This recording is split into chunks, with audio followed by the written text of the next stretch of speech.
holding your throat. Oh no, just call your boss. Take a crust from out your eyes. So tasty, not a coffee.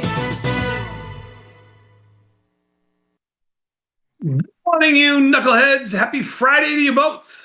Hello. We made it. We made it. I thought even the S&P is just as I thought it would be, right at 7,500. Exactly. Yeah. It's always by the dip. It's always. We're 100 handles off. I didn't think I would be 100 handles off in my entire lifetime on something. 74 versus 75. But all that means nothing right now because we've got you and Vanetta in the room. It's Friday. It's going to be 50 degrees. I will say this will be the last dose of this threesome before June. That is true. Next week, the bats are out. Vanetta's out. It's going to be Yeah, you're not going to leave me holding the bag. It's going to be a parade of new A cavalcade of stars. I love that. A cavalcade. A cavalcade of stars. I love it. Can I get a definition on that? Can I use it in a sentence? Or You just did. You just used it in a sentence. You just did. Too good. The cavalcade didn't save General Custer. Oh, okay. Were you there? I think you're confusing that with cavalry. Oh. Yeah. Oh, I digress. So close. So close. Almost. So close. What did you get up to, Nikki? Are you packing for where you need to go, or what's the situation? You don't have to disclose it if you don't want to. No, yesterday I went for a little happy hour at my favorite place, the Crab House on Halstead. Get some that oysters. place is still there? It's still there. It's great. I will say, the oysters, there were a couple of them that were, that weren't good. I don't think you can. I wouldn't recommend eating oysters these days. Especially not on a Thursday. Well, is winter oyster season? Because I think winter is oyster season. And I think that was kind of the problem. No. That place I think opened in like the 80s, and I think those oysters are from the 80s. No, they're great. We've been there a million times. Don't they have like an oyster special, like dollar oysters or something at like the bar? It's great. Yeah. I mean, that is a bold choice to just house a bunch of oysters. You got to get two drinks, head on though. to vacation. Yeah. And oysters are like September through like April or something like that. So yeah, that's what I'm thinking. I think we're like past that season. So they were great. Crab cakes, phenomenal. Ooh. Mussels, phenomenal. That place has been there since the 80s. I can remember going there first time I tried blow. I mean, that was so long ago. I thought you never did that. I tried it. I mean, no, it wasn't my thing. No, no, none of that stuff was. I was high on life. Okay, wow, yeah. That's 1980. That's the first year I came to Chicago. Is that when it was open?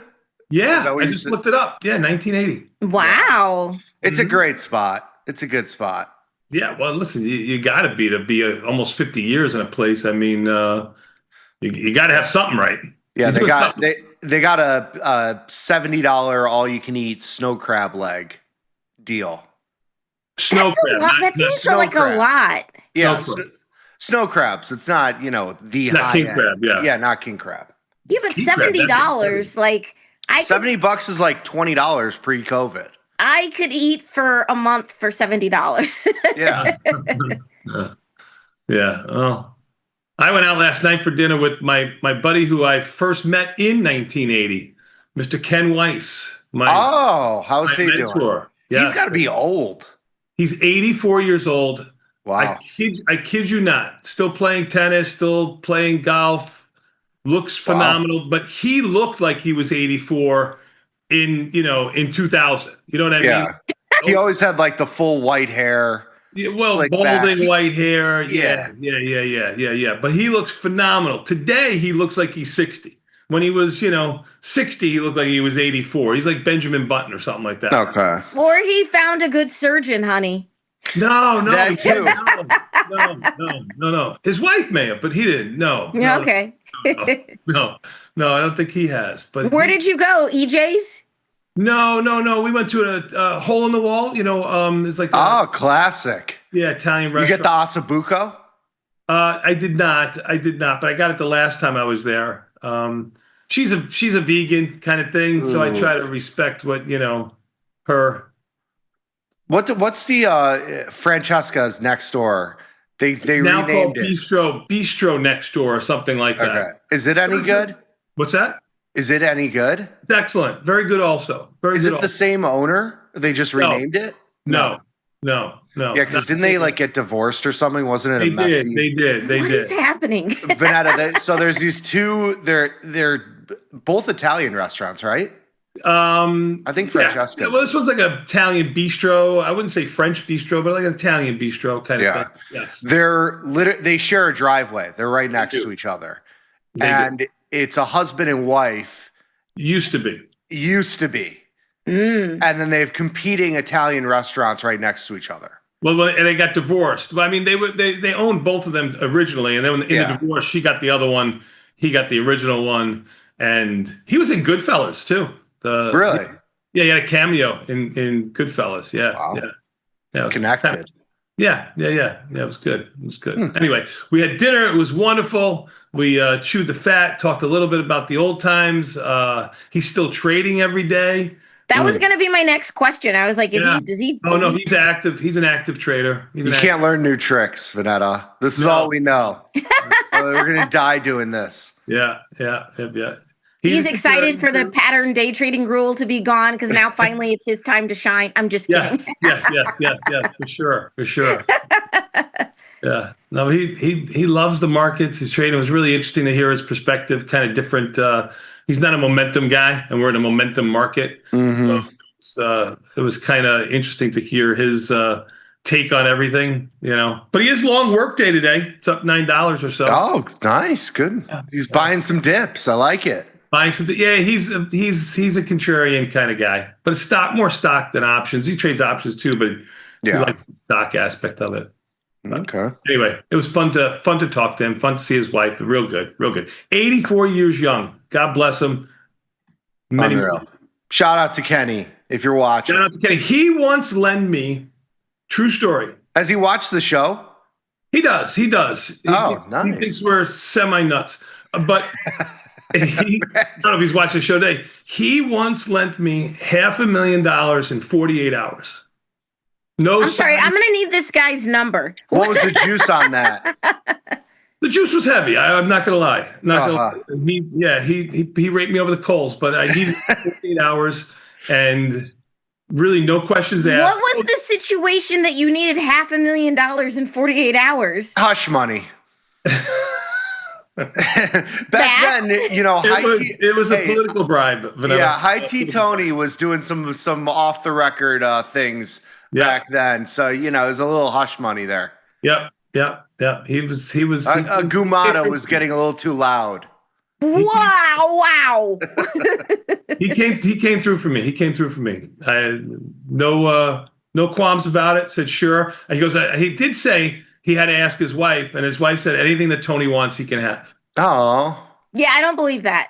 No, she was there. We talked about it last night. Yeah. No. That was the conversation. So my heart's out to him. Thank you so much for everything. Made me the man I am today. Shout out, Kenny. So I had a great day. Anyway, a great night. And today is the same as it ever was in the market. So we'll have another great show because we got another great market. Yeah. How are you, V? I'm good. I am thriving. I'm moisturized, staying in my lane, getting hydrated. I've been moisturizing, Vanetta. I don't know if you noticed. Oh, good. Everyone should moisturize and wear sunscreen. And sunscreen. Well, sunscreen's only been about a month recently since I got that scare. Yeah.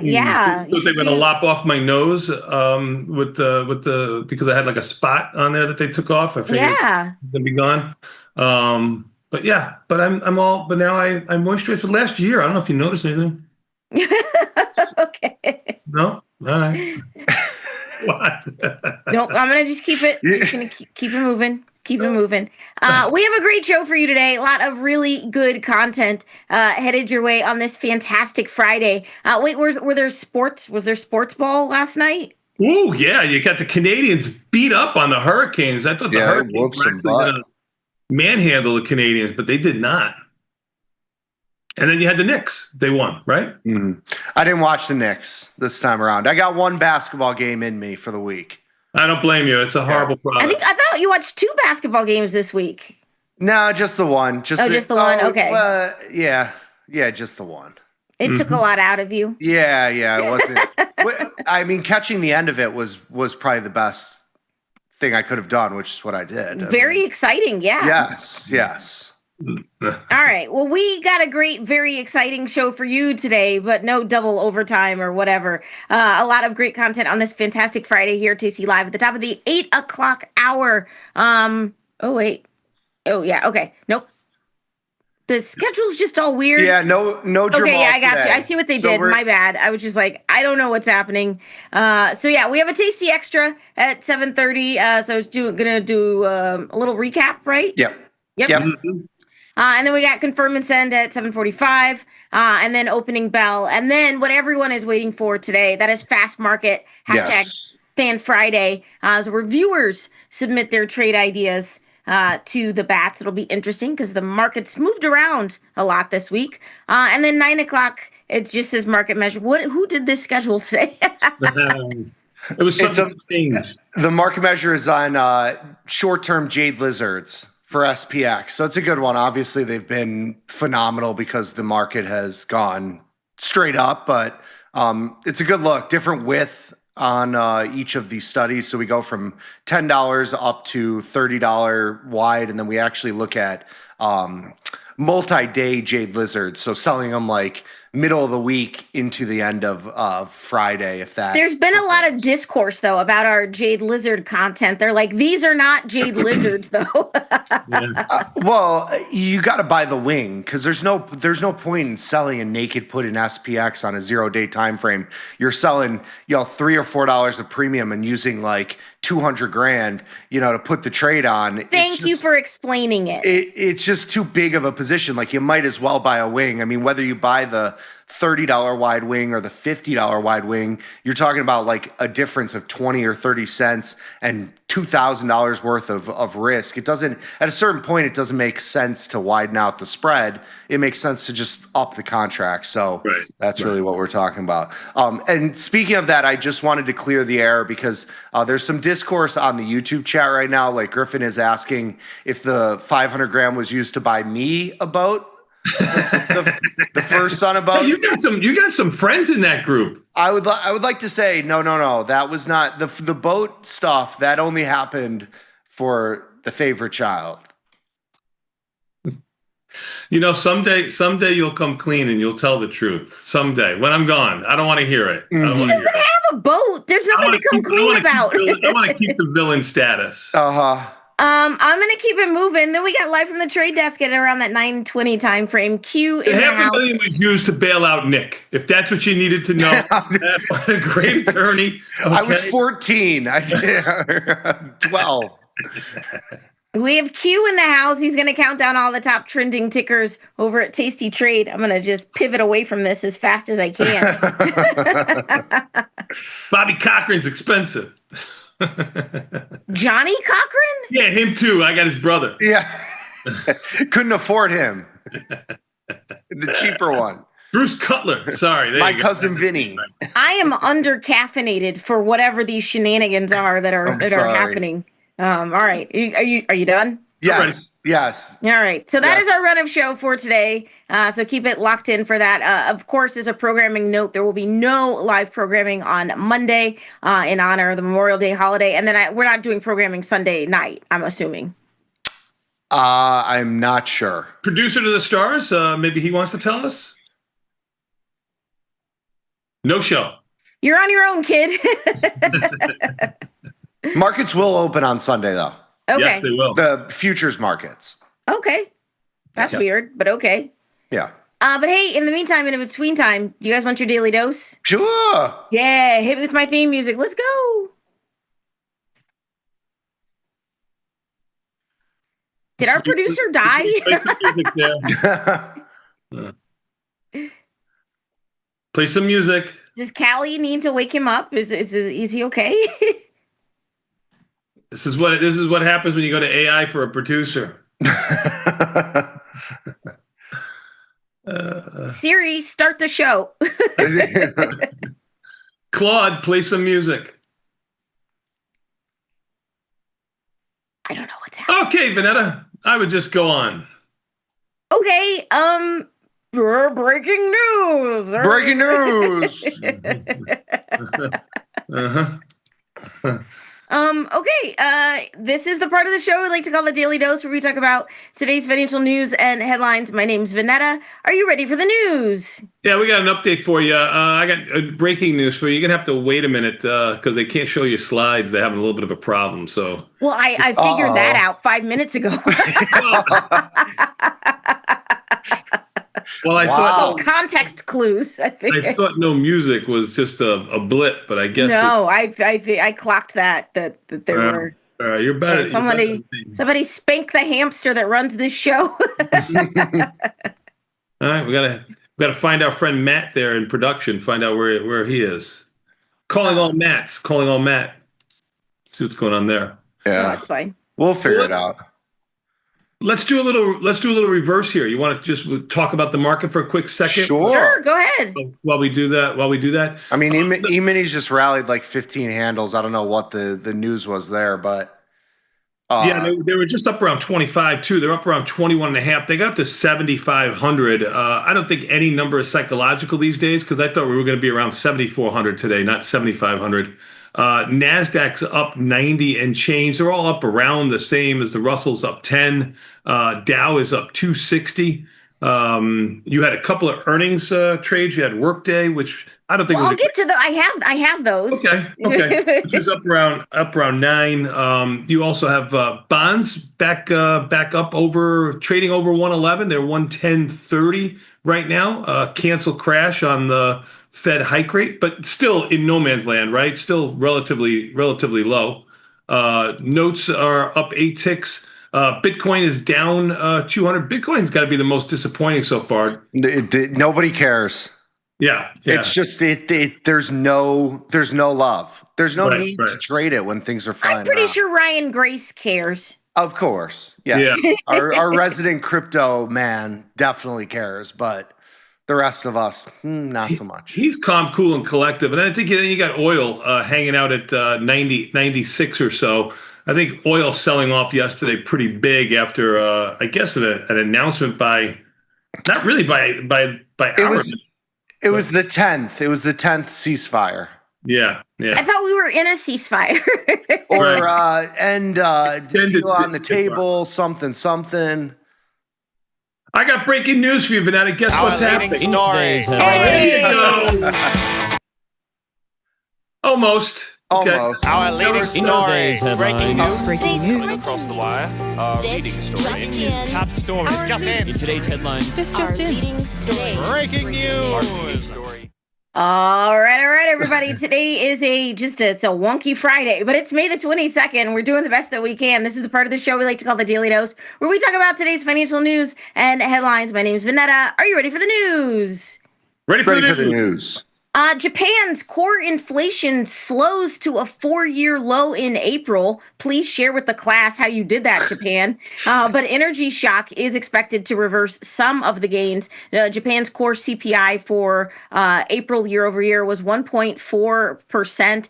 The Bank of Japan rate hike target at the June meeting is assumed to be around 1%, but everything was moving in the right direction in Japan. Energy prices fell 3.9% year over year in April. Government subsidies are keeping a lid on prices, but the Iran war energy shock is expected to push Japan's inflation sharply higher in coming months. Bank of Japan still expected to raise rates by 1% in June. Let's talk about how the dollar, yen, what's going on?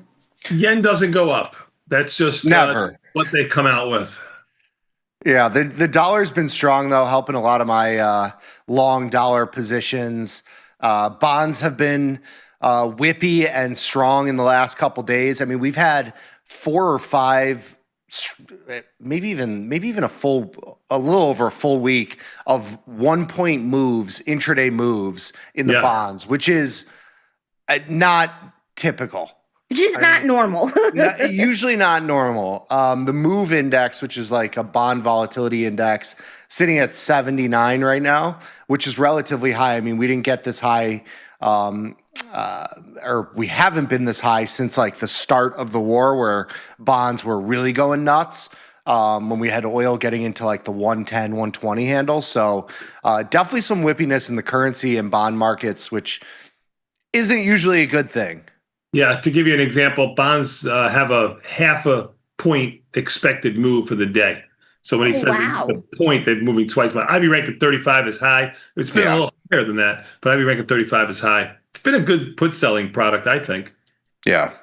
Anything with any of the other currencies, like the pound or the euro, or? We put on a couple non-U.S.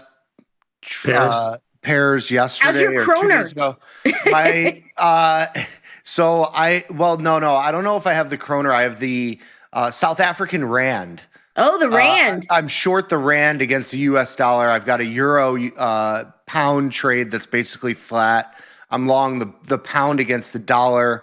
I've got a short Aussie euro pair. I'm a little all over the place. You're looking for a rand McRally. The real pain is coming from this dollar shekel position, which has moved about $800, which is unbelievable in this size trade. I mean, this in what time frame? Not a long time. Okay, like a month. Oh, wow. I've added, these things get quite big. I am long this chart, if you can see that sucks chart. For you. Yeah, you don't, this is not one that has been good. So we'll see if I ever get bailed out. Probably not. Probably not. RIP to you. These things just trend. They just like, if they go down, they go down forever. Like they go in one direction. It's horrible. 30-year fixed mortgage rates have surged to 6.51%, the highest level since the war in Iran started. It's crushing the spring housing market. The rate before the war was around that 5.98%. That adds an extra $630 to the monthly cost versus your financing cost in February of 2026. Rates loosely track the 10-year Treasury yield, which is now at 4.60, the highest since October 2023. National Association of Realtors cut 2026 home sales growth forecast to 4% from 8%. I know there's not a ton of ways to trade this. Probably the best, of course, is bonds, but are there other like real estate plays that you guys are looking at? I don't, like whether it's builders or the platforms or... I don't know about that, but Kenny just texted me and said he's no longer in the money laundering business, so please don't call him. Friends are already. He can't help but any. He's retired. He's retired from that now. Yes. I mean, it's funny. I talked about this with Kenny last night, and I'm like, these 30-year fixed rates. He thinks the bond market is the canary in the coal mine, not oil, to the overall market. And he was stating that most of the home buyers today, younger home buyers especially, Nick's age, those 40 and under kind of. Oh, hey, I'm in my 30s, brother. I know you're in the 30s. That's under 40, sweetie. Under 40. I know, but you said 40s. Have never really seen 7% interest rates. Now, 7% for an old guy like me, somebody in the 60s, that was considered average and good when I was. Yeah, but houses were a nickel. Yeah, we also didn't get to participate through 0% interest rates for 20 years, so it offsets there. Well, you did. We've had low interest rates for a while, though, Nikki. Yeah, I mean, come on. It was 3% 4 years ago. Yeah. Yeah. Okay. You were waiting for 1%. I don't know. It was near zero for 15 years. While listen, when I was first buying a house, we had never seen 10%. I had never seen 10%. It was 12, 14, 16%. Houses were different. Everything was. My point being. There's a point. Yeah. My point being, getting to bonds. he thinks that that's the interest rates going higher here will be the thing that stops the market. Not stopping it yet, but that's what he feels. So for me, how do you play that? What was that, Vanessa? How do you play that? How do you play that? Yeah, I don't know. I've been as bonds go lower, I've been selling puts. It's been working. There's been some good two-sided action. There's been some good high V rank. I guess you could sell both sides too. I've been playing it from when they go lower, I sell puts. Okay. I've been selling puts around the 109, 18, 17, 107. Yeah, we got out of our bond position yesterday. But I seem to remember bonds around 107. I don't, and they say, I know they've been talking about this. It hasn't happened in what, the last 15 years or so, but I seem to remember them at 107. I don't know why. I think so. Yeah. Crypto exchange blockchain.com has confidentially filed for a U.S. IPO. The company was valued as high as $14 billion back in 2021. Not sure what their current valuation is, not disclosed. I see what you did there. The company claims they've created over 100 million crypto wallets on the platform and facilitated over 1 trillion total transactions. They join Kraken, Ledger, and Consensus in signaling 2026 crypto IPO intentions. What are your thoughts? Rough time for them to go an IPO. They should have done this a couple years ago in the heat of the crypto bull run. Circle's IPO went up 168% on day one in 2025. Yeah, and it's significantly lower now. That's neither here nor there, Nikki. Of course, no, I know. It's a short-term memory, but I don't know. I don't know if anybody is holding on to cash to buy this over a SpaceX or Anthropic or. I think it's the old story that Tom used to say. You know, you don't want to be on a plane that goes down with Frank Sinatra on it. Nobody remembers that you were on the plane, right? Sure. Kind of like this SpaceX IPOs and. Oh, the ego on that man. BitGo, Gemini, and Bullish are already public, but market appetite has cooled from the peak of the crypto frenzy. It's kind of fun because here's another perspective, just like bonds. 77,000 crypto Bitcoin. I didn't think I was going to see it while I was still on the show here because we remembered at $500, right? Yeah, you guys liquidated it at like 3,000. 10,000. I'm so sorry. Yeah. Well, we had bought it at 500. I mean, Sure. And the only reason we liquidated 10,000 is we couldn't get into the computer, or we would have liquidated at 1,000. That's true. Those are very facts. True. Shout out to you, Gino. You're a real one. I saw the guy from Ethereum. Who we had on the show. Vitalik. Buterin. Yeah. I saw he has like an Asian girlfriend now. They're saying crypto is going to go to 100,000. Because he has a girlfriend? He has a girlfriend now. Yeah. Why do boomers have to tell the race of all of the people in a story? What is Asian? What did I do wrong? Nothing.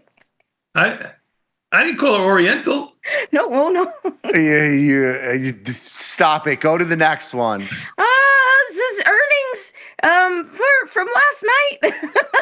Oh Zoom. my God. Raises their annual revenue forecast as AI companion features and hybrid work drive renewed demand. The company issued guidance for fiscal year 2026, new guidance of $4.8 billion, up from $4.79. Q1 revenue came in at $1.17 billion. The agenetic AI companion capabilities added in March that handle meeting summaries, clips, and workflows has seen an uptick. Zoom also announced the cutting of 20% of their workforce earlier this month, signals efficiency alongside a growth push. Should be a good day. I put on a little long delta and Zoom into the close yesterday. They also have a relatively large to its market cap investment in Anthropic, relatively early too. So Zoom, you're right. I forgot about that. Zoom has sort of been caught up in because the business obviously is questionable, even though we're using it right now. We're using it right now. There's pretty significant competition out there, and it's definitely a software as a service name, poster child. So it's definitely been caught up in that kind of headwind. It does have the tailwind of an investment in Anthropic, which if you think Anthropic is going to be a multiple of what it is and Zoom holds those shares, it would be quite fruitful for them. Remember when Zoom was a $400 stock during the pandemic and everything like that? I mean, is Zoom like the AI future? I don't think so. Okay. I don't think so. Peloton is down at $5 too. That another one from a past time. In other earnings news, Workday beats Q1 estimates on AI-powered HR and finance software. Stock jumped around 9% after hours. The company says their subscription revenue grew 14% year over year, coming in at $2.35 billion. 40% of that was from net new business. AI-powered features across HR, finance, and planning are now embedded in the top enterprise deal. Management raised fiscal year 2027 guidance above consensus expectations. Oof. Yeah, I mean, these have been. Intuit yesterday was a bloodbath, and some of these stocks. I mean, it's a tough buy. I've tried to buy the dip, and I've scalped some of them. I've been long Microsoft. That's kind of my play in the software names. The cyber stocks have been unbelievable, but this basket, there's some big time moves in both directions. Did you trade this though, Nikki? I did not. No. Okay. Yeah, no. I know it's probably for the best. I avoided this. I did a small little trade in Zoom, which should be a good one. And Workday, I was like, you know what? It was a good day. I'm not ruining it with an earnings trade in Workday. And that's a good way to put it. It is. Sometimes you overtrade it and you're like, you know, I got to put something on. You got earnings after the close. I didn't want to ruin a good day. Yeah, there you go. You kept some powder dry, and you did the right thing there. Yeah. Take-Two reaffirms Grand Theft Auto 6 launches November 19th, but annual bookings guide misses on Wall Street. Their bookings guidance was coming in at around 5.9 to 6 billion. Analysts expected around $6.4 billion, but the stock was up around 6% after hours. The date confirmation that there would not be further delays seemed to supersede everything else. What, if anything, did you do in Take-Two? I feel like this has been getting pushed back like for the last 3 years. Weren't we supposed to get this GTA like in the middle of the pandemic? You're the video game guy. I feel like that was when I feel like they've been talking about it forever. Yeah. Forever. It's in the next release. Yeah, so that's good that it'll finally come out. I guess I'll get back into gaming if that comes out. I got to try that. I mean, that was a classic. You did you play that one with me? GTA? Yeah, I don't. No, it was right after me. Yeah, it was right after you. Yeah, you were out of the house by then. I was kicked out of the house by then. Out of the house. I was willing to live in the basement, if you remember correctly. Up $12 to $250. Hey. Family counseling on a Friday. Yeah, okay. Just saying the truth. How are the markets in Take-Two?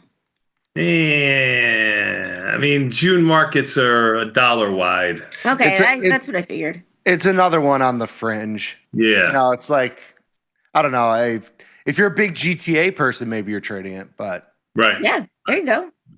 And then rounding out the earnings basket, Deckers Outdoors raises their annual outlook as Hoka, yay, hits its largest quarter ever, and UGG grows 9.25%. Hoka's Q4 revenue growth was 14.5%. Deckers issued guidance for fiscal year 2027 of $5.86 to $5.91 billion. That beat analyst estimates of just 5.8. They brought in revenue of $1.12 billion. UGG is delivering year-round relevance beyond winter, and Hoka road and trail segments are growing. So I love Hokas. Are Hokas a young person's thing, or is this a millennial fad? I use it for my I know elderly you do. comfort. I know you do. I was asking my dad, like, are Hokas something that Vinny would wear? I don't think so. No.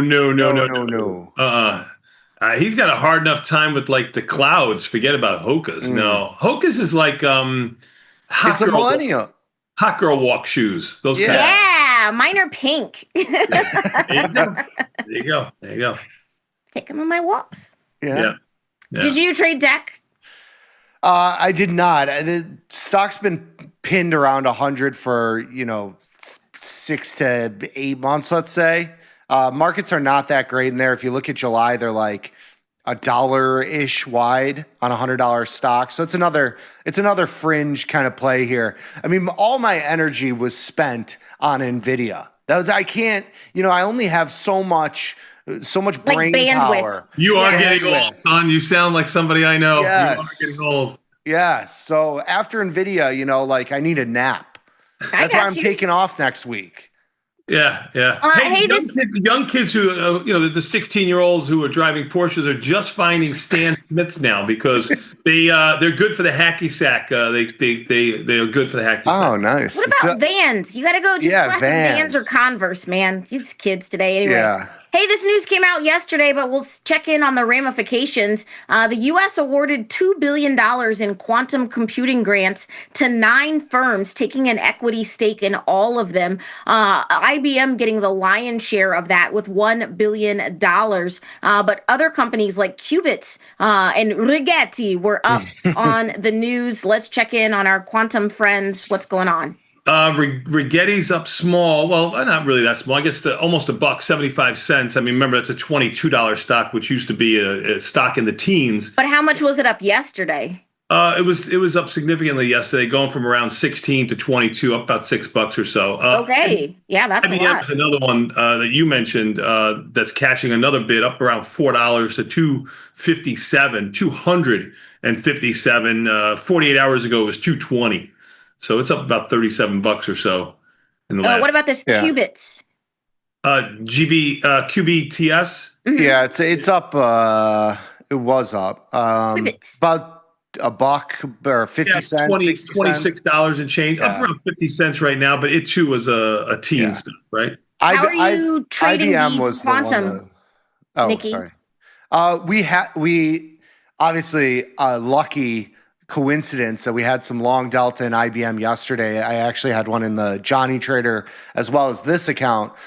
So we took some risk off the table. I actually rolled it out to I had a shorter duration diagonal spread. I rolled it to a July, June, further out of the money.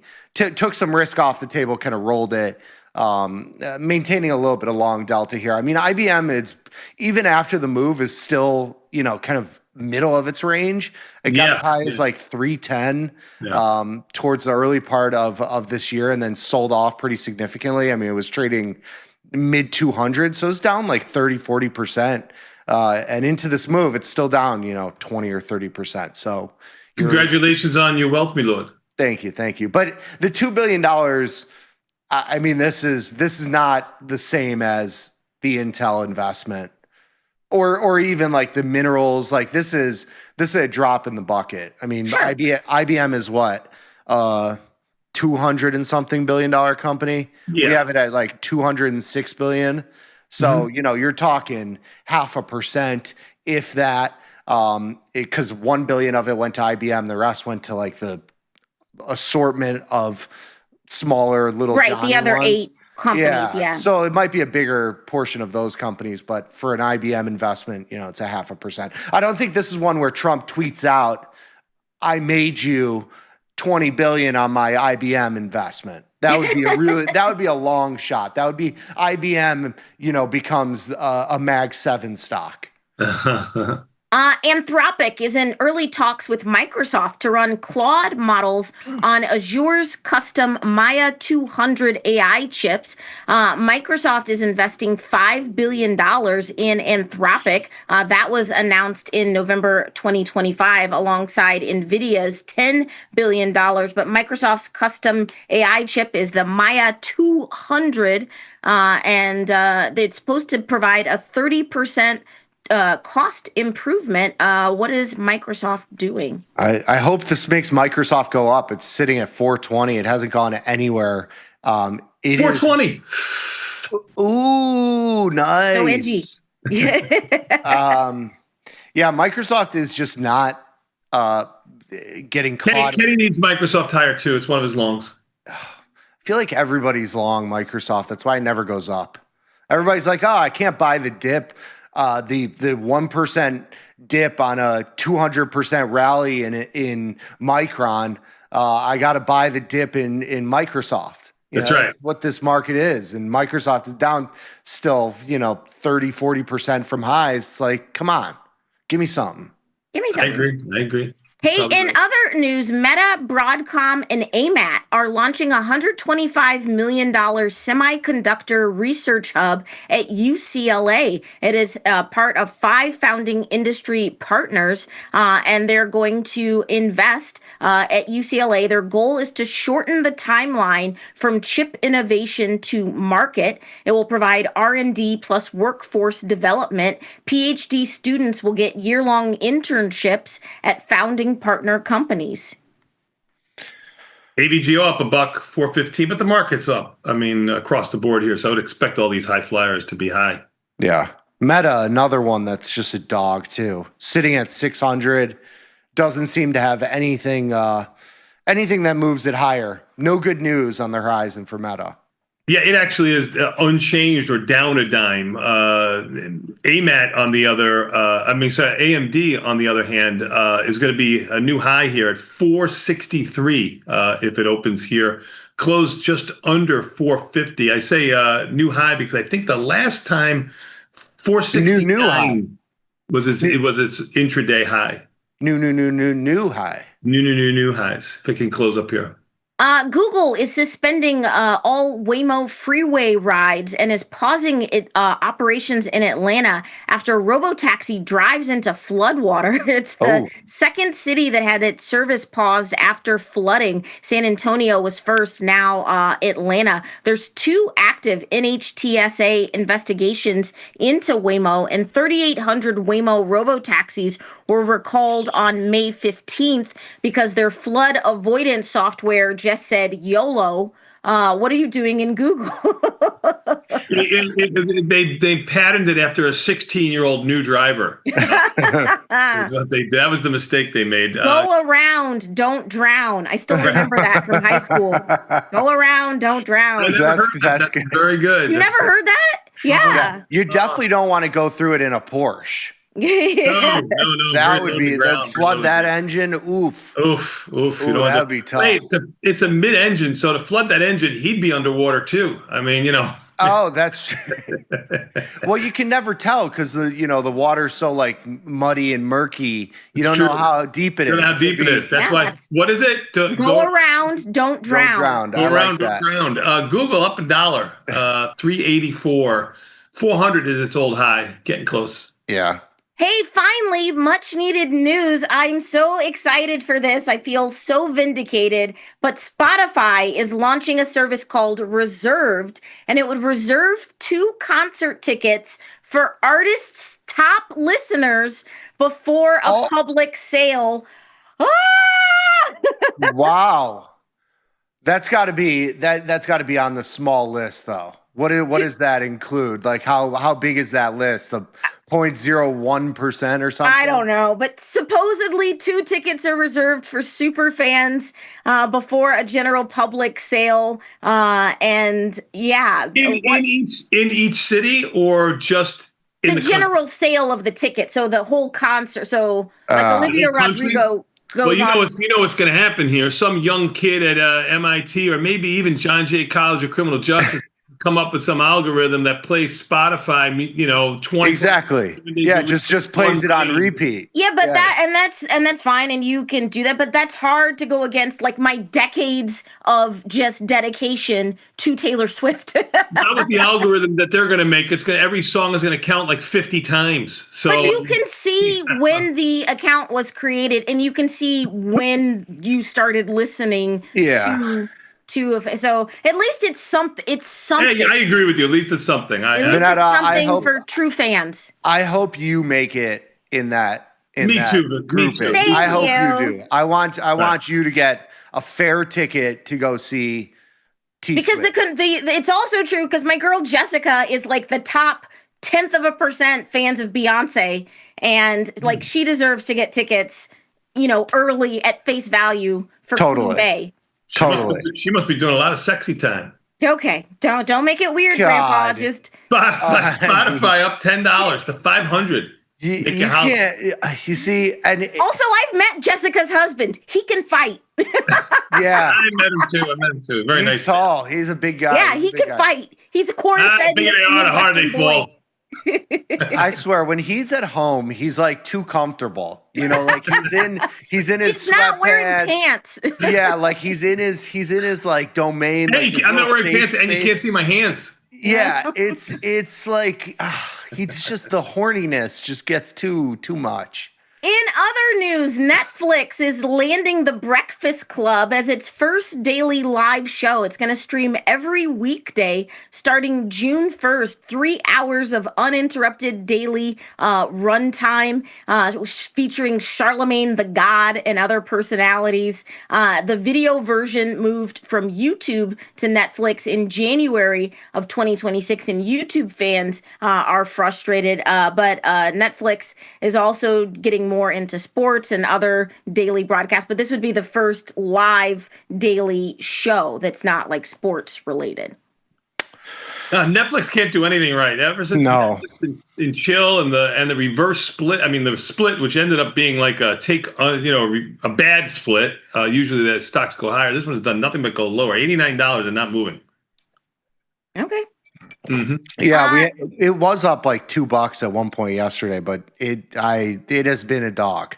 Yeah. Been trying to catch that falling knife multiple times. It has not worked. Yeah. You would think with like the release of the NFL schedules and all of that maybe there'd be like a bump because you have to have Netflix to watch a lot of NFL games. So I don't know. Yeah. No, they're getting into more. I mean, Netflix is dipping their toe. They had the UFC stuff. They've had boxing. I mean, all the golf stuff. I think they're doing some of the F1 too. Mm-hmm, probably. So I know Apple has a contract with F1 too, but it's all. Everything is a la carte. Everything is pay extra. Yes. And it sucks. Hey, Nikki, what are your thoughts on this? Aura smart ring makers filed for IPO. The company's valued at $11 billion. They're targeting $2 billion in revenue in 2026. They had over 5 million paid members this quarter. That's up from 2.5 million members in June of 2024. That seems lofty, but doesn't it? I guess that's a lot. They have an 80% renewal rate, so 80% of members renew after 1 year. Wow. Well, I was in the 20%, so I'm bucking the trend. You don't still wear yours, do you? No. It's too bulky. It's too big. I've never worn one. My wife's worn one. You've worn one. Have you kept your subscription going though? That's the real key. No, I see. I'm not frivolous with my capital, Dad. I cancel my subscriptions. Those dollars, got to keep them. They add up. I hear you. Yeah, they add up. Or you could be like me and not buy one from the very beginning. Don't have any kind of subscription, and save it all. Josh said he has an Aura ring. It tells him he doesn't walk enough. You're really gonna preach fiscal prudence with all the shenanigans that are happening at your house right now? Like you're gonna like dead ass with a straight face be like, I'm fiscally responsible. Hey, in other news, Starbucks, hate to see it, they're scrapping their AI inventory counting tool after just 9 months because it couldn't recognize a peppermint bottle. This tool was deployed in 11,000 stores, but it just did not, you could not replace human workers for doing the inventory. So they've given it the old 86. Starbucks stock up 24% year to date. I feel like that's kind of short-sighted. Like if it can recognize the, vanilla syrup, you got to figure out what the problem is with the peppermint bottle. Like they're not that big of these things are laggy. They just take so much time. Like it's just easier sometimes for a human to have like a more hybrid solution. I don't know. What are you doing in the books? Starbucks 104 after languishing in the 80-90 area. It's finally put itself a bid. It's unchanged this morning. I haven't traded Starbucks in forever. Markets are okay. 10, 15 cents wide. Yeah, we have not traded this in a while. Maybe we'll check this one out. I'd be ranking 21, maybe a Johnny size account next week. We'll take a look, maybe. Yeah. Well, if you're a dude and you're excited for Christopher Nolan's The Odyssey to hit movie screens this summer, and you're probably going to want to see it on IMAX, but IMAX is exploring a sale, and they're holding preliminary talks with entertainment companies. Stock surged 10% after hours. What are your thoughts? And when's the last time you went to an IMAX? I tried to go see Project Hail Mary in IMAX, but I was too late. They're also going to stream FIFA games. That might be the play. Ooh. FIFA games like live with the broadcast in AMC and IMAX theaters, air conditioned. You don't have to fight the crowds. Could be a nice way. It's not going to cost you $10,000. Yes. Yeah. Speaking of, I will be traveling to Mexico City. Thank you to our friend Tony from Mexico for the World Cup. Colombia versus Uzbekistan. Really? Yes. You took him up on his. That's awesome. Yeah. Wow! Congratulations on your wealth. Thank you. That's impressive. Hey, finally today for my viral video, it's here. Summer's here. It's officially the kickoff to the start of summer. And for this Memorial Day weekend, for my Trader Taste Test video, I was like, here's a new way to jazz up just your standard Memorial Day hot dog. Let's get your thoughts. Look at this. Cajun-style chili dogs, and they are absolutely delicious. I'm eating Zatarain's and doing Cajun smoked sausage, wrapping each one in bacon, and then cooking them on my grill. Once that bacon is cooked through, I'm going to toast up some brioche buns, make some red beans and rice, and assemble everything together. Each one gets a spoonful of red beans and rice, onions, and shredded cheese. I also top mine off with a remoulade sauce that just ties everything together. Grab these smoked sausages at Kroger, Walmart, and many other stores nationwide and make them this weekend. What do you think about that Cajun hot dog right there now? Chili dog. That's a franchisee. We used to do those, we used to do those back in the day in the toaster oven. That's beautiful. Yeah, I think you do it without the rice and the beans, though. That's what makes it Cajun. You gotta jazz it up with Zatarain's. Yeah, but you can make like a Cajun sauce, you know, like a. We put that remoulade on there. You get that remoulade, the onion, a little bit of garlic. You hear that where we go down. That's pretty good, Vanetta. Thank you. It's not bad. I'll give you that. It's pretty good. Thank you very much. I thought I was in New Orleans for a moment. Yeah, New Orleans. All right. Hey, what's coming up next? We're going to take a quick 90-second break. We're going to talk a lot about the market yesterday, market today, confirm and send, so much more. Opening bell. We'll be back in 90 seconds. Tasty Live. Thank you, Vanessa. Have a safe weekend, everyone. You too.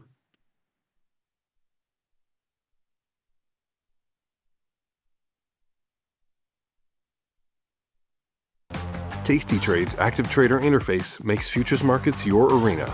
Built for the bold, not the bored. Trade CME futures with a single click. From micro contracts to major ideas. And go even further with futures options. Tasty Trade lays out multiple ladders and charts for total visibility. Plus, hundreds of built-in indicators for traders who want a broader view. Tasty Trade, pro-level tools, intuitive design, total control. I've got some huge news for traders everywhere. On June 4th, the pattern day trader rule will be replaced by new intraday margin rules.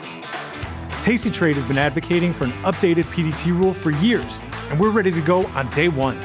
You'll have more flexibility to manage risk when and how you want. Join Tasty Trade today.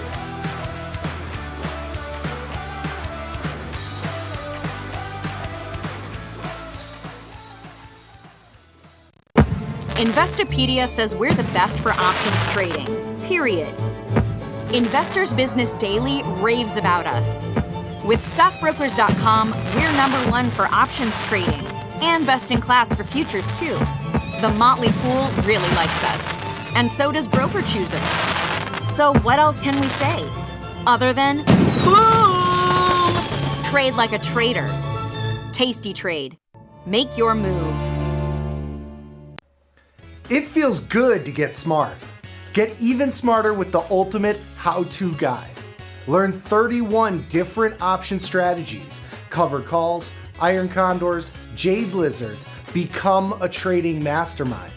Get the guide at tastylive.com/guide. Global markets never sleep. Explore them with Forex on Tasty Trade. Get in on 80 plus Forex pairs, 24 hours a day, 5 days a week. FX marks the spot. Trade it on Tasty Trade. Think you know where ball's gonna go? Test your theories with backtesting. Pick from hundreds of symbols, any strategy you want, and all the data to trade smarter. Tweak the delta, dial the DTE, stack the legs, see what survives. Trade what you want, when you want with Tasty Trade.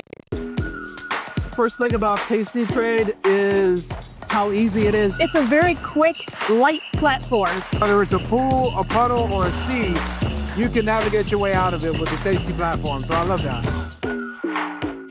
When you trade options at Tasty Trade, you see your probability of profit and loss right where you need it. Earn up to $3,000 in commission rebates.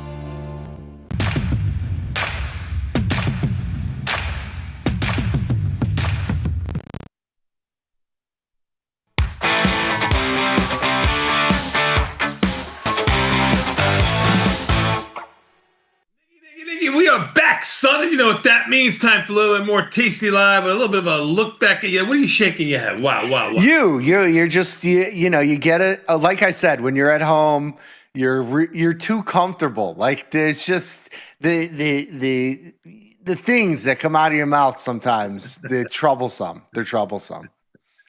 Yeah, well, get used to it. I'm used to it by now. We don't tape the breaks. The breaks. We should. We always talk about that. Should be our paid subscription. That's what we should do there. Yeah. Exactly. That's like an OnlyFans type thing. Mm-hmm. Yeah.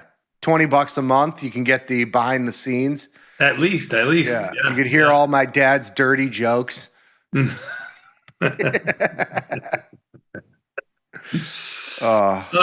is stranger than fiction, son. It's true. Yep. E-mini's sitting at 7,500. Are we done? Is this it? 7,500 hats. Take them out again.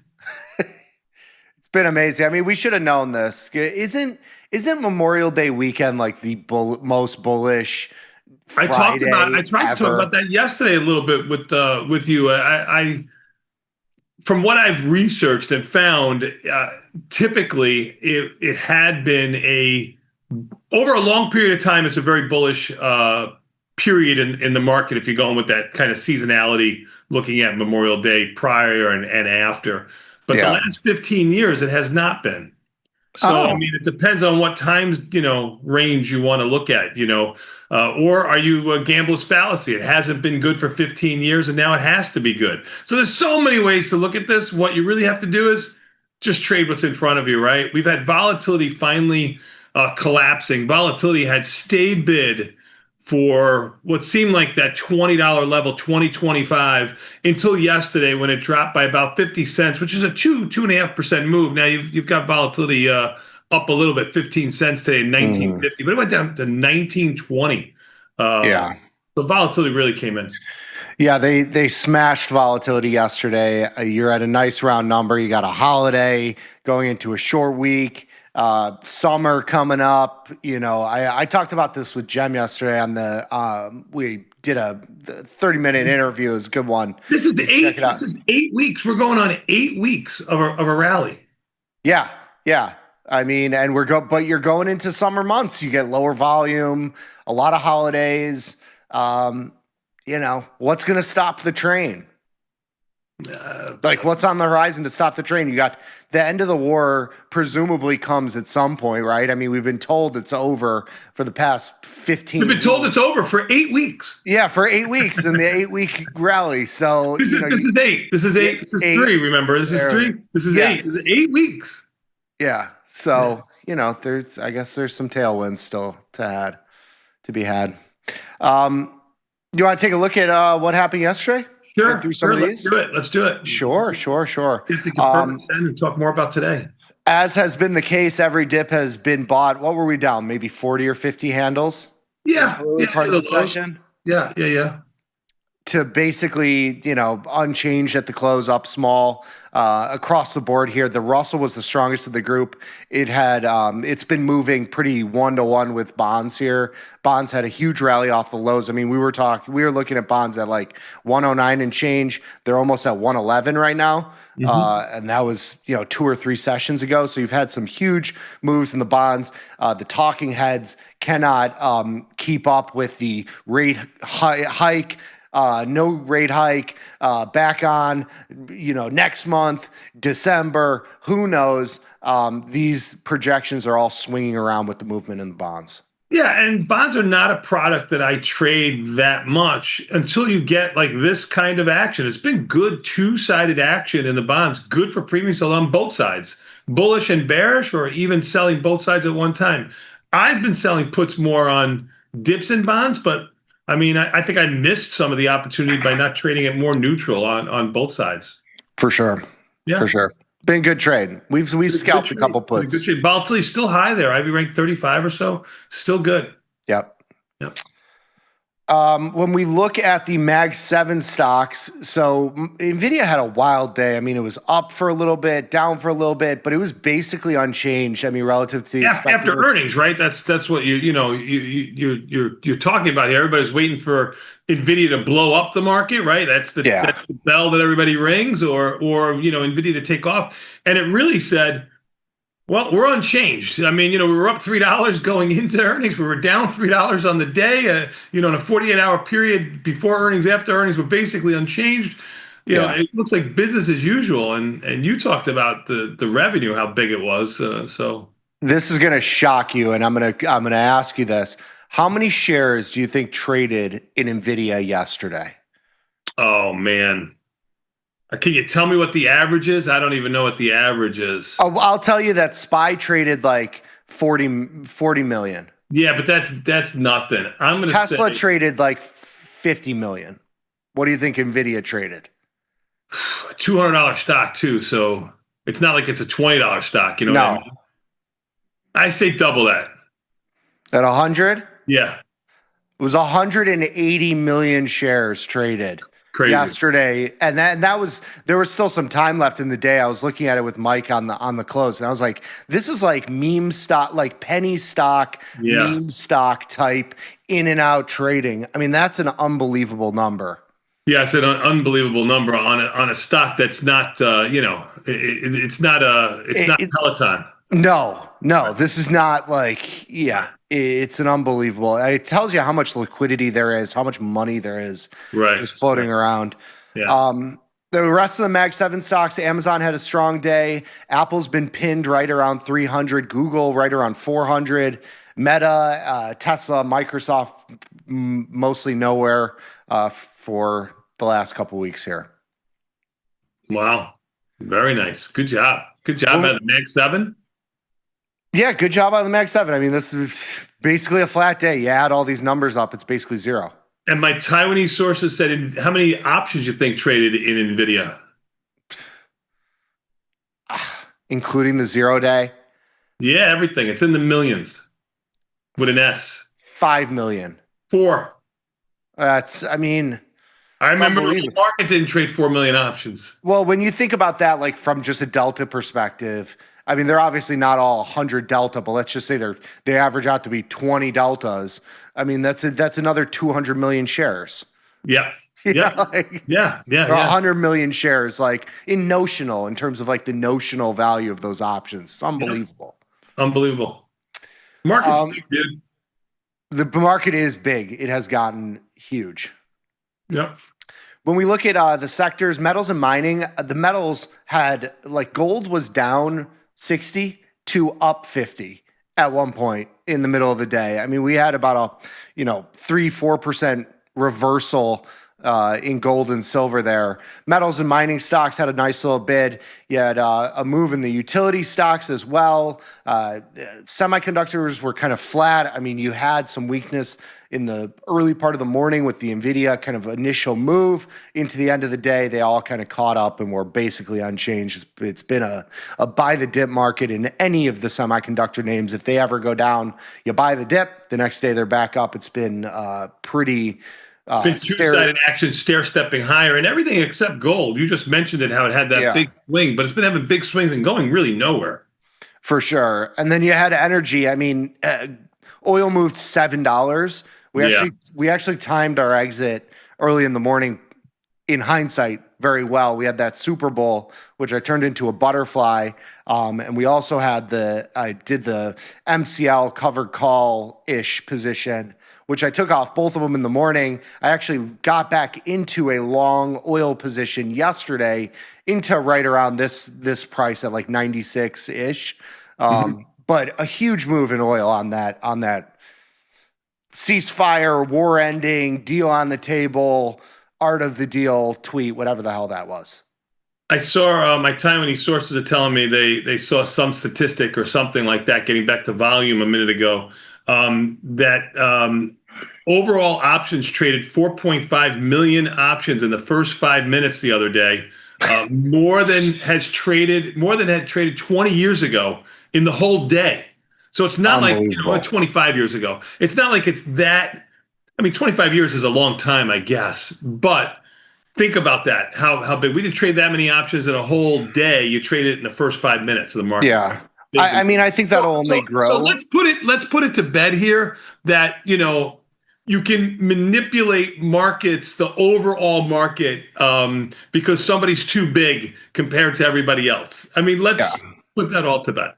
Yeah, I think those numbers are only going to grow. And I think a lot of it is a function of just the size of the market. I mean, the market has essentially doubled, if not more, in the last, handful of years. Yeah. And it's hard to buy one share of Meta for $600 when you could sell a put spread or buy a call spread for a fraction of that and have a multiple of the upside relative to owning the shares, cash secured. So I just think it's going to get you. And the markets are tight, and you can do it, before you jump in the shower on your phone.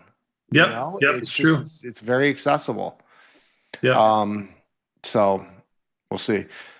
Biggest movers to the upside. So you have IBM in there. You got some of the momentum stuff in that basket. Light, SanDisk, STX was up like $60.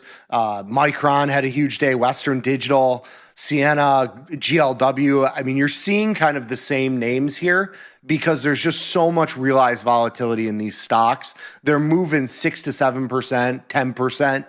In either direction on a day-to-day basis here. It's been unbelievable.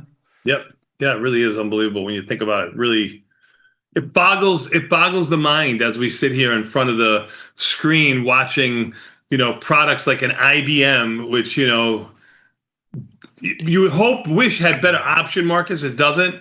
But a big product like that going up 12% in a day. It's unbelievable. It's unbelievable. SanDisk, you're looking at 1,000% moves in this year. It's 5-6 months old. I mean, it's crazy. When we look at the downside, so you had Intuit there after earnings down 20%, huge move there. Couple multiples of the expected move.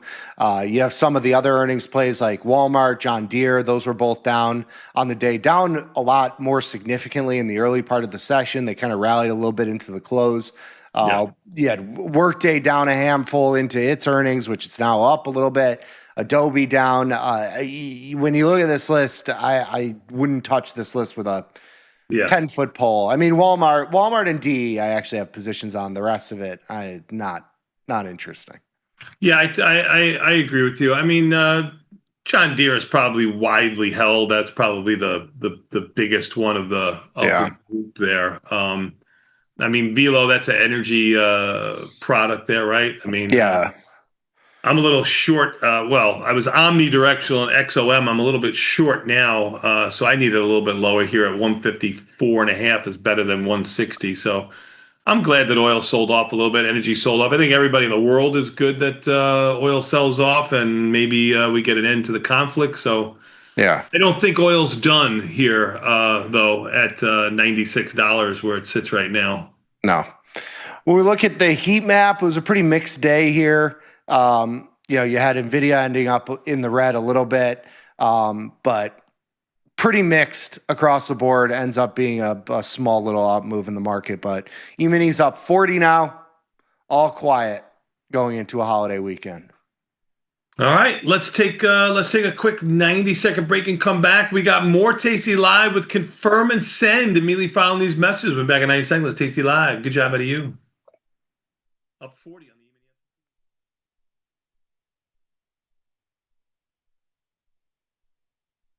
We built Tasty Trade's web platform for today's traders. See it, click it, trade it. Research with fundamentals, endless forecasts, and more. Drill into data, find opportunity, and track the action with hundreds of indicators. Track your options profit and loss history over time per symbol. Note your progress and plan your tactics with a trading journal. See probabilities, max profit, and Greeks in one click. Fund your account and start trading right in the app. The tools, the data, the knowledge. See it, click it, trade it.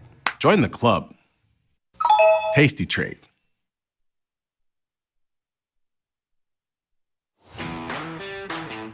I've got some huge news for traders everywhere. On June 4th, the pattern day trader rule will be replaced by new intraday margin rules. Tasty Trade has been advocating for an updated PDT rule for years, and we're ready to go on day one. You'll have more flexibility to manage risk when and how you want. Join Tasty Trade today.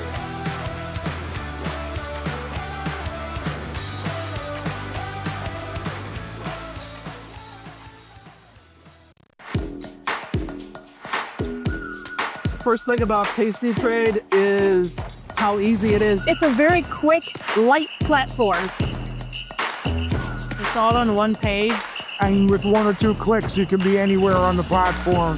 Being able to see graphically where your profit and loss zones are. Whether it's a pool, a puddle, or a sea, you can navigate your way out of it with the Tasty platform. So I love that.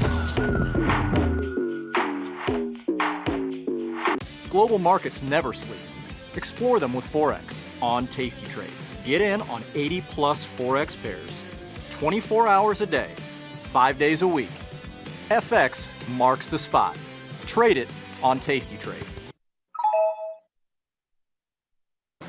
Step into the futures arena with Tasty Trade's active trader.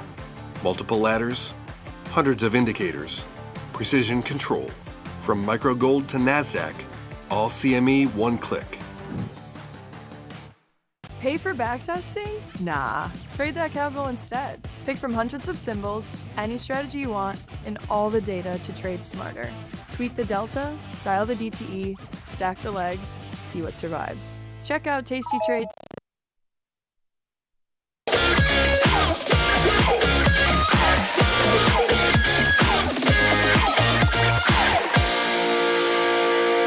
Nicky, we are back, son, and you know what that means. Time for a little bit more Tasty Live. That's right, with a little bit of Confirm and Send. But before we do, let's take a look at what's going on in the market. E-mini S&Ps just traded up 40. They're up 37 and change. They're about 5 handles higher than this just a moment ago. All of this movement has come since we've been on the show. We were up around 15. We've doubled that or more since we've been on the show. NASDAQ's up 133. Your leader in the clubhouse on a percentage basis is the Russell and the Dow. Russell flirting with its highs now after having 3 huge days in the market. Even the S&Ps have had 3 good days in the market, but relatively speaking, the Russell's been the strongest of the group as the bonds have caught themselves a bid back over 111, 111.03. Dow up 430. Again, 51 in sight. That's 51,000. I mean, I think we're at a new high or close enough to it. Closing high 50. Yeah, you're right there. I think that's new closing high in the Dow. We're gonna be 51 by the end of the day. I mean, shoot. Certainly could be. Volatility up a nickel at 1940 after trading down at 1920. But you can see here, hung in there all week long, kind of going a little bit lower. But as even the S&Ps, NASDAQ, Russell were all catching a bid, it really did hang in there until yesterday afternoon when it just crashed lower here. And if you look at SPY for a quick second, and you look at the vol differential between June and July, this is about as wide as it's been, as July is just under 18 and a half, and now June is under 17. That's the biggest kind of vol differential we've had between the two. Just giving you an idea that it looks like June is done with volatility at this moment. At least that's the way it's pricing it in there, making roll-ups or anything else like that a little bit more difficult to do. You don't get paid as much to do it. But if you don't do it, you know what happens? Even the S&Ps open up 40 handles. Bitcoin just under 78,000. It traded over 78,000. Traded under one of the tightest ranges in Bitcoin last night of about $600 or $700, as it's been a disappointment, I think, as the markets rallied. Bitcoin has not rallied. Oil down 20 cents to 96 and change after trading down to 95, up to 99. You can see here in oil, still relatively high, even on a 1 month basis or so. It's maybe the middle, higher end of its range. I think we could all use a little bit lower oil here. Just for humanity's sake. Oh, you are such a humanitarian. I am. Man, yes. Gold down $14, silver down 5 cents. That relationship hasn't moved. It's trading right around 59.5, 60. And then you had Workday, which you mentioned a moment ago. I don't think it's the biggest trading vehicle, but Workday up around 6, 7, or 8. TTWO up around 6. Zoom up around $7. That's all I got. Let's do it. Let's get through these quick, and then we'll get to the opening bell. Awesome. Turn these machines back on. Yes. Friday, May 22nd. Time is flying. It is flying. I saw the research piece on Jade Lizards. One aspect showed doing the trade with a stop loss. How exactly do you put a stop loss on for an options trade? I understand stop losses when it comes to trading stock, but option pricing doesn't work like that, does it? No, option pricing works exactly like that. I mean, we usually put on a Jade Lizard. Let's go to bullish Jade Lizard, which is a naked put. That's the heavier side. Let's say that has a 30-ish delta, and a call spread that you're going to sell. Now, call spread is bearish. A short put is bullish. The heavier side, the 30 deltas on the put side, maybe the spread has 10 or 15 deltas to it. You got 10 or 15 long deltas to the trade. When you put it on, the stock goes higher. That spread is going to contract. So, if you did a $10 wide Jade Lizard, you put on for $10.25, you could put a stop order in. I would put a stop profit order in, not a stop loss in. You want to put a $7.25, make $3, or $8.25, make $2, or you could do whatever you want. I mean, the stop orders are going to trigger on based on the price, the limit price hitting a certain mark. Right. So they're not like resting orders. It'll trigger once the price hits that mark. So you got to be careful with wide bid-ask spreads. Yeah. You also got to watch out on like if you have like wingy options, if you're buying a 2 delta wing or whatever, just to define the risk, those options, if they go zero bid, you're going to have a really tough time filling that order. And also it's probably going to skew the bid-ask spread that you're looking at. So just be careful. I think it's tough with option trades. You can define the risk on entry. So I would just, if you're looking to stop out of an order, define the risk, and that is your stop. Perfect. Good job. If you get a big directional move on low volume before a holiday weekend, do you take that move with a grain of salt? I definitely don't think yesterday was low volume. Maybe today. I mean, when we just talked about NVIDIA trading 180 million shares, it's an unbelievable number for a $5 trillion company. So we've had relatively low E-mini volume, overall market volume, but option volume has been exploding. Volatility has been really, really high. Realized volatility in specific underlyings versus what we've seen in the market. So I don't know if this is even the story right now. But you never sell a creeper, as you've been saying, and into a holiday, especially like a bullish America holiday. It's a tough one. I'm not. I don't look at volume as meaning anything to anything. It's a good thing, to talk about, put in the back of your But I don't put any weight in it for future trades or direction where I think the market's going. Yeah. Next one, please. I really like the piece you did on the beginner traders Thursday. That was a good piece yesterday. So we just kind of talked about some of the things that I think are more important than trying to wing 1,000% profits, understanding options, understanding delta and theta and vega. Those are really the things that you're trading when you're trading options. So it's a good little beginner piece. So we discussed some of the biggest mistakes new traders make, but what are some of the mistakes experienced traders make? What do you think? It's a good question. Oof, it is a great question. I think they're not too much different from the beginner segment. I think size, sometimes you'll see a seasoned trader get a little bit too big with size. So I think that those mistakes happen. I think sometimes seasoned traders go where the action is. As option markets are basically the same everywhere. But when you get into places like oil and volatility expanding, you're not used to something trading a lot different than what typically stock trading is. That could be a little bit of a pitfall. But for the most part, I don't think experienced traders can really make mistakes. They know what they're doing when they're getting into it. I mean, they know the risk when they're getting into it. Well, I think that's a mistake. When you're an experienced trader, you know exactly what you're doing and you know you're getting way too big on your positions.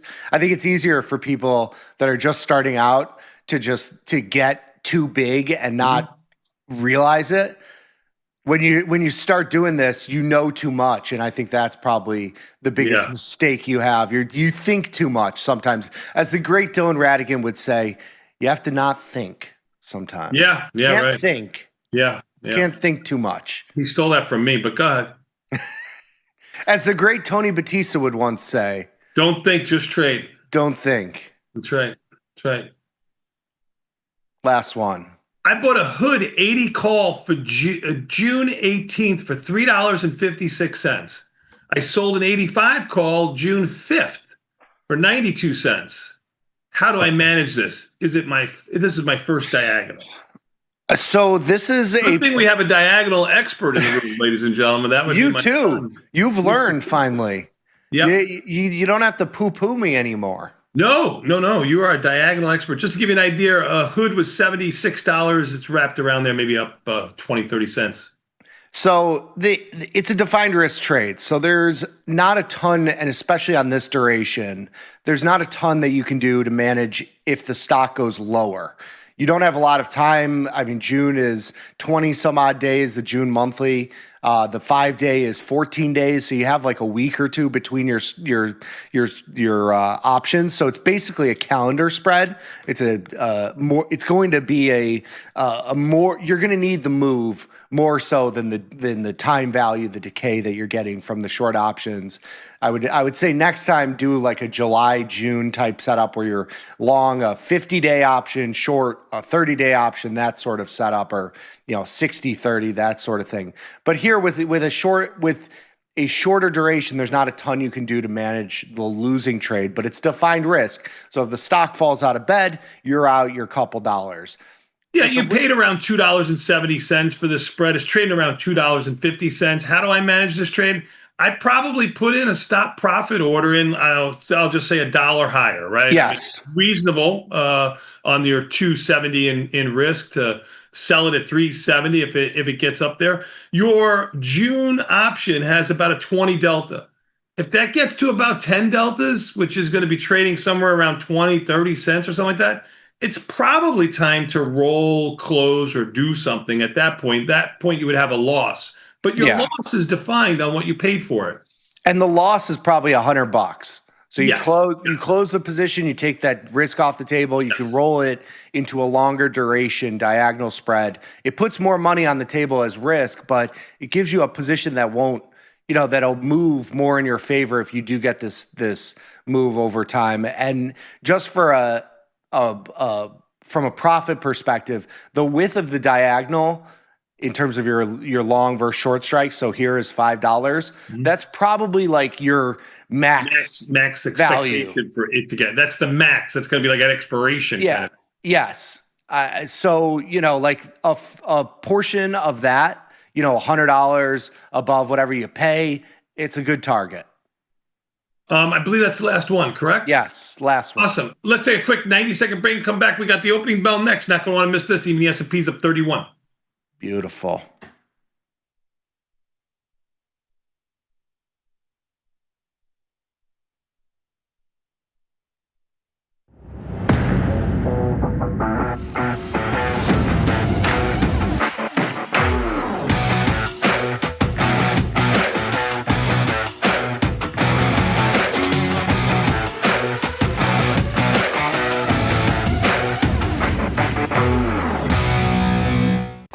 Feel like your wardrobe is missing something? Like style, purpose, and maybe a dancing dog? Can I pet that dog? The new Tasty Trade and tastylive web store is now live. New merch, bold designs. Did we mention all net proceeds go to one tail at a time? Invest in the real bull market, dogs.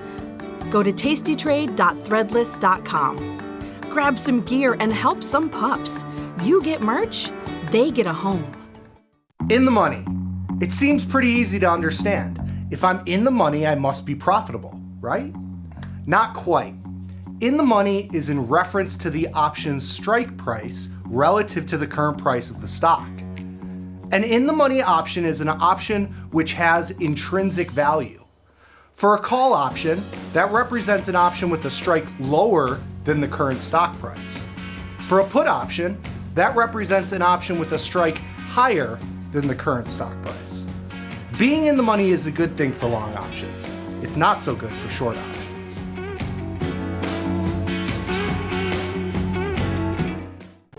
Investopedia says we're the best for options trading, period. Investors Business Daily raves about us. With stockbrokers.com, we're #1 for options trading and best in class for futures too. The Motley Fool really likes us, and so does Broker Chooser. So what else can we say other than boom? Trade like a trader. Tasty Trade. Make your move. Global markets never sleep. Explore them with Forex on Tasty Trade. Get in on 80+ Forex pairs, 24 hours a day, 5 days a week. FX marks the spot. Trade it on Tasty Trade. Tasty Trade has crypto, and you can trade with 0 commissions. Bitcoin, Ethereum, Litecoin, and more. Diversify in one place. Crypto, we got it, we get it.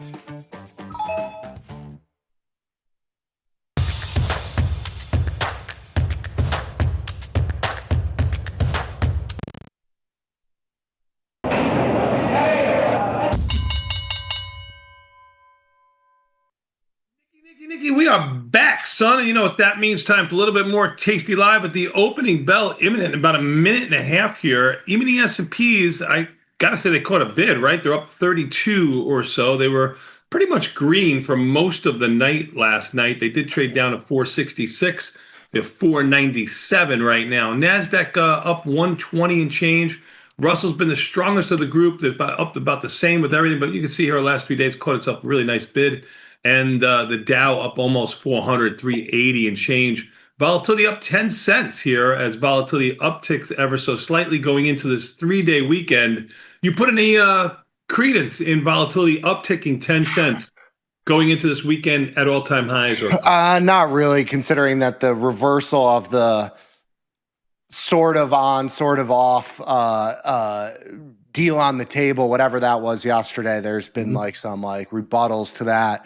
You've also had just an incredible rally and volatility at lows, bonds flying around, things are flying around. I don't take anything out of the volatility bid today. Right. It will be interesting to see if today is a slow creeper to the upside or if we just kind of pin this 7,500 mark. I'm inclined to think we just kind of pin here all day, but that'll be a little interesting for sure. Yeah, I agree with you. I agree with you too. It'll be an interesting take on what's going on in the overall market here. For sure. There was our bell. There's your opening bell. I heard it. You heard it. We all heard it. AMD up $22. I mean, why not? Sure. Why not? Couldn't get enough yesterday. Got to get more. They couldn't. They still can't get enough of it. AMD, as you said, up $24. Yeah. BE, all the things. I have 5 pages of positions, basically all bullish. I have 3 that I've short dealt in that have You should buy that page of stocks then. No, all the ones that I'm are. Just teasing. I'm teasing. I've had some good ones. The rest is just brutal. Yeah. It's just been horrible. Yeah, I get it. It's been crazy. I'm going to try and get out of this Zoom position here. This is going to be a big one. This is going to be a big one, did you say? Yeah. Well, I did a call diagonal into earnings. It stocks up 13%. Oof, that's a big one. That's a big one. So that'll be a good one. That'll go to holding my AMD short delta for another week. Volatility up here about 15 cents now as even the S&Ps flirt with their highs. All right. I took off that Zoom call diagonal spread. I took it was almost a double. I did it at $4 and change, closed at $8 and change. Oh, that's a great trade. 108, 109 right now. Great trade there. Yeah. What else is moving here? Even the S&P's catching a bid. Up 40 and change. Volatility up 14 cents. Even the S&P's, the Dow up 300 and change. Let's see what's moving the overall market here. You want to? Sure. To the downside, those buckers. What SNDK? You're not allowed. Sandisk, you're not allowed to be lower. After trading 523, they trade down to 504. It's 515. MU down 9. You're not allowed to be down anything. Good close on our butterfly to bad close because it ended up way higher at the end of the day to good close today. Yeah, for sure. That AAOI, very hard to trade, down 4. BABA down 3 or 4. FSLR makes the list light, down to a small amount of lower looking stocks here. To the upside, Spot up 30. That was for those who love Spotify. Amazing, up $29, $30. AMD up 26. Zoom for earnings up 13 or so. IBM up 10. What's Apple doing? Might as well throw that in there, see what it's going. Done up $3. Amazing. Amazing move here, son. Yes. I'm trying to close out of this crab trade we did in Shop. I think this was a what's your assumption / fast market trade that we did sometime last week. I'm going to put an order in to try and take $100 out of this. We'll see if we get filled here. Try as you may. Yeah. And I've got... So I've been doing these Super Bowls in oil into these down moves. So I've got one on that I put on yesterday at a 14-cent credit. I'm trying to buy out of the put spread, sell the call spread, turn it into a butterfly on the upside if we do get a little bit of a rally here. I have an absolute monster of a position in USO that is coming in very nicely today and over the last 48 hours with the move we had yesterday. Oil volatility, though, is kind of staying bid here. And you got oil rallying a little bit, kind of tells you all you have to know about the whatever that was yesterday. Yeah, whatever that was yesterday is right. I mean, it at this point, until it's I guess you trade it because the headline moves markets. I mean, it's hard to deny that. Right. But I don't know if I'm taking it as gospel. Yeah, I tend to agree with you. I don't know if you can take it as gospel either. It gives you an opportunity to sell out of stuff higher. That's exactly right. If you're selling puts or buying into, down moves, you get a tweet and then the market moves, 2%. And individual names are moving a magnitude of that. It allows for a lot of tradable scalping and, Yeah, it sure does. Its volatility upticks 25 cents here as even the S&Ps hold a bid. Does that spook you? Not really. No. Going into a 3-day weekend, I think volatility stays bid. I didn't think it would be up Today, I think it's got a little bit of ahead of itself, obviously, from yesterday's move, because we haven't even flirted with the lows from yesterday's move of 1920. It is keeping both calls and puts a little bit higher here, which I think is good for everyone if you're trying to put on a trade and you have a directional bias early on here. Yeah. But you know what? I'm just putting in orders on stuff. I have another. Oh wow, that was a good one. I did not think I was going to get filled there. That was another trade. I think this was like from Wednesday. Well, that's a good diagonal spread in OKLO. It was sort of I think the idea was to do a poor man's covered call, but we didn't want to buy the in the money call because it was just too expensive, and I didn't want to put $1,500, $2,000 into a position, like that. So we did the out of the money diagonal spread. I just closed it at 760. We did it at 615, so it took like $100 and change out of that. Nice. And in a pretty quick period of time. Very nice. What else? Anything else jumping off your radar? Nothing. It's nice to see Meta up a couple here. What's Nvidia doing today? I just looked at that a moment ago. Nvidia's up small, like 50 cents at 220. Not really catching itself a bid here at all. Yeah. I don't have a ton to do here. I got something here. Don't worry. I got fast market coming up. Yeah. So everybody's trying to get to the government portfolio stocks now that we put $2 billion into IBM. So some of the rare earth stocks like MP, I had some leftover calls from a diagonal spread because I just legged out of the short options. I took like $100 out of each of those, and I'm going to roll into a July-June position now. So I had just long calls in June. I'm going to close out of the June calls, which are at the money, roll into kind of a similar priced diagonal spread that's July-June, kind of just rolling duration for basically zero.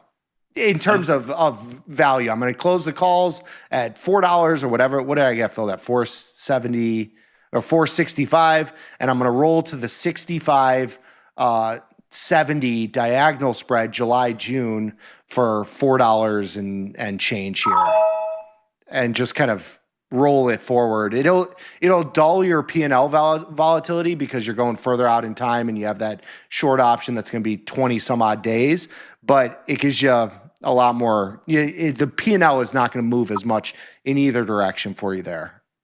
I like it.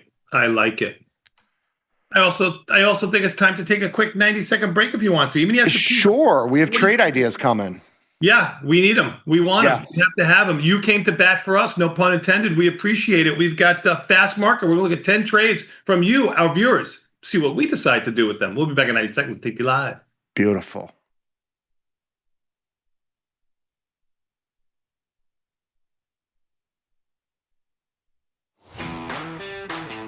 I've got some huge news for traders everywhere.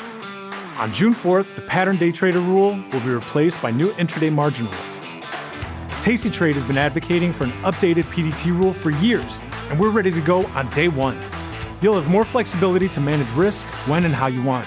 Join Tasty Trade today.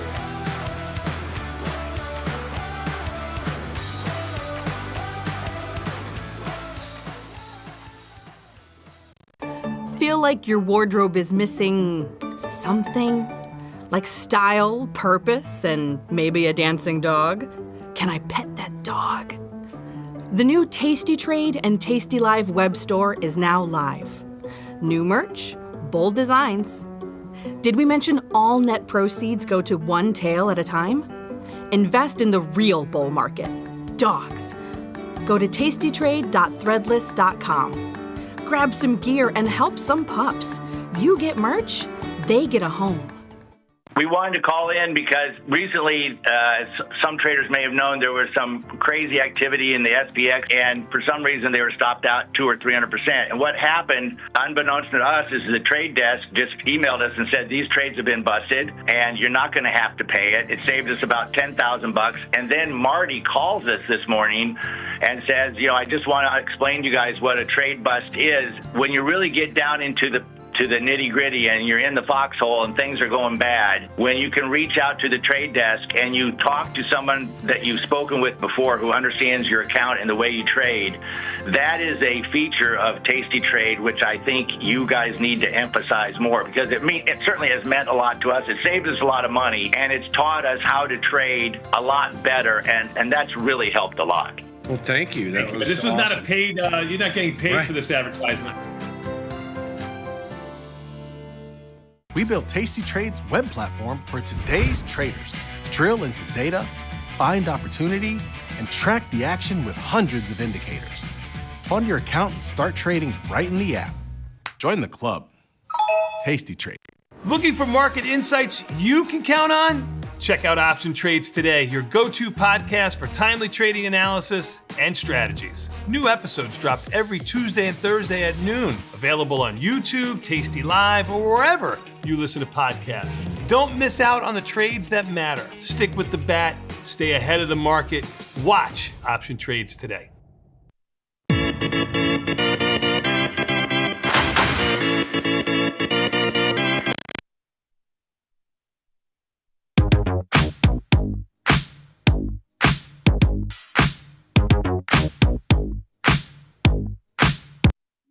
Nikki, we are back, son. You know what that means. Time for a little bit more Tasty Live. That's right, with Fast Market.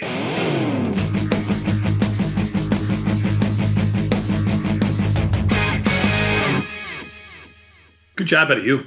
I don't know. I don't know if I had it. I think you had it. It's kind of mixed. Yeah. It was a meh. No, it was all right. It was all right. It was kind of good. Even the S&P's up 45, NASDAQ up 200. Unbelievable. Volatility bit a little bit. Oil, look at oil. Oil's up now $1 and change. Yeah, 97.60, acting a lot like yesterday. Remember yesterday, oil kind of rallied a little bit, put a little bit of a damp. I thought a little bit of a damper on the market. Bonds 110.29, under 111. I don't know. We'll see if this market holds here. This is probably one of the larger openings that we've had. We've been kind of opening bullish, but with some weakness early in the morning. We haven't seen all so far today. Yeah. Let's do it. Let's get some trade ideas on the board. I'm ready. Let's go. God, these I just clicked on AMD and it was down $3 to up $3 in like a literal second. I mean, things are just flying around. You got to be careful with some of your pricing here. You sure do. You sure do. Cool. Let's do it. So, we got our music again.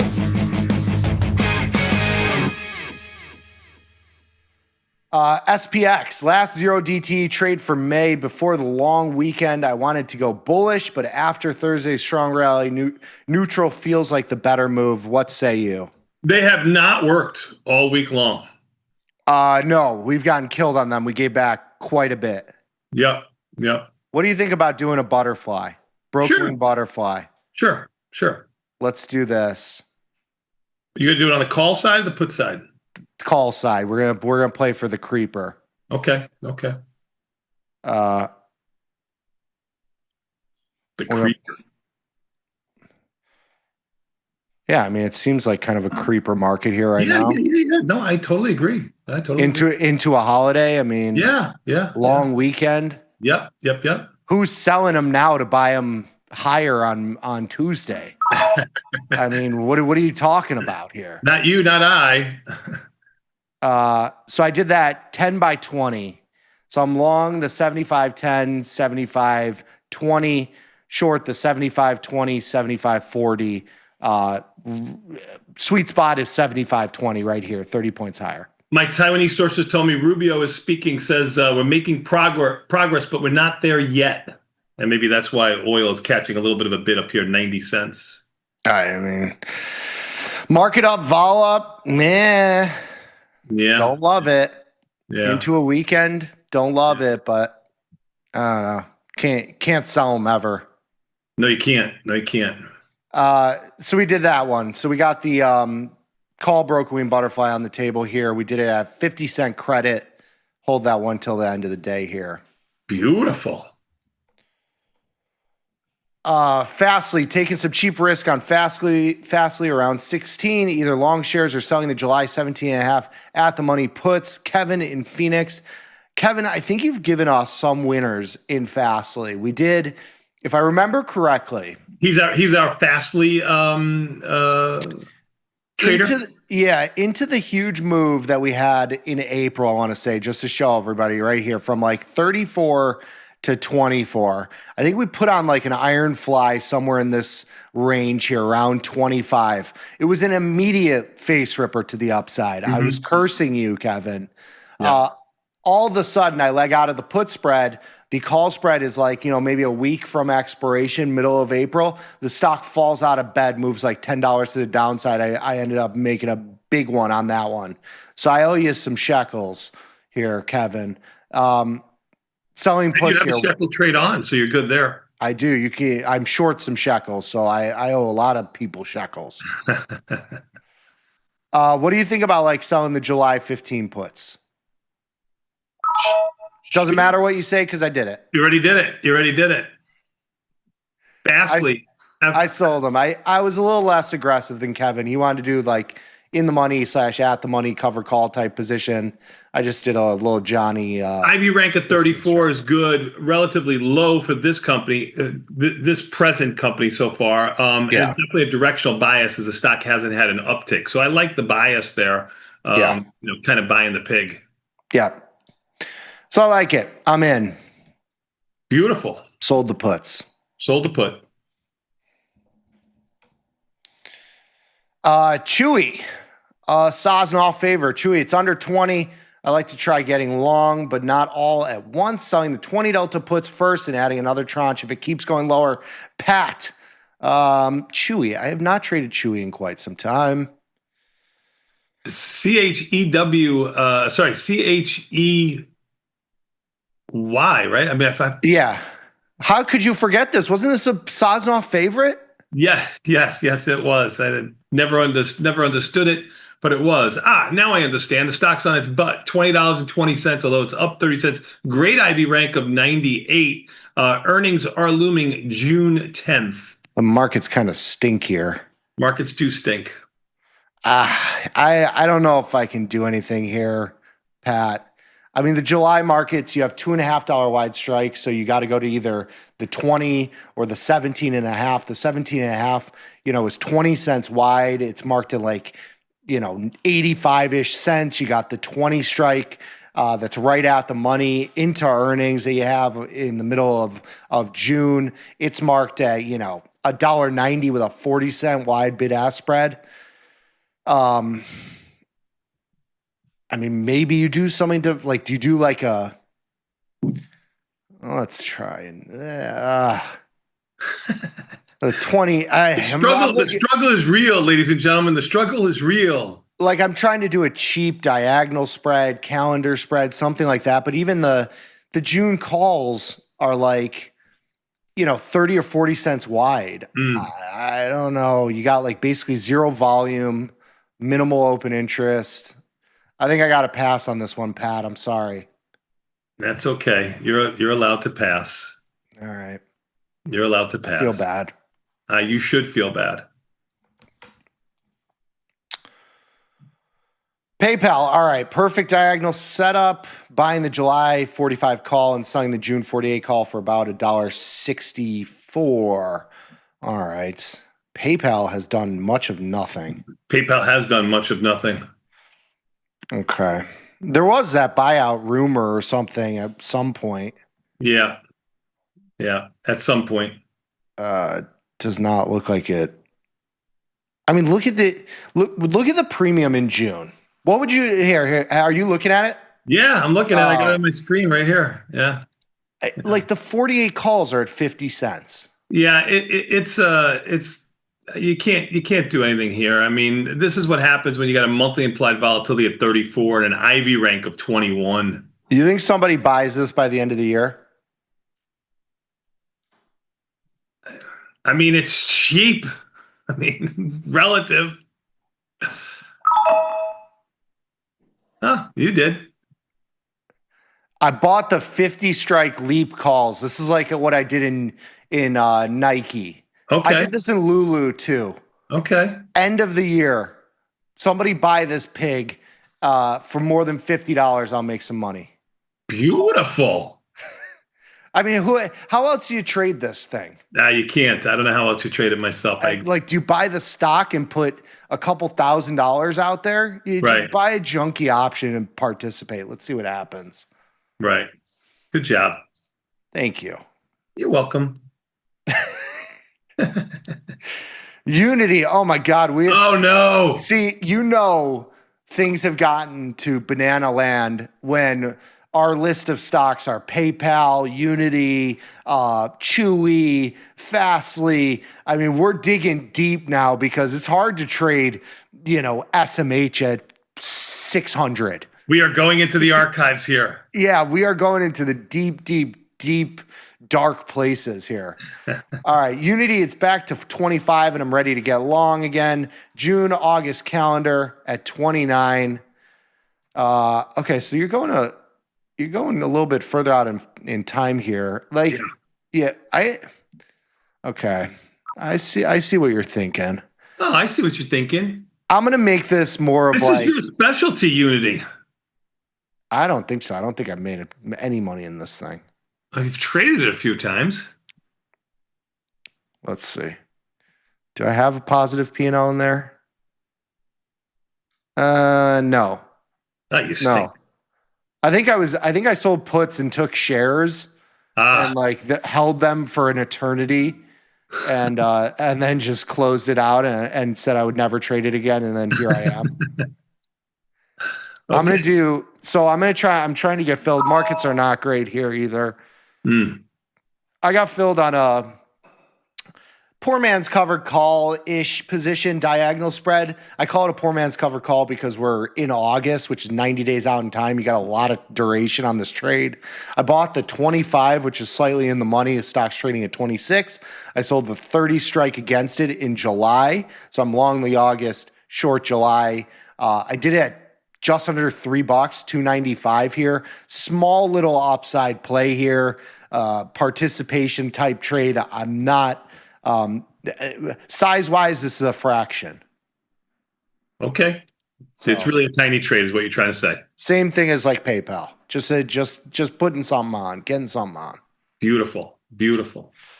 Next one, please. TLT. Ooh, bonds. What do you think about bonds here? Man, hanging out at just under 111, 110.28. I mean, I've been trading ZB. I think that's the place to go. Ivy rank of 28 has actually come in a little bit here. Oof, maybe a put spread as opposed to a naked option. I mean, I hate trying to do something up 17 ticks, which is 0.5% move, trying to get bullish on them. TLT. I think if you're trading TLT, you got to be real. TLT is a crappy product. It's a crappy product. I think you got to do bonds. I mean, you want to do like an Iron Condor and ZB? Sure. Does that interest you here? I was doing more of a one-sided trade. I like your two sides. Sure. We've caught the upside move. I mean, we were selling puts into the downside move. 110, 111-ish is kind of like, middle of where we've been the last week or two. Yep. What do you think? What duration do you go? 35? Yeah, I think you have to. I mean, that's the June 26 options, right? Mm-hmm. Yeah. Bond volatility, if you were looking at it, Ivy rank has been in the 50s not too long ago, when that would bring the monthly implied volatility around 12 or 13. Now it's 10. And this one's going to be a slow moving trade too. Yes, it will be. I'm just going to I'm going to wrap around the 108, 113. That's kind of where we've been. Okay. I just did an Iron Condor here at 35 days out in time. Beautiful. In the bonds, ZB. Beautiful. All right. Good job. Oh God, they're trying to get me.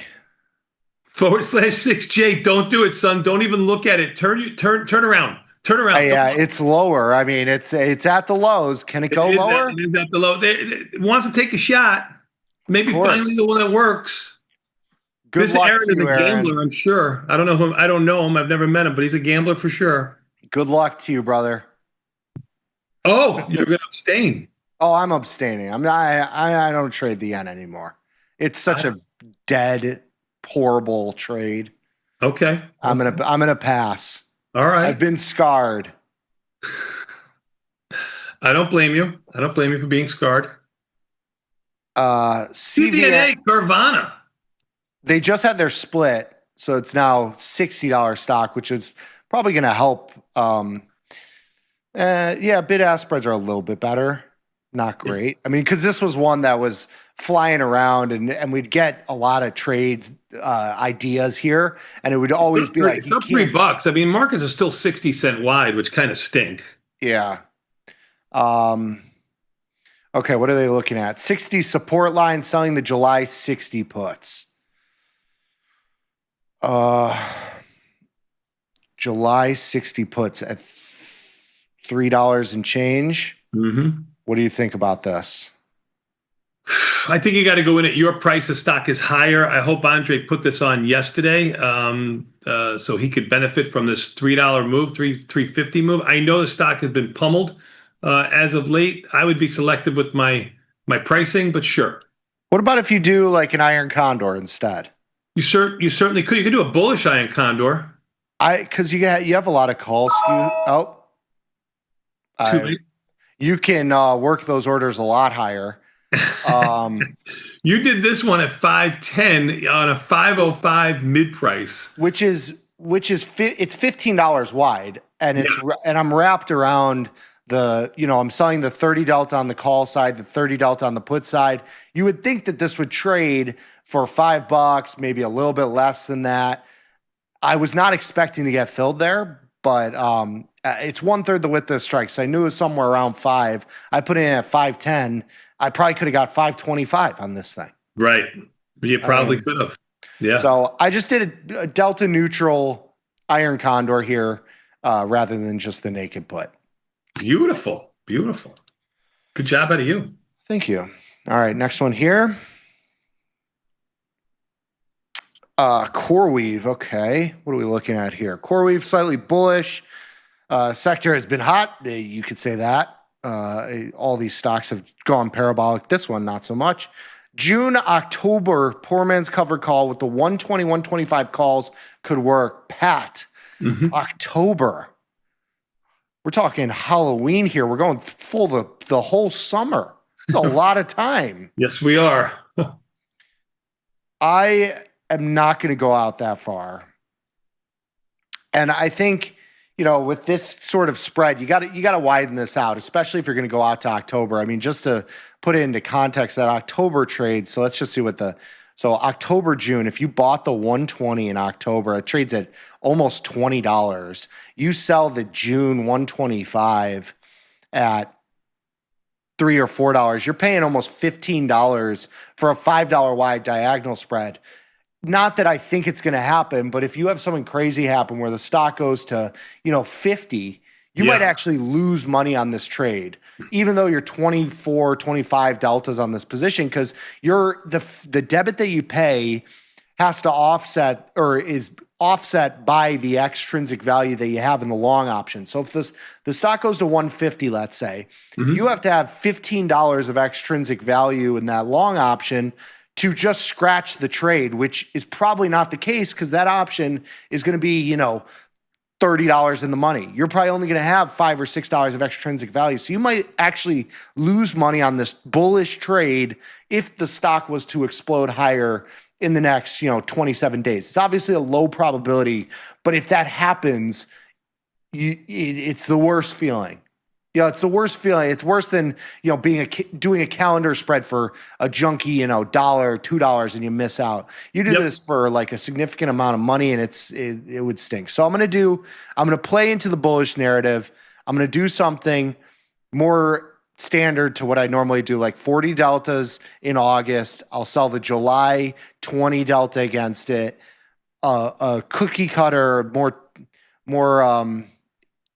normal diagonal spread for me. So for me, it's going to be the August 130. I'm going to sell the 145 against it in July. It's marked at, somewhere around $7, $7.23 or 24. 24. And again, you can get filled a lot lower than that. Because I put that in about 30 cents below the mid price and got filled, price improved another 20 cents below that. So please. Again, I'm going to put it up there on the screen. You got filled at 7.24. So when you look, it was just a 7.30 mid price. I put the mid price up there. I would put this in at $7 and work your way. Right. Until you get filled. Watch the stock too. It has a little bit of delta, long delta to it. Stock down ticks, maybe a sit tight kind of thing. It is down 90 cents. Yeah. Even the S&P is up 35. That's about as low as I've seen them in the last half hour that we've been on the show. Yeah, 7,500 just sitting. 7,500 we are sitting at the moment. Should I put it in an order to buy? Volatility up 15 cents. It was up 30 cents a moment ago. Oil up $1.60. That's a little over a 1.5% move. What else we got? I'm going to put it in an order to buy in the risk on my butterfly. Okie dokie. For 50 cents. Okie dokie. So give me exactly 0. Beautiful. Okay, so we got that one in. Last one. Awesome. Last one. Let's do it. USO. All right. What are we looking at here? Buy the July 140, Did you push that 145. CRW trade through for me? Yes, I will do that right now. Even the S&P's up 31, volatility up 20 cents. Crashing. This is the first downtick we've had all morning. Yes, so far back to where we were this morning. Us. Buying the July 140, 145 put spread. Price will come down. IV will come down. Thank me later, Tom. I appreciate the confidence. I'm basically neutral delta because I'm selling so much upside call vol, but I don't hate this idea if you're bearish on oil. You do have to keep in mind, and USO is a product that has a roll to it. And so when they are rolling the futures contracts, there's actually a drift to USO. It's why USO is going down or is going down less usually as a percentage day to day than oil goes down, and it goes up more generally as a percentage just because of that drift. So there is a drift component to it. If the complex of oil, meaning the front is higher than the back months, if that stays like that, it will continue to go higher just on that. Obviously, the oil price will reflect in USO as well, but that is a drift to USO. So you are fighting, you're swimming upstream with this sort of trade, which is fine if that's your prerogative. If you think oil flips, this will be a good one. Have you tried to swim upstream? It's very difficult. I'm actually a really good swimmer. I got the flat wide feet. At Ojibwa, I was always, top tier in the swim meets. So it's not a problem for me. Okay. Well, there you go. I had no idea. Okay. I'm going to do July. You are going to do the trade. So you have no problem. I'm going to do it. I'm going to do it small. Yeah. And I have my biggest risk is like tail upside here. Oh, wow. 280. You got filled pretty easily on there too. Oh yeah. I'm not working my orders very well. No, you're not. Again, wide markets in USO, you wouldn't think it, but wide markets in there too. Dollar wide markets in USO. You traded a couple of things that weren't quite as liquid as I would like at least. I'm supporting the peeps, okay? My guy Tom in North Carolina. I'm supporting my man. Beautiful town too, Raleigh. Very pretty. Been there a few times. Very, very nice. Very, very nice. Very nice. All right, how many trades did we do there? You did quite a few. It looks like you did 8 out of 10. To me, that's an amazing amount of trades with some of the products that are up here. I'm not saying anything about our customers. I'm just saying some of these things weren't quite as liquid as you would have liked. Mm-hmm. Let's take a look at quickly look at the market here. E-mini S&Ps are up 29 handles. That's about 28. That's about as low as I've seen them since we've been on the show. You can see here they traded over 7,500, 7,516. Last night they were about 30 handles lower. NASDAQ up 100. Russell keeping its wings up the most here, up 22. Dow up 315. Volatility up 15 cents. Has been up all day at 1950. Bonds are up only 11 ticks. That's 6 ticks off of the lows. Maybe bonds putting a little bit of pressure on the E-mini S&Ps here. Maybe oil putting a little bit of pressure on the S&Ps here too, up $1.50, flirting with $98 in the middle high end of its range, about the middle of its most recent 2-3 week move here in the market too. Across the board, upside is Dell up 37, Spot up 30. Unbelievable. Wait, did that have earnings? Did they have earnings? Dell has earnings on the 28th. So is this like, did it get added to the government portfolio? I mean, you're my government portfolio guy. Well, no, I'm flying blind here. What do you mean you're flying blind? Because we're doing the show. Oh. Yeah, I don't have my news source here. I don't have my ear to the street. Oh, gotcha. I'm sorry. That's okay. Let's take a quick 90-second break. Even the S&P's up 24. We'll come back with more Tasty Live after this. What do we got coming up next, son? We got Market Measure, got Jade Lizards and SPX. We'll be back in 90 seconds. It's Tasty Live.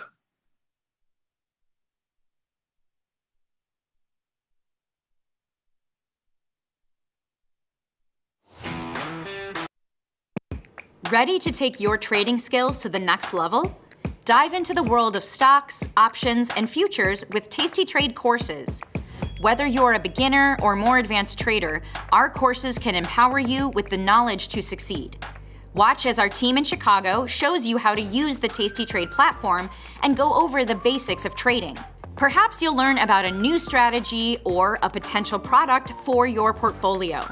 To find our courses, go to the Manage section of our web platform or head to courses.tastytrade.com.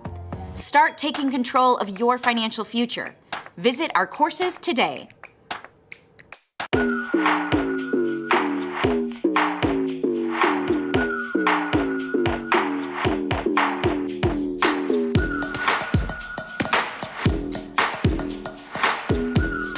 First thing about Tasty Trade is how easy it is. It's a very quick, light platform. It's all on one page. And with 1 or 2 clicks, you can be anywhere on the platform. Being able to see graphically where your profit and loss zones are. Whether it's a pool, a puddle, or a sea, you can navigate your way out of it with the Tasty platform. So I love that. You guys have the most unbelievable customer service in the business. Email support, call support, get through right away. They actively listen to the customers to make changes to the platform to make it better. In fact, I've never seen anything like it in any corporation in the United States. The market doesn't stop. So why should you? Diversify your portfolio with stocks, options, futures, crypto, and more from Tasty Trade. Focus on the markets that matter to you. See the odds before you trade using curve analysis, IV rank, and more tools. Get industry insights that help you find your next trade right where you need it. Tasty Trade. Download today. Today's episode of Market Measures is brought to you by SIBO. SIBO is partnering with Tasty Live to provide educational opportunities for traders at all levels. Did you know index options like these can provide opportunities for diversification, lower volatility, liquidity, and other benefits? To continue your education on some of the mechanics learned in today's market measures, check out SIBO's Retail Trader Suite at www.sibo.com/minis.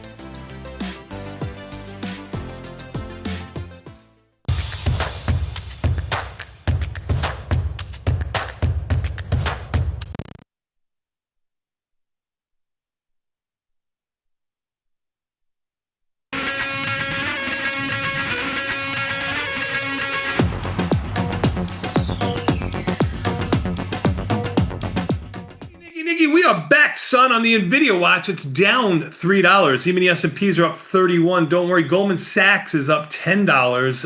Apple's up $3.70. Microsoft up 20 cents. Ooh. Coming for them. Coming for them. They want them, can't have them. SanDisk down 63. Bloom Energy up 4. There are some huge moves. I mean, we were looking at Dell. I just looked at Qualcomm. I mean, there are some huge moves. Yeah, they don't mess around to the upside here. No, I had a diagonal spread in Qualcomm. I was long the 220, short the 250 in June. Mm-hmm. I mean, we put this on a week ago at $12 and change, and I just closed at 19. Yeah, I mean, these are just the moves are just unbelievable. Yeah, the moves are violent, and they don't take no for an answer. Yeah. All right. You ready to go on? Let's move on here. We've got ourselves a market measure. Sure, let's do it. Lizards in the SPX.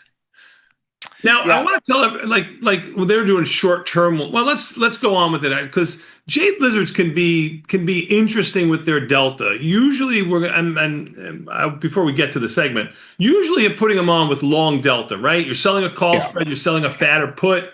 Maybe you're buying a put below to minimize how much capital you put on. But into the trade, as we move higher, they can flip from long delta, maybe a 5 or 10 long delta, to actually being short delta at some point during the trade, especially if you get a big up move like we've had as of late in a short period of time. Yes, for sure. For sure. So they have a dynamic to them that, just because you put them on long and you're up a couple of dollars on them, $10 wide Jade Lizard, you're up, $2.5, $3. At that point, if we continue to go higher, not staying sideways, going nowhere, if we continue to go higher, you flip your deltas to negative. You got to do something. You got to either decide to buy back that call spread, buy the whole spread back, or you're talking if you're doing like not collecting the full width of the call spread. No, I mean you can collect the full width of the call strike. There'll come a time when that call strike here, I'll do. Oh, if you get like a huge move, you're talking like what we've had, right now. Yeah. Go ahead. All right, short-term management. So over the past couple weeks, we found that Jade Lizards have been a natural fit for short-term SPX trading. That's a nice way of saying the market's gone up really significantly, and these trades have worked really, really well. And I think just generally speaking, people have an easier time being long. And so when you're, selling a Jade Lizard, you're long delta, you want the market to go up, it's a pretty easy thing to do. So the next question is, what do we do once the trade is on? How much profit to hold out for? What are we cutting the losses at? Or simply to do nothing? Those are the kind of spots that we're going to look at here. Profit targets are kind of a familiar tool for increasing win rates, but taking profits too early and you leave money on the table. We've talked about kind of 25% being the sweet spot for most of these zero-day trades. Take off winners, you take off risk as well. You don't want to take off winners too early for too little, because then you're not getting enough out of it. Stop losses are more of a question really for us, because they obviously you can have if you have too tight of a stop, you're going to be death by paper cuts. Sometimes those trades can come back in your favor. So stop losses, are kind of a tough question here, especially on zero-day trades. We have leaned towards, being more, putting lesser risk on versus stop losses. Just put less risk. It allows you to hold it and be able to withstand some of the whippiness, especially in the markets that we've been trading here in the recent time here. That's right. And so let's get into it. We're looking at short-term Jade Lizards and just the mechanics behind them. Let's do it. So the study that we're going to look at, obviously the last 3 years of data in short-term SPX options, that is the data set for zero day. We did have the Monday, Fridays that were the first, or the Mondays were the first. Then they did the Wednesdays, and then they added the Tuesday, Thursdays to complete the whole thing. So we only have 3 years of 0 DT data. We're going to look at 4 sets of parameters on selling 7 DT Jade Lizards. So we're doing these. So this is a weekly Jade Lizard. We actually have an interesting segment coming up for the PDT day on June 4th that Kai put together for me. We're going to compare doing 0 DT trades versus, having to do one a week because you can only you didn't want to hit the 3-day trade limit. So you can only do 1 or 2 a week. And we're going to show just how much different that is. But here we're looking at 1 week Jade Lizards. We're going to do $30 wide put spread and a $10 wide call spread, shorts at the expected move. We're also going to do a 20-point wide put spread, $5 wide call spread, shorts at the expected move.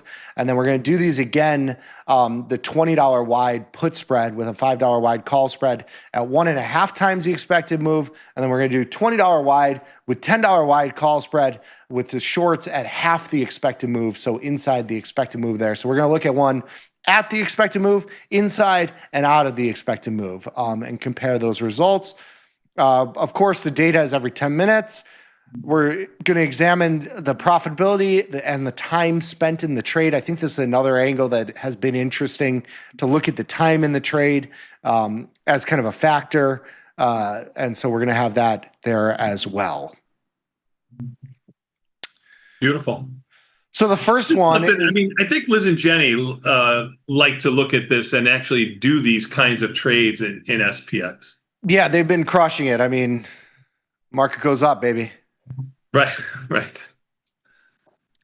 So here, the first one, $30 wide put spreads, $10 wide call spreads. This is at the expected move. So this is probably the more traditional setup, I would say. You have a wider put spread.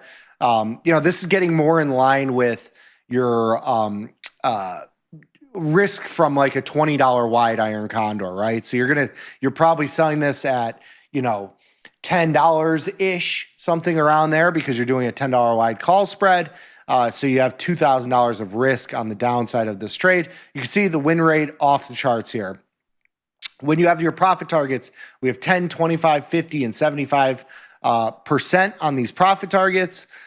You can see, obviously, with the lower profit target, you're going to be in the trade for a shorter duration, about 3 days. As you get further down, when you get to like 50%, you're holding this a lot longer. You can see in the tail off in terms of your duration, right? 3.5 or 3 days to basically 4 or 5 days to get to 25%. And then the rest of them, you kind of got to hold till expiration. 7 days to get your 75%. If you want that 50%, it's going to take you close to 6 or 7 days. So you got to basically hold the entire duration to get to that 50 or 75%. And your P&L also kind of tops out, right? So you go from $97, you go from 80 to 97 to 90 to 120. It tells you that you kind of get bailed out on Friday. We've had a lot of up Fridays here recently, and I'm sure if we look back at the data, just because of the way that P&L kind of goes down at 50% average P&L and then goes up at 75%, it's telling you that, a lot of times you're getting bailed out on stuff that otherwise would have been losing on the Thursday. That's just kind of intuitively baked into those numbers. But it really tells you that your P&L, average P&L, tails off once you get past 25%. I don't know if the risk is worth the reward at that point there, especially when you factor in time. Right. That's the problem. Yes. Yeah. And so the next slide here, we're getting back into the $30 wide, the $30 wide put spread, 10-point wide call spread at the expected move. We're talking about stop losses here. So the stop loss of 100%, we're still looking at a 20%. Profit targets at 25% and a stop loss. So the one we just looked at had no stop losses. And then this is just no management overall. And you can see that adding in a stop loss is going to hinder a lot of your P&L. And that's because you're not with a 7-day trade, you're not allowing that time to really play out, right? So it took 3 days to get your 25%. Here with the stop losses, you're getting stopped out of a lot of those trades, and you can see your average P&L just not that great. Yeah. It's not that great with any of the stop losses. Even if you're doing profit target at 25% and a stop loss at 100%, you're lowering your P&L and increasing the amount of time that you're holding the trade. Yeah. So it doesn't seem like this would make a lot of sense, right? No. Yeah. And then no management as well. I mean, you got to do something. The no management, it opens you up to a lot of the tail risk. Yeah, well, it opens you up to the numbers, right? I mean, it's here. Oh, everybody always asks, is it a zero-sum game? And I'll always say it's not a zero-sum game. But if you're going to put something on with no management all the time and just let it run and see where it lays, the numbers are going to pay out. You might get 10 in a row that work out for you, and you make full profit on them or a decent sized profit on them, and then you'll get 1 or 2 that'll wipe out all of those returns you just did. You have to manage these at some point. That's the difference about trading and just trying to look at something like, where is the edge here? There is no edge. The edge is in managing the trade. Yeah, and this also, because we have 3 years of data, and it's not, there is no emotions in the data, right?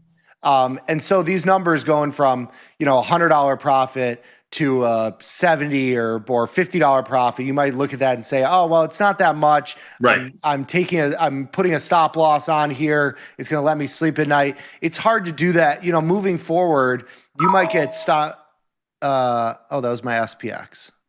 So I bought in the risk on my S. So I have a free butterfly on the upside. Free upside butterfly, right. Because you did a call broken wing butterfly, which has a synthetic short call spread in it. You just bought that synthetic call spread in. As even the S&Ps are up only 18, volatility up 10 cents. Volatility has gone nowhere. It is so bizarre that there's no bid in volatility. Yeah, I would have thought it would have stayed bid today. It's only up 5 cents now, and now you got the market going lower, volatility going lower.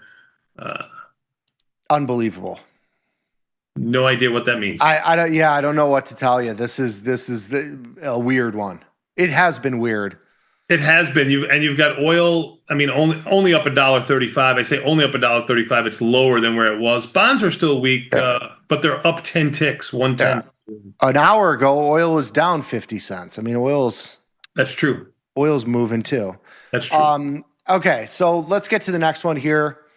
So we're getting into the $20 wide. So the $20 wide put spread, $5 wide call spread. This one is looking at the expected move. We're looking at various profit targets. Again, the same story here. So if you're putting these on 7 days, you probably want to target that 25% of the max profit. Somewhere between 10 and 25% is probably your spot, because your P&L tails off, your average P&L tails off, and also the duration that you're in the trade. And that's money that, this is in a vacuum. This is just one trade. Yes. That $2,000 or whatever that you're putting up to put this position on could be used somewhere else.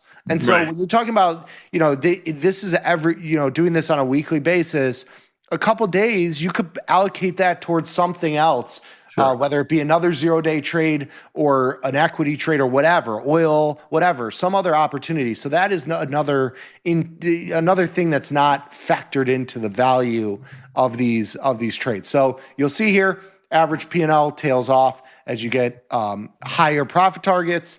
Also, your days until expiration increases pretty significantly when you go from that 25 to 50% profit target. It doesn't make sense to get the extra $7 and hold the trade for an extra 2 days. Like, hold the trade 50% longer to get $7. Not in my book. Not a good one in my book. I agree with you, son. Not a good one in my book either. Even the S&P's up 17.5, NASDAQ up 74, Russell up 12, and the Dow up 250. They've basically taken away about 2/3 off of the highs. Weird Volatility up 10 cents. Bonds are up 10 ticks. They were just up 9 ticks a moment ago, and oil up $1.30. Here we're looking at stop losses. So you got a various stop loss target here. Again, they start to, be a problem for your trades here. Profit target, 25% and the stop loss, again, not great here. No management at all. Also not as good as just managing the trades. So again, you want to manage trades.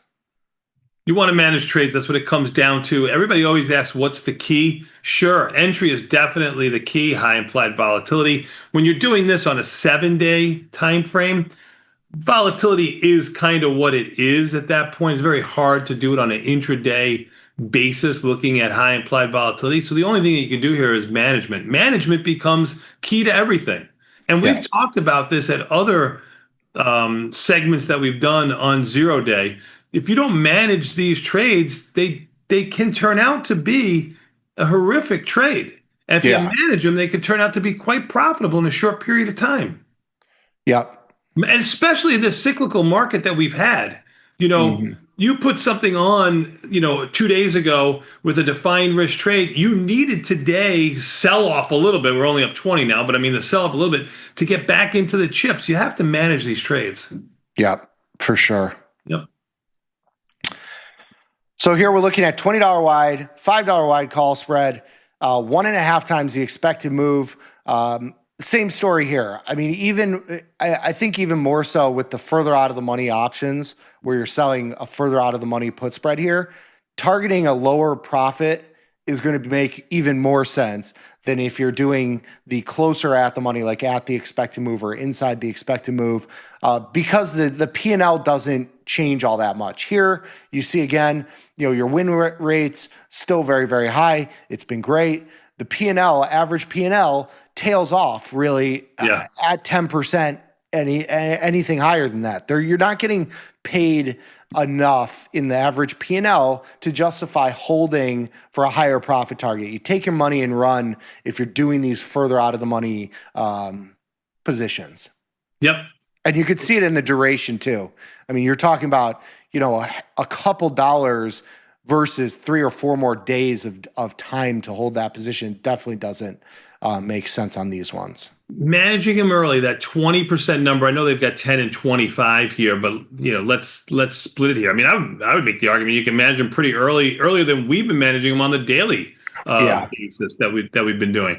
That 10 to 20%. Now that might mean you need to trade more than one contract. If you're a one contract trader in SPY and you're doing this in SPX, which is 10 times the size of SPY, and here I am telling you might have to trade these a little bit bigger. Well, managing them makes it a smaller trade. Defining the risk obviously is going to make it a smaller trade too. But one naked option in SPY is $7,000, $5,000 to $7,000, depending on where you are in there. If you're putting on 2 of these, you're right around the same amount of buying power. The math works. Yeah. Well said. Thank you. So the next one here, we're looking at the stop losses again. I don't see really a reason to put in the stop losses. I think if you're managing these trades for winning trades, you're going to inherently take a lot of the risk off the table, especially if you're doing them in a couple days. It just makes more sense to not put the stop loss in here for any of these. Yeah. It's 50-50 one way or the other, right? A profit, they do put on a profit target here of 25 cents. 25% and a stop loss of 100%, and that it's still good. It's a good one. Yeah. It takes positive. about $10 off of your P&L from memory there. And it's amazing. These trades, have around an 80% pop when you put them on, and that's what the management win percentage comes out to be. Yeah. The stop. What this data is telling you is that you get bailed out on a lot of trades. Yes. The down, and that maybe that changes. You get bailed out from full losses. You may still have a loss, but it won't be a full loss, and that's why you're able to have a positive P&L at some point. But your stop loss, you're out before that. That's true. That's the thing here. So you're stopping out. The market's gone down, and then over the period of time through the rest of the duration, market comes back. and that stop loss is already been, you've eaten that. Yeah. Whereas, if you didn't have the stop loss, now you're in a profit. It's a huge swing. That said, that has been the market. And so that's not, you can't, like looking at these numbers, they're awesome. It is what it is, though. It's not, you're not looking at a huge data set here. You're not looking at a huge data set here. You're right. And the market obviously at all-time highs or close enough to all-time highs. Your big risk is to the downside with the $30 wide put spread versus the $10 wide call spread. So your max loss really is, forget about the credit you receive. Let's just call it, well, we add the credit, $2,500 for argument's sakes. You're never getting that because your max loss has been all to the upside, which has been $1,000. Yes. Next slide, please. All right, so now we're looking at the $20 wide, $10 wide, or $20 wide put spread, $10 wide call spread at half the expected move. So this is inside the expected move. Again, this one, when you compare this to doing at the expected move, it's not better. Like you might as well just do the expected move. Yeah. And from a duration standpoint, you're out of it quicker. I would just do the expected move. They're all kind of good, but I would do the expected move. I think that's the one that makes the most sense when you look at all the data points from duration to average P&L. Yeah, totally agree with you. Good job. Good job out of you. Good job out of the team. So here with stop losses, again, same story. They lower average P&L, increase the amount of time you're in the trade. No brainer. I love it. Takeaways. So, these have been successful in general is the main takeaway here. We tried to kind of do a new spin on this one. All these Jade Lizards have been good. The larger profit targets tend to deliver better P&L for strikes placed near the expected move, while the other placements saw similar but faster results by taking 25 to 50%. So you've got to weigh that kind of, do I want more profit versus do I want to be out of the trade quicker?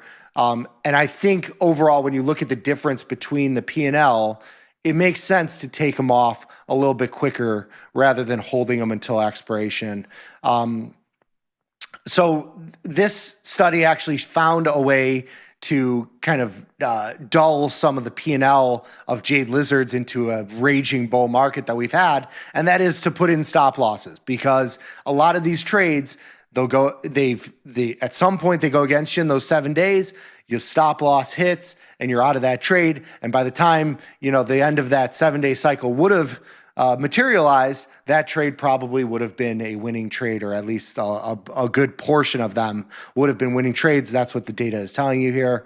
Overall, Jade Lizards have just been unbelievable. Who knows if they will continue to be that way, but if you've been doing them, congrats on your wealth. Congrats on your wealth, my lord. Interesting market here as even the S&Ps are up 26. They've rallied about 6 handles off of their recent low, which is still up 20 handles, or about 2.5 points on the SPY, which is now up 3. You've got Tesla up around $10. That's caught itself a bid the last couple of days. McDonald's, which was on a tear trying to buy the pigs, is now down $3.29. Spotify still up $38 with Dell. BE still up $8, but you have Nvidia, down $3 or so. Let's take a look at some of those stocks that are down right now. Some of the names you wouldn't think you would see today. Costco down 23, even though the Dow is up 200 and change. Costco traded up to 1045. That's 1,045. It's 1,027. Coin down $5. No surprise there, but AVGO down $3 or so after trading about $7 higher. I've already mentioned Nvidia, but you've got Palantir back down around $3.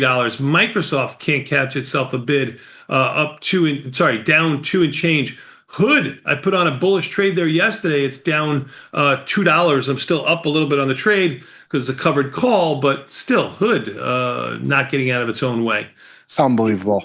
Interesting market. Some of these moves, AMD, ARM, the double-digit moves every day. It's crazy. It's crazy. Look at CrowdStrike, and I was bullish on this stock. I couldn't have thought of it being at 670.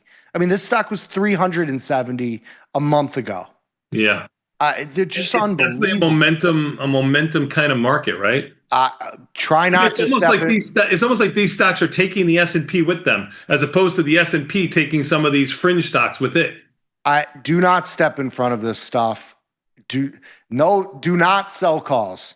Buy a put diagonal, buy a put spread. You want to get short something, don't be a hero. Volatility in by 5 cents after creeping up to up 30 cents at one point earlier today. Now you've lost volatility too. Oil up $1, was up like $1.50-ish earlier, and bonds are up 12 ticks. They were up around 9 ticks on their lows. Unbelievable. It's an interesting market. You want to take a quick little 90-second break? Yeah. Let's do that. We'll bring in the people from the mothership, Tasty Trade. That's right. Number one brokerage firm in the whole galaxy. We'll be back in 90 seconds with Tasty Live.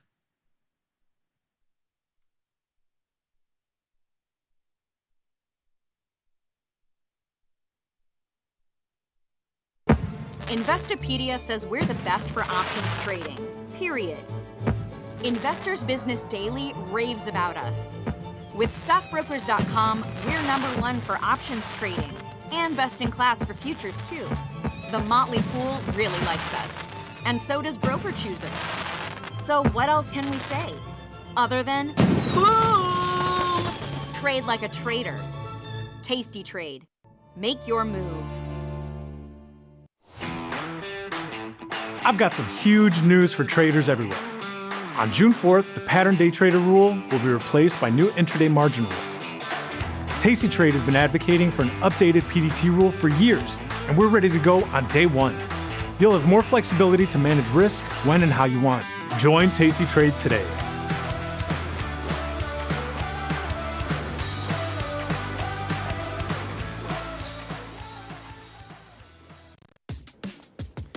Look who's back testing.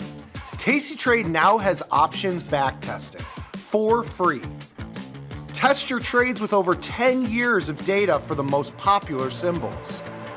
See how your trades would have performed in the past.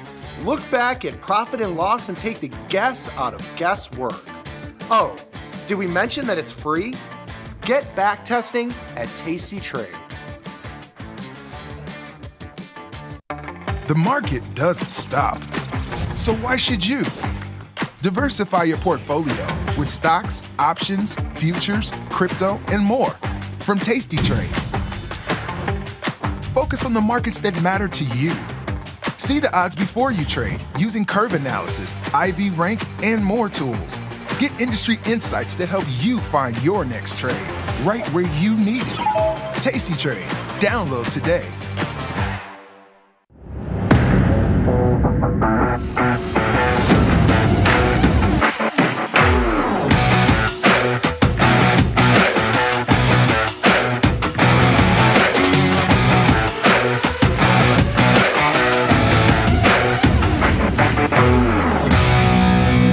On Tasty Trade, adjusting your option positions is a right click away.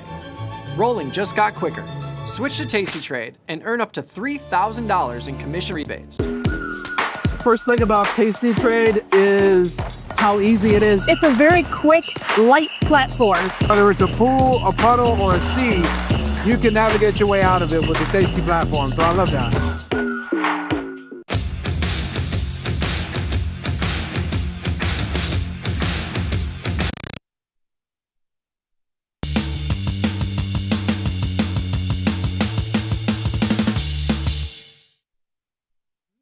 Nikki, we are back, son, and you know what that means. Time for a little bit more Tasty Live with this man.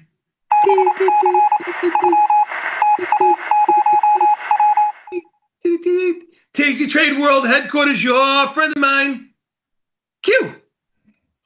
Fellas, how's it going? What's up, brother? Oh, I'm doing well. How are you guys? You're like a supermodel. You got like a one initial name like L and stuff like that. Like you're amazing. Yeah, we've got a nice mystique. You know, I like it. A fresh haircut too. Look at you. Yeah, thank you. Long overdue for sure. Cause like I've got a powerlifting competition at the end of June, and I was like when can I get it without like letting my hair get too long and like still have it look nice for the competition? I may have pushed it a little bit, but we're looking all right. Tony, don't give me that look. Okay. These are real life problems we've got there, man. These are real life problems. Yeah. Wow. Oof. Nice. Very nice. Amazing. Good. Well, I know the desk is busy today. I'm going to let you go real quick here. I just have one quick question for you. What is the soup du jour for the calls today? Yeah, I would say today people are really just looking at the ES a lot because, really? Yeah, with the moves that we've been seeing, right? We saw it down yesterday and then crazy rip at the end of the day to the upside. Mm-hmm. And then today we've just got more upside action. And so a lot of people are looking to play the options here because that's what we're seeing is, the most active, the most liquid, and it still has a very high implied volatility compared to what it normally does. Awesome. All right. Cool. Well, good job out of you. I know you're busy on the desk. Let's get to your list and I'll let you go. And Nick and I will end the rest of the show.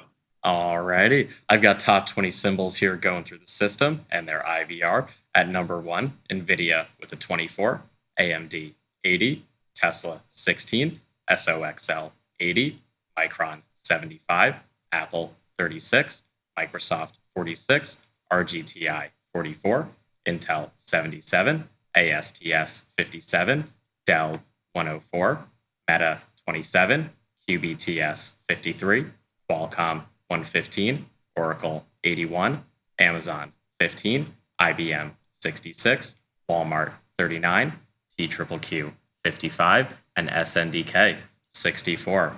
And then also, what's been the soup du jour for sure is PDT is going away soon as well. Ooh. And so we can go over that again really quickly here. So when it comes to pattern day trading, currently you have to have a $25,000 account minimum to be able to day trade more than 3 times in a rolling 5 business day period. And so come June 4th, that restriction will be going away and there's no action required, nothing like that to have your account be unrestricted if it's currently restricted or have the new rules be applied to your account. We'll be ready on day 1, June 4th. So at any account level, you can day trade, of course, assuming you have the correct permissions in a margin account, right? But you can day trade stock as many times as you'd like and equity options as many times as you'd like. And then there's also like the intraday margin requirements. All that really means is as long as you're not in a margin call nor putting yourself in a margin call, which the Tasty Trade platform will, of course, not allow you to do, right? We're not going to let you just put yourself in a margin call with an opening trade. And so as long as that's not happening, you're good to day trade as many times as you'd like. Perfect. Well said. And thank you. And we're going to have a little, just to tease a little bit, we're going to have a little special edition show day of. I can't say too much. Don't worry. We're looking for volunteers. You might be part of it, Q. Oh, let's do it. More than happy. Would love to be part of that. Awesome. All right, my friend, we got about 10 minutes or so 15 minutes before the market closes here. I'm going to let you go, and Nick and I are going to take it from here. So back to work for you. Back to the salt mine. Thank you, Q. Thank you, Q. Appreciate your time. Nikki, let's talk about this market a little bit here. We've caught a little bit of a bid up $10 from the lows that we made, which was still up on the day, up around $20 on the E-mini S&Ps. Are we done for the weekend? Volatility unchanged. It was up around 20, 30 cents. 7,500. Yeah, we're going to just sit here all day, it seems like. The move in oil, I guess, is interesting, but there's no, I don't know how you could sell right now because there are just sell what? Sell oil? No, sell the market. Like, I don't know how you could get short the market here with the way some of these stocks are moving.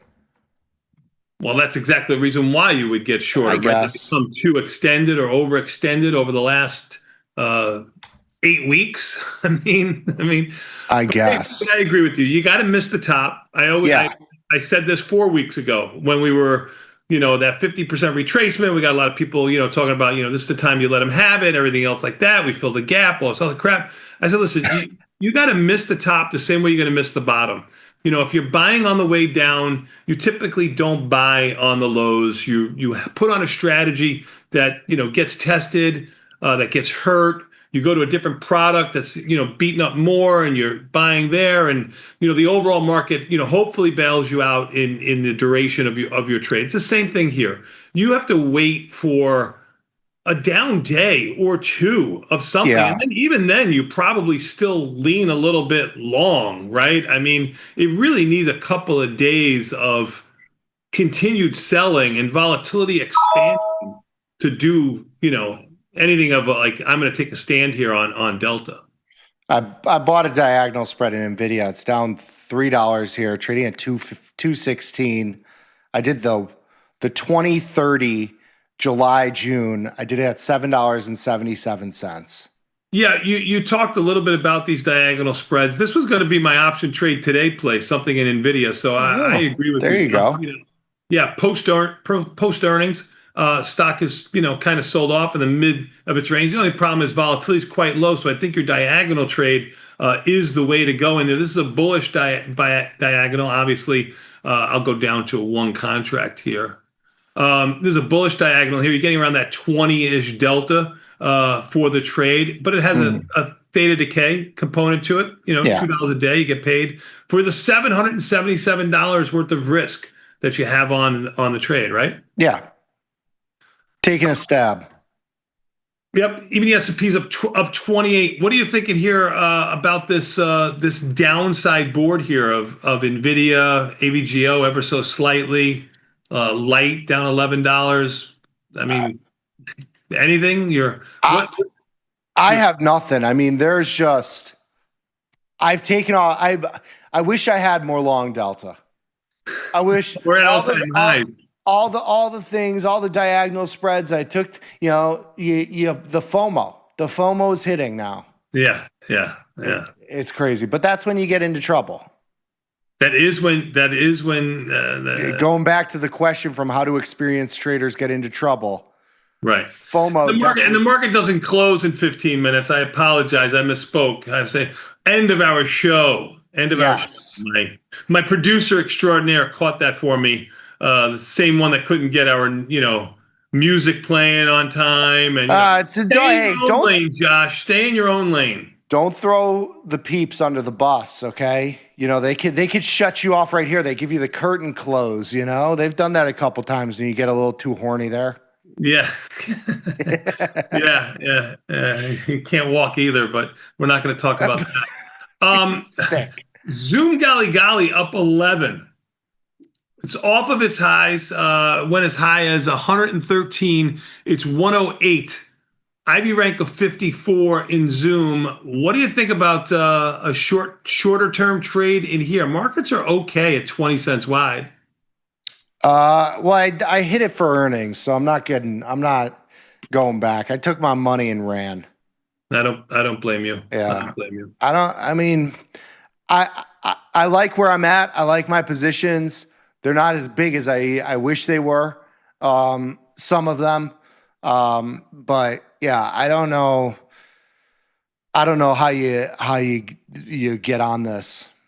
Bonds up 7 ticks. Is this a spinning top, Dow Jones, Grovey, whatever they call it? Gravestone. See, we're in a dark place here when we start throwing those around. I mean, it's ridiculous. I'm looking like adopted baby. What do they call it? Abandoned baby. Abandoned baby. Yes. Got it. I mean, you got everything going nuts today. Rocket Lab. I'm looking at Rocket Labs up a bazillion. That was down yesterday, wasn't it? Yeah, it was down like $15 yesterday. It's up $15 today. Yeah. I mean, these moves are just unbelievable. The surprising part is that some of these memory stocks are not participating in this. That's like where the weakness is. I mean, Micron's basically unchanged here. You got SanDisk down 20 and change. It was down 70 and change. Micron's unchanged, up $5. Yeah, it's basically unchanged on a $700 stock. What do you call it? I call it. It's up the same percentage as the market. Yeah, exactly. That's the whole point. You've had no. I shouldn't say no. It's been a choppy grind in the indices as a whole. You look underneath the surface, and the realized volatility in single name equities is through the roof. If the VIX at 16, sure, I get it. The E-minis are up, 25 to 50 basis points every single day. Mm-hmm. The VIX of what the semiconductor space is 200. You know what I mean? Like that's the disparity, which is kind of weird in my opinion. I mean, SMH volatility is 45. That is low relative to what's happening here. Okay. Do you not All agree? right. Yeah, I agree. Actually, I mean, when volatility was up 30 cents, I didn't think we were going to fall out of bed or signal the top there, but I didn't think that volatility would go unchanged today at all-time highs in the market. Yeah. I mean, volatility has not got a bid on it, literally anything. Yeah. Oil at 105, a week ago, volatility was nowhere. It doesn't matter. It just doesn't matter right now. It's all the AI trade. It's all the momentum. Yeah. OVX, all the momentum. OVX CGI is trading right there at 74 and change. This is where, as you can see from the chart on the right, it doesn't matter. Oil goes higher, oil goes lower. It doesn't move. Yeah. Volatility doesn't move. And what about your gold trade there? You're a little bit bullish on gold. I got some long delta in gold and silver. Not good. No love there. Yeah. On is a spread, off is a spread. Next time you listen to me. All right, son. It was so good talking to you today. It was so fun. Even the S&Ps are up 29. NASDAQ's up 175. Russell's up 17. Russell and the NASDAQ are the two, I guess, and the Dow are the three leaders in the clubhouse. Even the S&Ps need to rally about 6-7 handles to catch up and be up the same amount as the NASDAQ, Russell, and the Dow. Volatility up a nickel, bonds up a nickel. 110.16 is the low, and by a nickel I mean 5 ticks. It is the low for the day. Bitcoin down around 1,000. Oil is up $1.18. All quiet on the Western Front, son. We'll take a quick 90-second break and come back. We got Liz and Jay next. Peace. We'll see you in June. See you in June.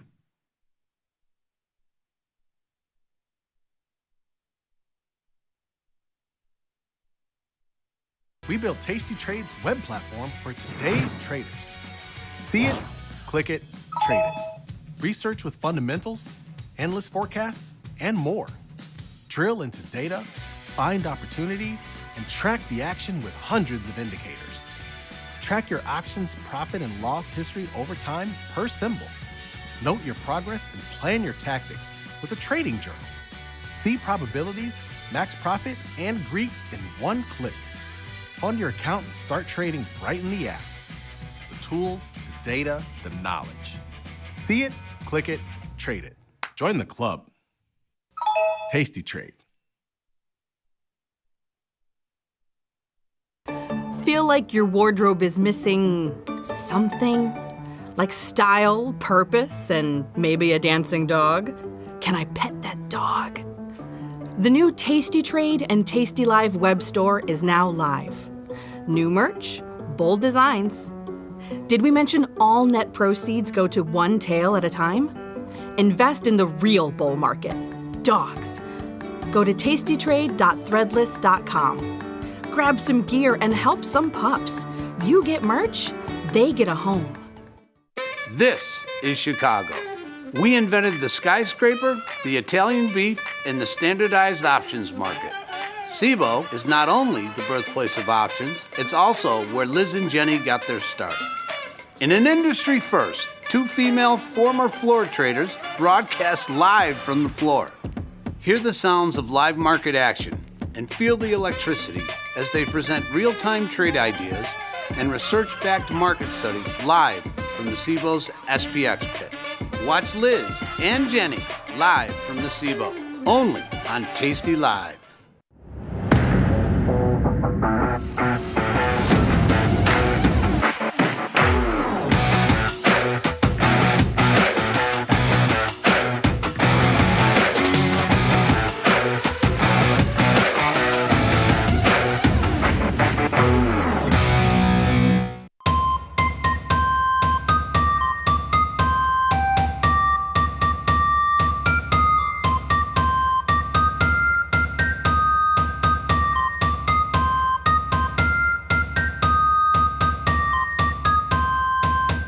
On the subject of bonds, let me now expound. Swoons, they will, nay, must someday turn around. Oh, cursed bonds, will you not soon fall like rain? Quit this parched desert of misery, I can take no more pain. With thy nimble run, I admit I am impressed. But climb no higher, or I shall be depressed. Ye tasty traders, all now hear my plea. This position chafes worse than the bat to me. Markets, this is no time for foolish frivolity. Will ye not cease this fatuous flight to quality? Oh, if I could, I'd wave all my magic wands to sweep away regret from shorting bonds.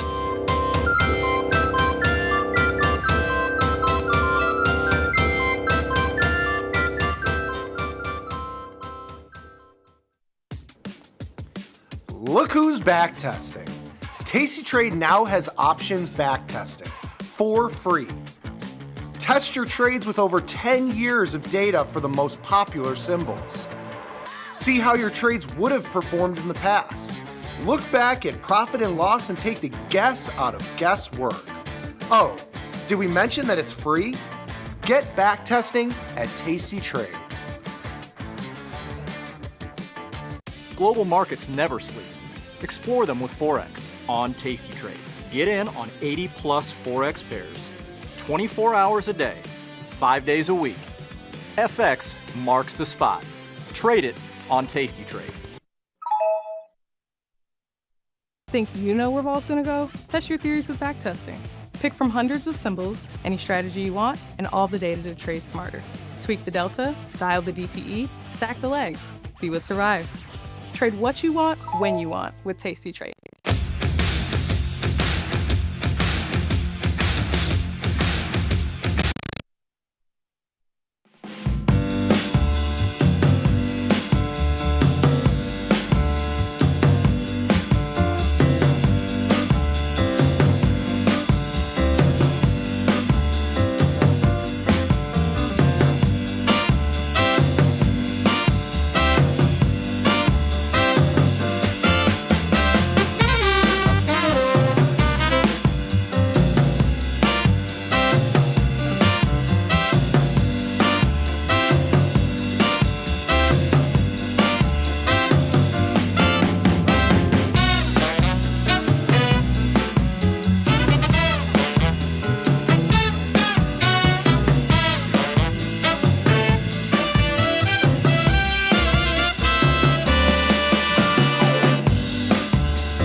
But they kinda like it when I'm feeling myself. Just to look at me, I don't gotta level up. But they kinda like it when I'm feeling myself. I'm feeling myself. I'm feeling myself. I'm feeling myself. Just to look at me, I don't gotta level up. But they kinda like it when I'm feeling myself. I'm feeling myself. I'm feeling myself. feeling myself. Just to look at me, I don't gotta level up.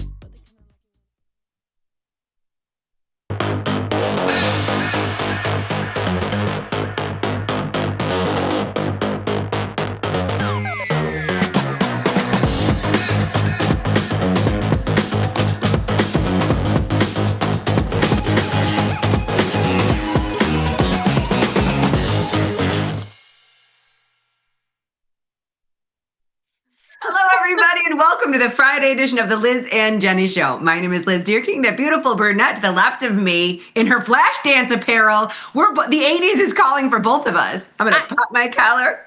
Okay, on camera, this might look nuts, but in person, it's like this cute one piece off the shoulder. Oh, I love that outfit. I know what outfit you're talking about. I have it in 3 different colors, but on air, I just told Liz and Josh that I look like I'm wearing a robe. Or like some sort of, I don't know what, but maybe this isn't made for the camera, but I'm off to the lake right after this.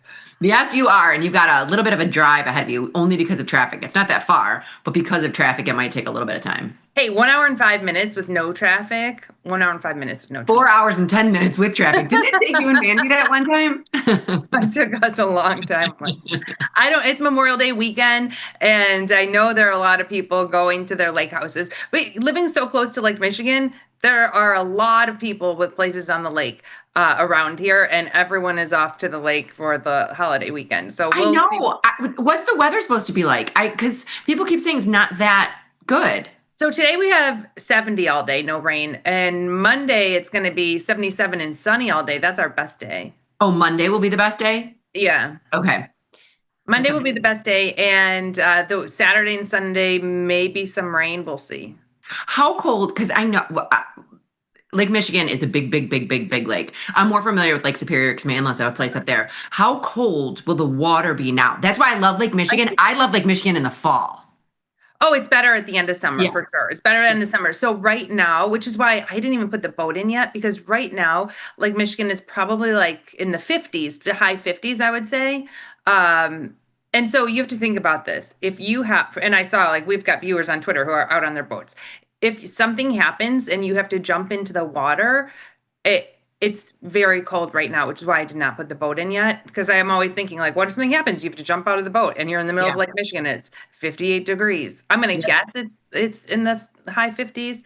But then by July, it's warm. By July, it's warm.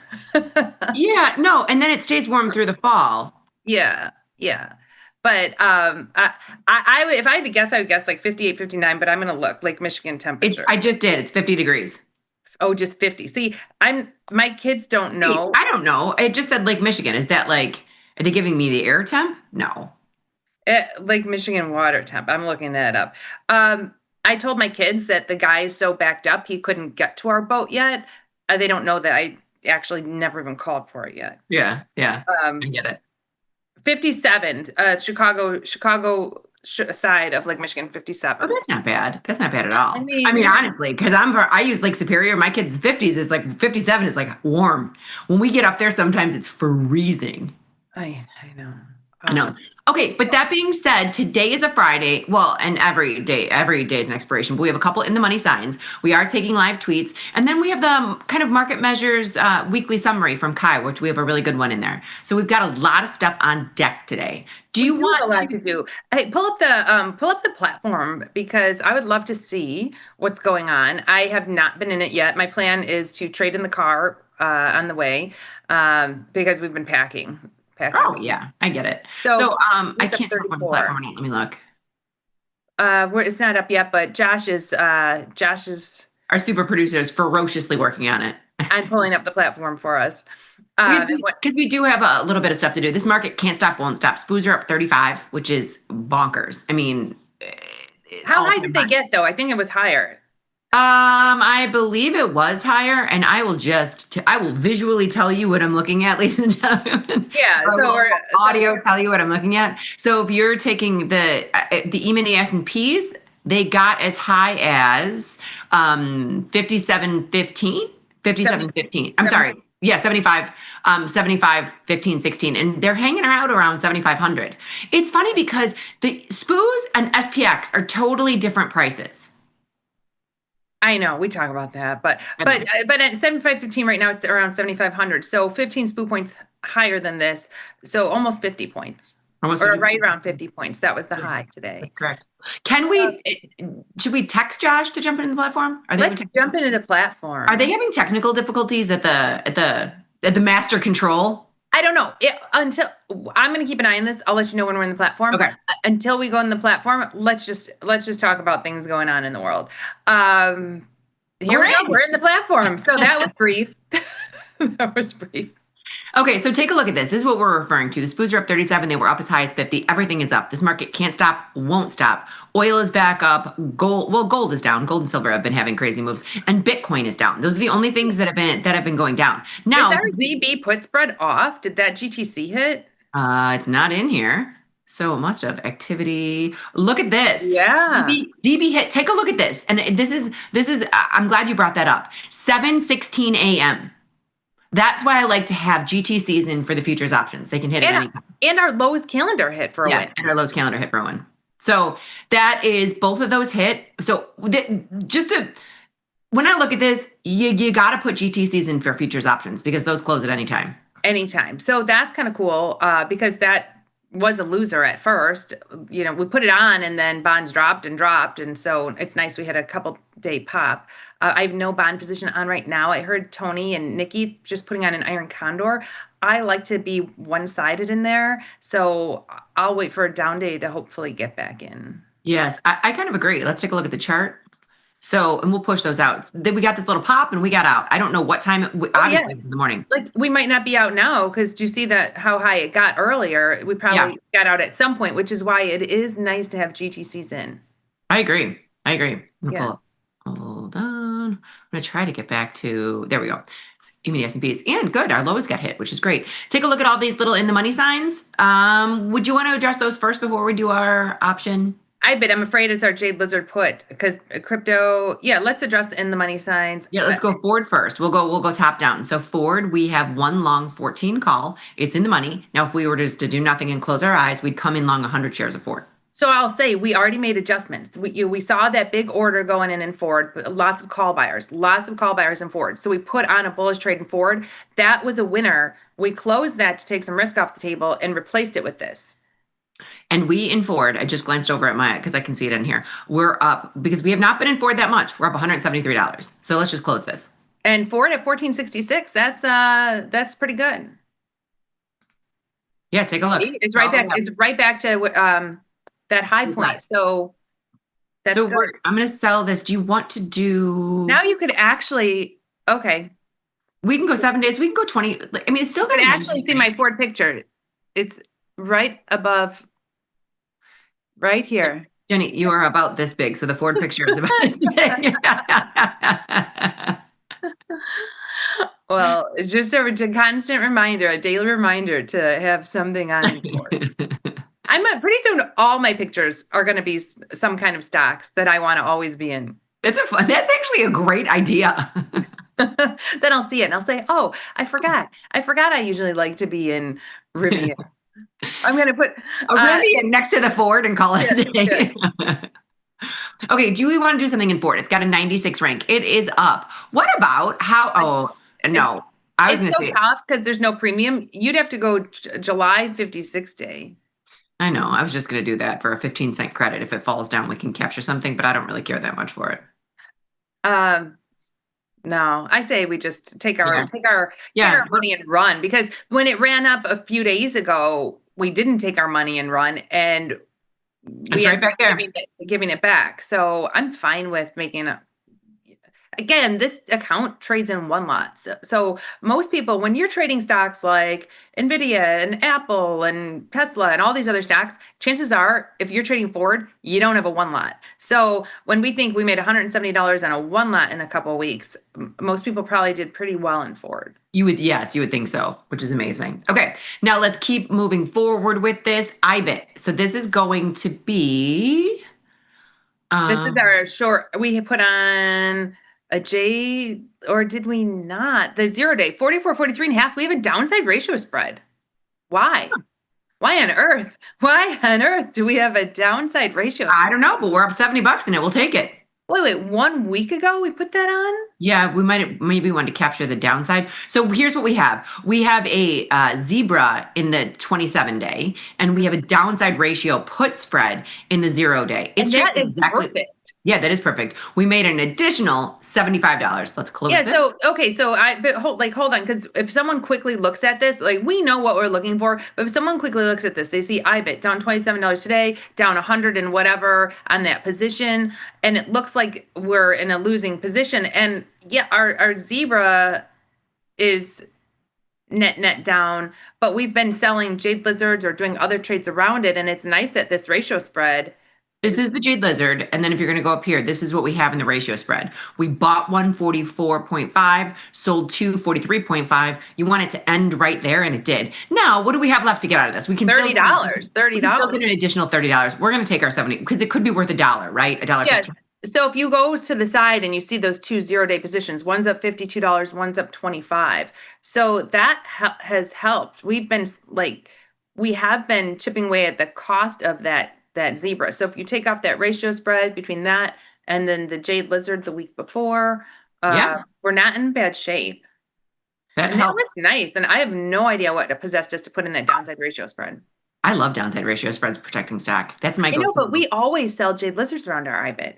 I know, but you know what? We wanted to capture maybe some downside. I don't know, but it was a good move. Okay, so since it's just 10:10 and I'm looking at the clock right now, maybe we do our piece for YouTube, so it's easy for Vanetta to find it. Yeah, that's probably a good idea. Okay, it's 10:11 right now. Let's take a look. We are going to go into our weekly summary market measures sponsored by the SIBO.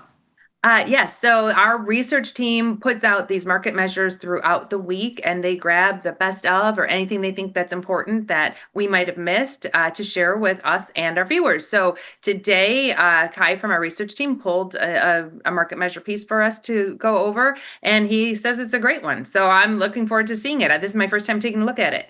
It's pretty good. It's you know what? I'm not Jenny because I know you haven't seen it because I know you've been busy. So we're gonna play a fun little game. Okay. It's legging in and out of things. Okay. It says whether legging works or not works, and they compare 16 delta, I think 30 delta, and 50 delta strangles all the way down to the straddles all the way down to the strangle.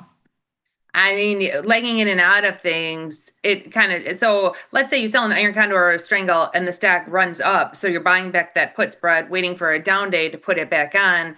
That usually, I think those results usually aren't great.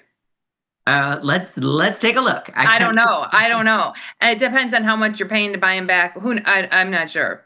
Is legging worth it? Is legging worth it? And we're going to debunk this myth right now. Here we go. And this is doing a deeper dive into management than what we usually say, put on a trade, take it off at X profit percent or close it at 21 days. So this is a more extensive management of a position. It is more extensive of a management. Okay. So legging in and out refers to managing multi-leg positions independently, such as exiting a put before a call instead of closing them both at the same time. So there's a saying on here where we say on as a package, off as a package. This is not. This is on as a package, off separately.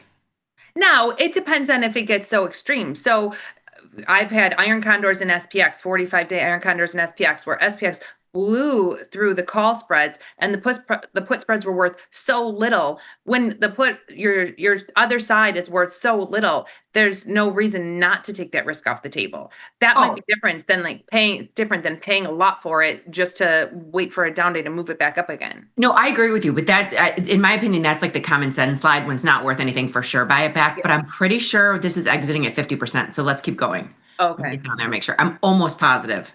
If I can get it to go, there we go.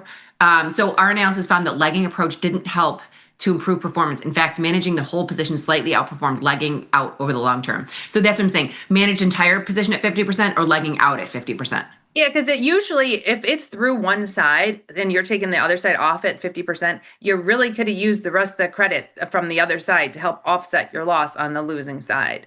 Because it's mostly the calls and the calls that have been the call spreads or naked calls that have been losing, and taking half that put off for half the price. You're just giving up half of what you could have had because this market has just kept going. It just kept going through the calls. No, I agree, and I think it's pretty far. This goes back in time, but it's gone through the calls over time. But I agree with you. 50% is not how I would do it. I do buy things back for very, very cheap, right? If it's so cheap there and it's not worth the risk, why leave it on? Why leave it on? But if you're looking at, you sold an iron, let's say I sold an SPX iron condor for $8. I got $4 on the put spread, $4 on the call spread. Probably not buying the put spread back for $2, but if I could buy it back for 50 cents, yeah, I would. Right.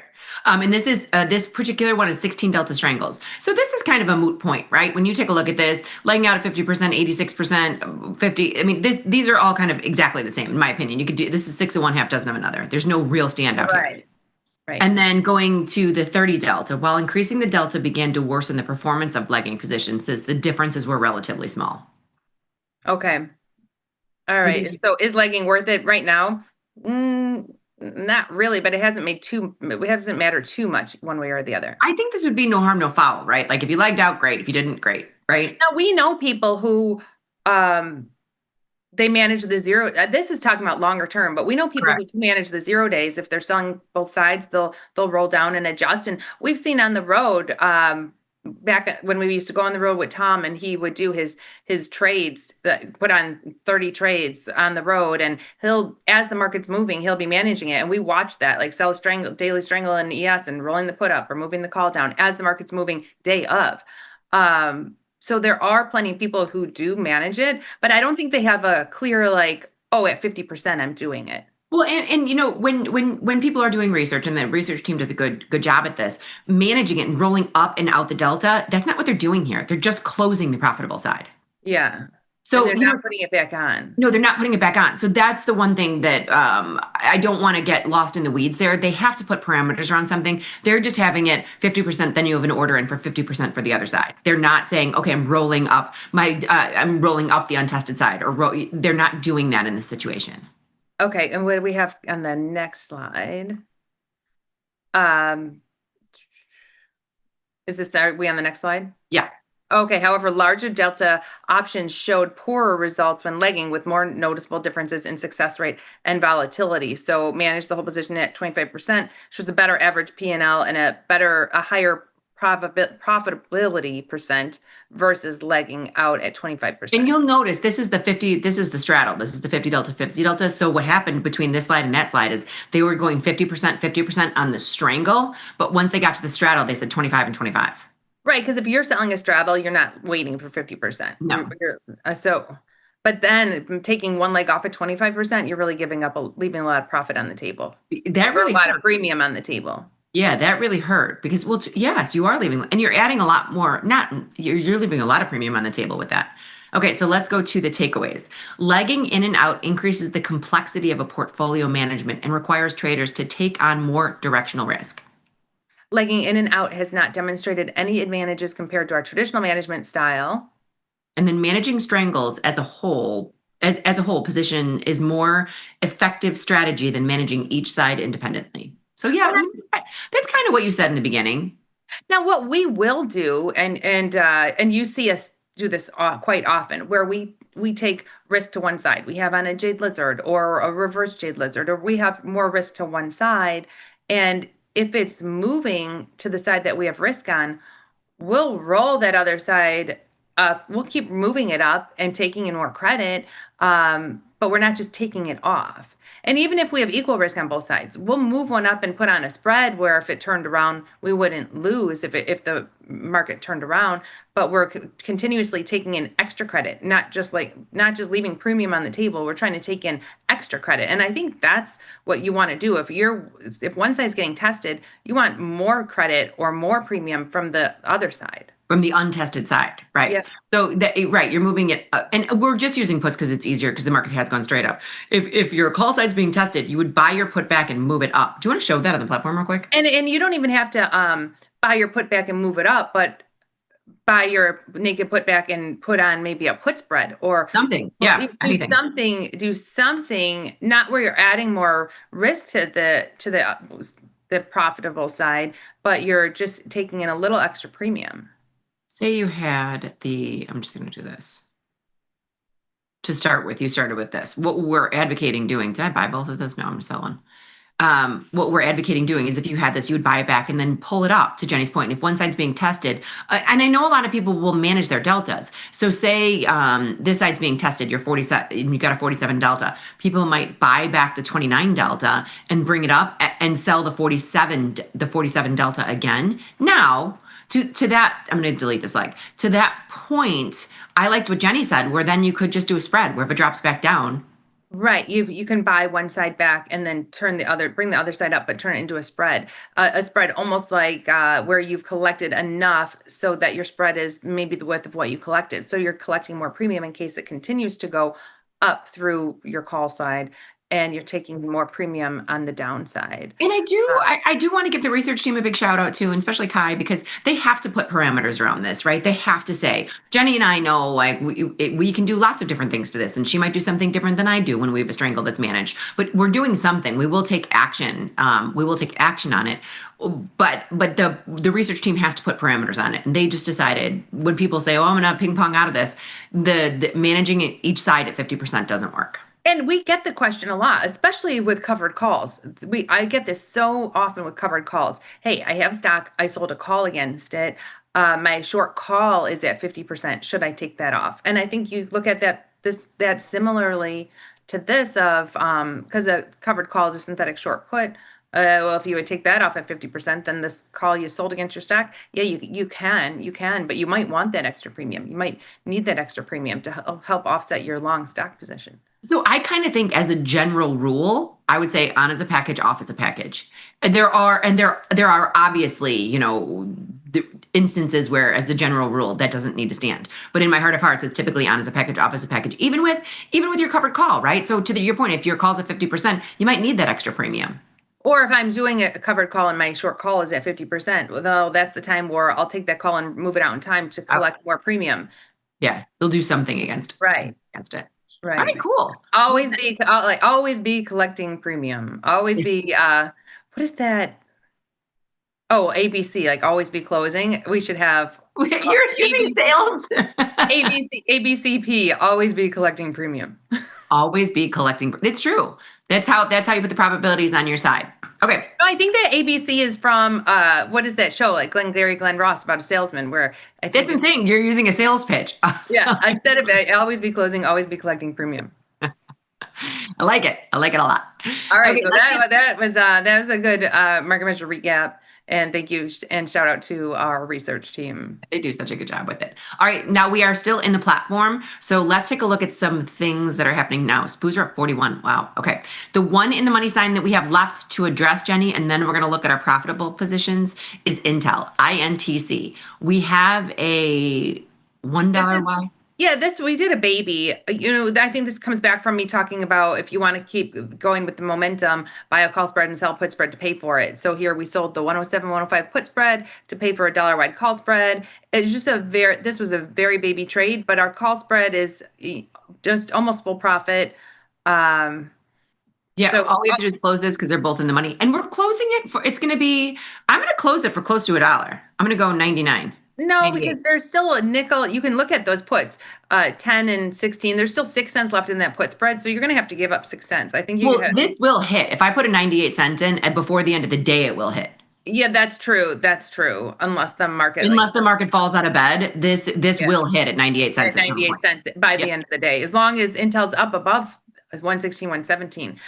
For me, I'll give up a little bit, because we've seen it. I've seen Intel up at one point in the day and down at another point in the day. Or we've seen, I think AMD today was moving around like crazy, up and then down.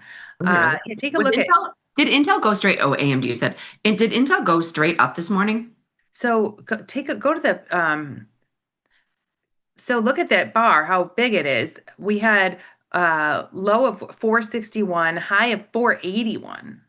Yeah, it's been all over the place. Where did it open? It opened right here. 469. Yeah, it opened right where it's trading right now, 470. Then dropped it. So the moves we're getting in this market, what's SMH up today? Not that much. No, it gapped up. But it's only up 2%. It's only up 2% because I think wasn't Micron down, or is Micron up now? I don't know. We don't have a Micron position. Micron's up. And what was the open was 756, so $10 lower. So it was down. It was down on the open. That's why I wasn't sure what SMH was doing, because like there was a mix. These were kind of a We mix. still have our SMH position. I think we closed it, right? No, we still have one. And it's definitely through. We had do you remember the day when we were very excited because it just dipped a toe underneath our long call? Yeah. And now we're back to up 580. We still have 27 days though. Well, the 21-day mark, I'd do something with it. Yeah, and that's going to be next week. I keep moving my SMH out. We're going to move this out. Oh, and we have the puts that we could take. This very similar to what we were talking about. Let's look at our puts. So we had these puts are 23 cents. We could move them all the way up, I guess. We could move them all the way up to right where it is. I'm going to make this, how wide is it? I'm going to make it $5 wide. I'm taking another dollar. Another dollar. Sure. Yeah, sure. Why not, right? Okay. Okay, so Smash moved up. Now let's take a look. Is there anything else that we need to manage? Well, our Intel is in the money still. So, you put that in. I'm looking for 95 cents. The mid market is now 83. I'm leaving it at 95. I'm not closing it for 83. Okay. Do we want to put a new trade on an Intel? No, I would say wait. At 121, I would just say wait. We can always trade it on Monday too. There's no rush. We could always trade it on Tuesday. Yeah. Oh, Tuesday. You're right. We're off on Monday. We're off on Monday. That's crazy. So does our natural gas expire today or next week? No, it's got 4 days left. So what am I wrong, or is that Tuesday? Would it normally be Monday? It's Tuesday. No, I mean, it's got weird. I mean, because isn't it normally Monday? So 26th is Tuesday. Yeah, it's Tuesday. And we have lots of products who have Monday, Wednesday, Friday options. So I guess would the Mondays shift to Tuesdays, or would there just be the Wednesdays? I have no idea. Go to something like Apple, which I think has Monday, Wednesday, Friday. So yeah, it's Tuesday. So then there's 2 days. You got Tuesday, Wednesday, Friday. So you've got a back-to-back day. You've got the Tuesday, Wednesday, 4-day, 5-day. Yes. And I don't know if there's something, if anyone could think of some kind of trade where you got the 4-day, 5-day instead of the 3-day, 4-day, or 3-day, 5-day. Nobody needs to get that creative. I don't think there's any gaming. How many once a year? How often this happens? There's a lot of holidays on a Monday. A lot. Yeah, there's got to be. And people will ask, like, oh, should I sell, Tuesday's premium? Because when will it come out? Will it come out? Will the weekend premium come out on by the end of the day today? And your answer? I don't know. See, go to SPX 0 day. See how much you're getting. See what the expected move is to end. So my answer is you don't know when the premium is going to come out. You never know when the weekend premium is going to come out. It could be out already. It could be out already. And there has never been, as far as to the best of my knowledge, and maybe Frank the Great would know better than us because he's been doing this for a long time. There is no magic number of when that magic time and when that premium comes out. In the old days, when we'd stand in the pit and we had to manually change each strike, I feel like it'd be after lunch. I can just hear Tom Pruder saying, like, do you think we should start taking the weekend out of these options? And we'd sit there and like go line by line and start decreasing the value. It was because it was just when one person wanted to, but then it would be a different pit, and they'd be like, "I'm going to do it at 3:00 or 2:50." Do you know what I mean? Right. You don't know. Some guy might have done it at 10 a.m. So it just totally depended. It's no longer manual. This is just, everything's electronic. There's a million players in the game. This is no longer 10 guys standing in a pit manually adjusting each strike. It doesn't work like that anymore. So now it's very fluid. No, but there is no time, right? It's not, I think there is no like, at 3:00 you'll see it, or at 2:00 you'll see it all taken out. It's just whenever it happens, it happens. There's no gaming really of that system. Take a look at this. This is the 0 day SPX. We never got filled on our downside ratio spread. It would have been good because I actually got it in mine. I copied it after the fact and I got filled. I must have been strikes up higher. That's probably why. But we could do that again for. Well, that's why I wanted to see what is the expected move for Tuesday. So we've got $56 expected move. Yeah. So this is what we had we tried to do. I'm just going to replicate it a little bit. In a baby trade, there's 70 cents, and that's too little for me. So then I'm going to adjust as much as we can. Whoops, there we go. There's $1. Yeah, there's $1. Not bad. No, these have been good. These have been good because we've been up and we haven't had too big of a down move to blow through it. This will give you $56 in room because the short is at our expected move. Let's do it. Yeah, does $56 seem like too small of a move between now and Tuesday? Because we've got the rest of the day Friday. This is early. We've got the rest of trading Friday, Saturday, Sunday, Monday for news. And then Tuesday all day. $56 seems like a very low expected move to me. Okay, so the beginning of this week, Jenny, the beginning of this week, the IV rank in SPX, which was flabbergasting to me, was just under 50. And VIX, where's VIX right now? That's what I'm saying. So the beginning of this week, that IV rank was just under 50. Now we're under 40. And the VIX is in the 16 handle. Yeah. So we're finally getting what I think is not normal, but normal VIX SPX relationship. I don't know. I kind of think VIX at 16 and a half. I kind of think VIX at 16 and a half and SPX ranked at 37. I think the weekend's out of all these options. I think the weekend's out. And I think when we come back on Tuesday, VIX is going to be higher. It might. There's a very good chance for that. It's this is very bizarre. I mean, SPX, the IV rank in SPX. Okay, it was flooring to me that it was just under 50. You've got. No, that's why I think the whole weekend and the holidays out. I think when we come back on Tuesday, VIX will be higher than 16 and a half. Well, it depends on if it moves or not. If we're up another 50 points, it's going to be at 16 and a half. So, if we're up, the VIX will be at 16 and a half. If we're down, the VIX will be higher. We'll see. Again, the VIX is based on the prices of the SPX options. Yes. If the prices on the SPX options are getting cheaper, then the VIX is lower. Speaking of, let's take a look at prices. Oh, then here's somebody on their boat. Happy Friday, no iron condors. I love it. They're definitely not on Lake Michigan, by the way. Now, where is Blue Wackadoo? He's in Florida, I think. No, that's not Florida. Look at those mountains. Well, it's somewhere warm because you don't have that many boats unless it's warm. Is he in Lake of the Ozarks or something? I don't know. Florida's out, sorry. Yeah, Blue Wackadoo. Tell us where you are. Tell us where you are. But here's what I wanted to go is the SIBO's most active to take a look at what is happening. I'm going to refresh in a second. The 7,500 level in SPX. So we've been hanging out at the 7,500 level in SPOOs, but not in SPX. Seems to be 56,000 at the 7,500 level. Yeah, so let's take a look at that. So this is what I was saying. We've been hanging out at the 7,500 level in the SPOOs, but in SPX, we're almost there as well. So we are about $5 away from there. Mm-hmm. Yeah. It's usually the at the monies that we see is the most active. Well, these weren't the at the monies because when I looked at them this morning, they were the 20 delta. Really? Yep. I mean, we're up 45. So this morning we were only up 30. Do you know what I mean? So what did we open today? What was the opening SPX? Take a look at the opening print. We look at the open. 74.68. 68. So it's a lot lower. Yeah. Right. Yeah. Which was pretty interesting. And so I just refreshed, and I don't know if you saw me do that. So when I refreshed in this morning, when I was looking at it, there was 30,000 of that line that were traded. And that was when it was when it was a 20 delta. And so now we've just got refreshed 56. Yeah, when it's the at the monies. So it's pretty interesting. But let's go back to Twitter. Right. I definitely want to go to Twitter. I'd love to see where Blue Wackadoo is. He's probably told us before and we forgot. I'm sure he told us before. Here is Frank the Great. We love him. He mans our YouTube chat, and he's coming in with all of our economic calendar for the day. So thank you very much. And then there's another. We did the SPX downside ratio spread or downside broken wing butterfly in yesterday's show. I know, which worked out, but we didn't get filled in this account. But it did work. But from the time we put it on, from the time we push that button, the market it just went up. It didn't really ever come back down. No, and we needed a little bit of a down move in order to get filled.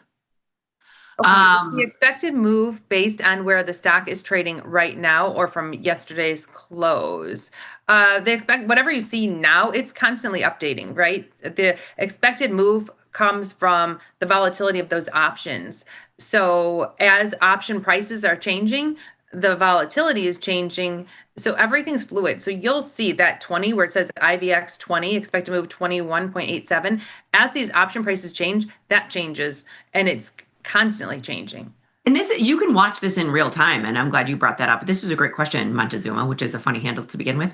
But you can watch this, and as the day goes on, how it says 21.86, this is moving. It says 86, 89. As it goes up, that's the implied volatility. But you'll see this brown bar, which is the visual representation, get narrower and narrower and narrower as time goes on, as we get closer and closer to the expiration.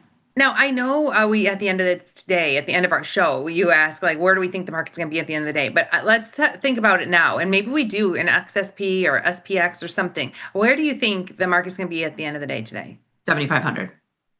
I think SPX is going to be at 7,500, which means SPOOs are going to be 75.15. 7,500. And often at the end of the day, it does pin a round number. I kind of feel, though, at the end of the day, we're only going to be like up 20. That's just my feeling. So you think we're going to be at like 74, 75. 74, 75. I mean, there's a real possibility. It's crazy.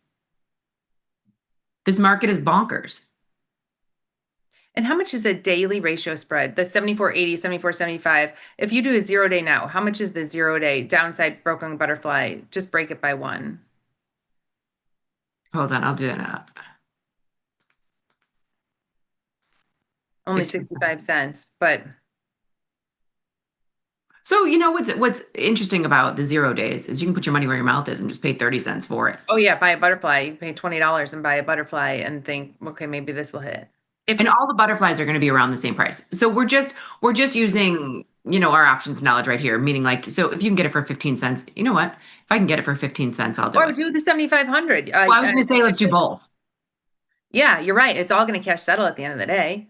So if you look at this, I don't know if you're going to get filled. I don't want to pay too much for it. But so the 7,500, you could do the same thing. And if you're paying for like exercise and assignment fees, then maybe something's come in. Maybe you've got, but if we leave that resting order of 20 cents, it could be so far away from this at 250 and we're going to get filled on these. Oh, we're going to leave it till the end of the show. Oh yeah. End of the show. I was going to say, don't leave it till the end of the day. Right? I'm not leaving that until the end of the day because we could get filled when it's so far away. But if we get filled on one of these, and here's what's interesting. I don't care which one. I like them both. If we get filled on both, great. But we won't get filled on both at the same time. But who knows? We could be up 80 at the end of the day, and neither of these are going to be. Yeah, but these are fine. We have 2 working orders in where we think it's gonna end, and we will be honored to pay exercise and assignment fees, right?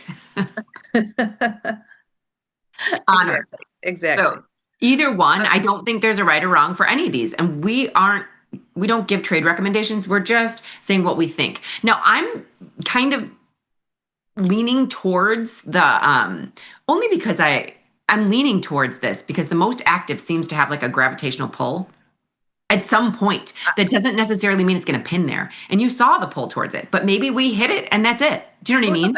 Right. We could, a lot of people think the round numbers, TP is a big, especially volume. So more than active for the day, volume. So if you go to the trade page and you open up those 0 day, the 7,500 probably has the most volume. You've got 59,000 there at the 7,500. So I've got, if you look, I'm looking at volume, not open interest. Yeah, no, I just put them both next to each other. Not just volume for the day, the open interest. Yeah. So not just daily volume, open interest. So there's 10,000 open interest in that 7,500. There's 26,000 open interest in that 74.75. I feel like TP always thinks like where they're. Oh, now is that volume? Am I looking at volume? So volume is thrown up. You've got thrown. Volume from the left, open interest is on the right. Yeah, so the most volume is at that 7,500. Yeah, which usually it's at the round numbers. And I mean, I'm not just, if you look at the put side real quick too, this is where you're going to get, it's every $25. So I'm just looking at the puts because these are glaringly obvious. There's more on the calls. I get it. But you can take a look at this. The 74.50, you can see 21,000 or 2,000 have traded today. The 74.75, you're getting another K. It's these, and then it's the same thing at the 7,500. It's the rounder numbers or the 25 or something like that the volume does gravitate towards. Where you've got the 7,500 calls, open interest of 10,000. That's the biggest one here. You're not going to see a number that big unless you go to 7,400 probably, or like the actual round numbers where there has been a lot of action. 7,400. Look at this. There's 7,000. I mean, you're getting that action today because it became the at the monies, but that is a good point. Those round numbers. Let's compare, Jenny. So let's stay right here. We're going to go 7,500, 7,400, and I'm going to see. Let's just go to like a regular monthly.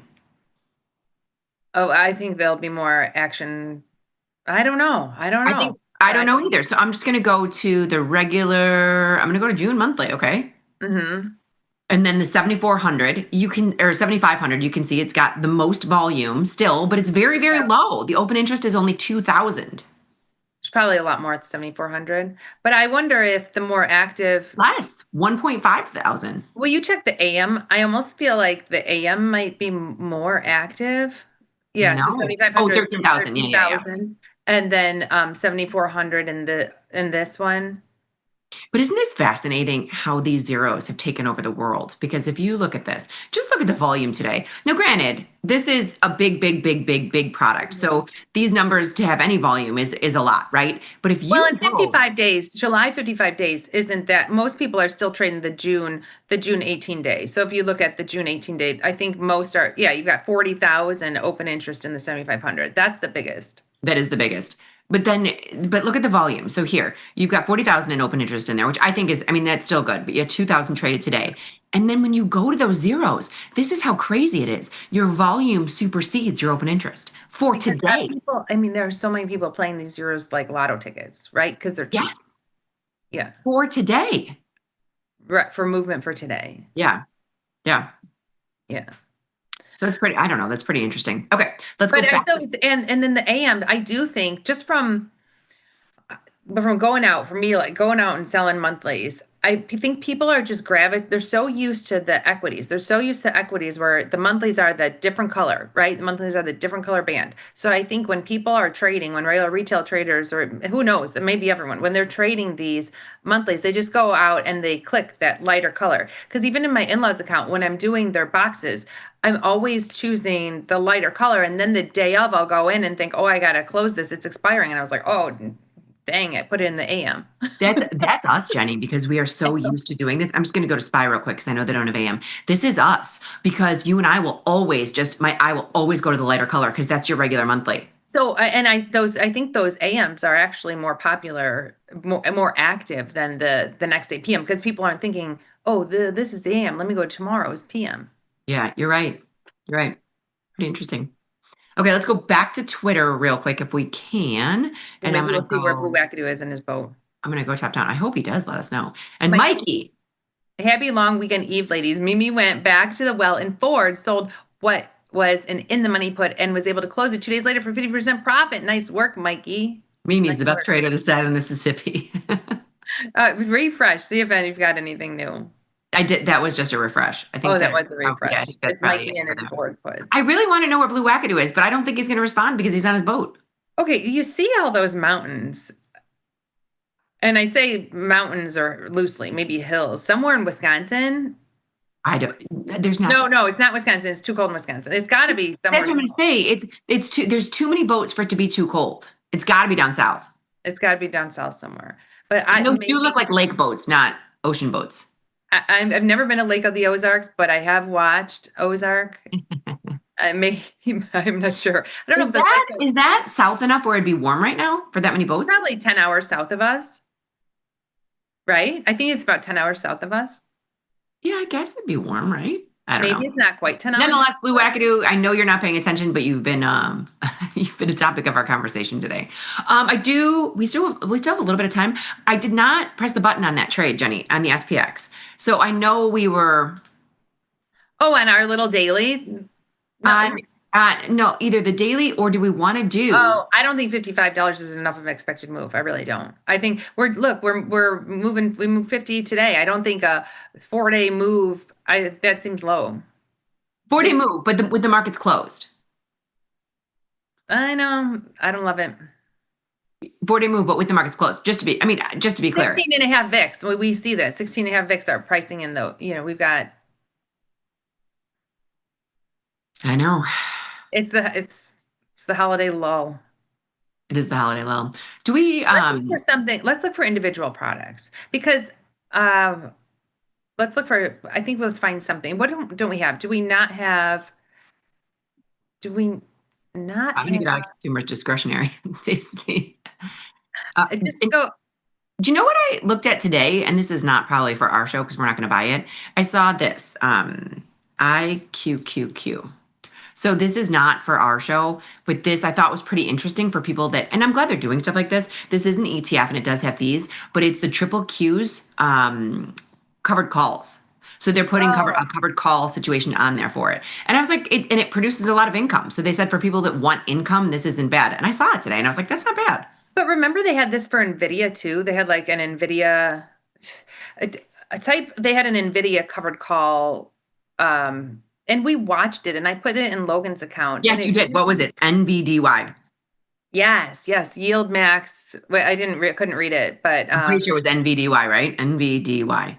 Yield max NVIDIA option income strategy. So like an NVIDIA covered call. And look at the chart in here and compare it to the NVIDIA chart. It's not the same. No, but you get income. But okay, look at this chart and look at the NVIDIA chart. I know. I remember you putting this in and I was like, you're not putting NVIDIA in your sense count.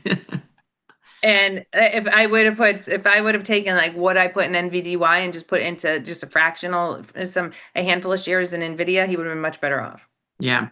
So I didn't love it. I got out of it. I was like, this is silly. So yeah, that's true. I mean, not saying that the products are silly. They're not. I'm not saying. My son's account's about to be butterflied off. How can I get rid of that? It won't go away. Come on. There we go. So my son's account's about to be butterflied off. So he's been putting this in. I'm just going to show his strikes. He's got what do we have? Oh, we're so far down. What? What do we have in this? Why is there that button? I have no idea. Why is that there? Because you're working those orders. You're working those butterfly orders. Oh, okay. There we go. So he's been doing it every day. It's hard. I mean, I was telling Jenny, it's great because he's kind of a bot with this, meaning like he doesn't care because for me, it's hard to press the button when the SPOOs were up 30, right? So, because when they were up 35 at 9 o'clock in the morning and I saw his trade go through and he's doing pretty good. It's this one. And at 9:30, that was the at the expected move. At 9. Yes, at 9 o'clock, that was at the expected move, and he got, I think, $1 for it. That's good. Yeah, so that's what the problem with his is I can't close it, right? So, or he can't close it. How many trading days are there in a year? 242? 252. Do you think so? 252 trading days in a year, yes. And you know what? I will take that to the tape because... Okay, 252 trading days in the year. So let's say he averages $50 each in 252 trading days. That's 12. We were talking about this the other day. That's $12,600. If you average $50 a trade, and you've got 252 trading days. 252. So we'll see. He's been on a hot streak. He hasn't had a loser at all in the last week or so. He's been in the last like 2.5 weeks since he's been on a very big hot streak. But because of the pattern day trading rule, which is going away, he puts the order in. Then I get a text saying, check my trade. I make sure it's incorrectly. And then he texts you and says, check my trade? Oh, he texts me and says, check my trade because he's so afraid he's going to put it in backwards. So that's when I know it's in and I can keep an eye on it. And then I've been putting an order in to immediately do this. So I'm going to take it down to 1 and delete this leg. So then I've been putting an order in to butterfly it off. Now, right now it's 45 cents, but I put an order in for 10 cents. Yeah. So that he does not get hit by the pattern day trading rules. Because I know a lot of people have reached out and said, I can't believe your son has over $20,000. He does not. Logan does because Logan's been trading for so long. JD does not. So we have to comply. Right. JD's only 19. JD's only had his account for like a year. A year more than a year. Yeah.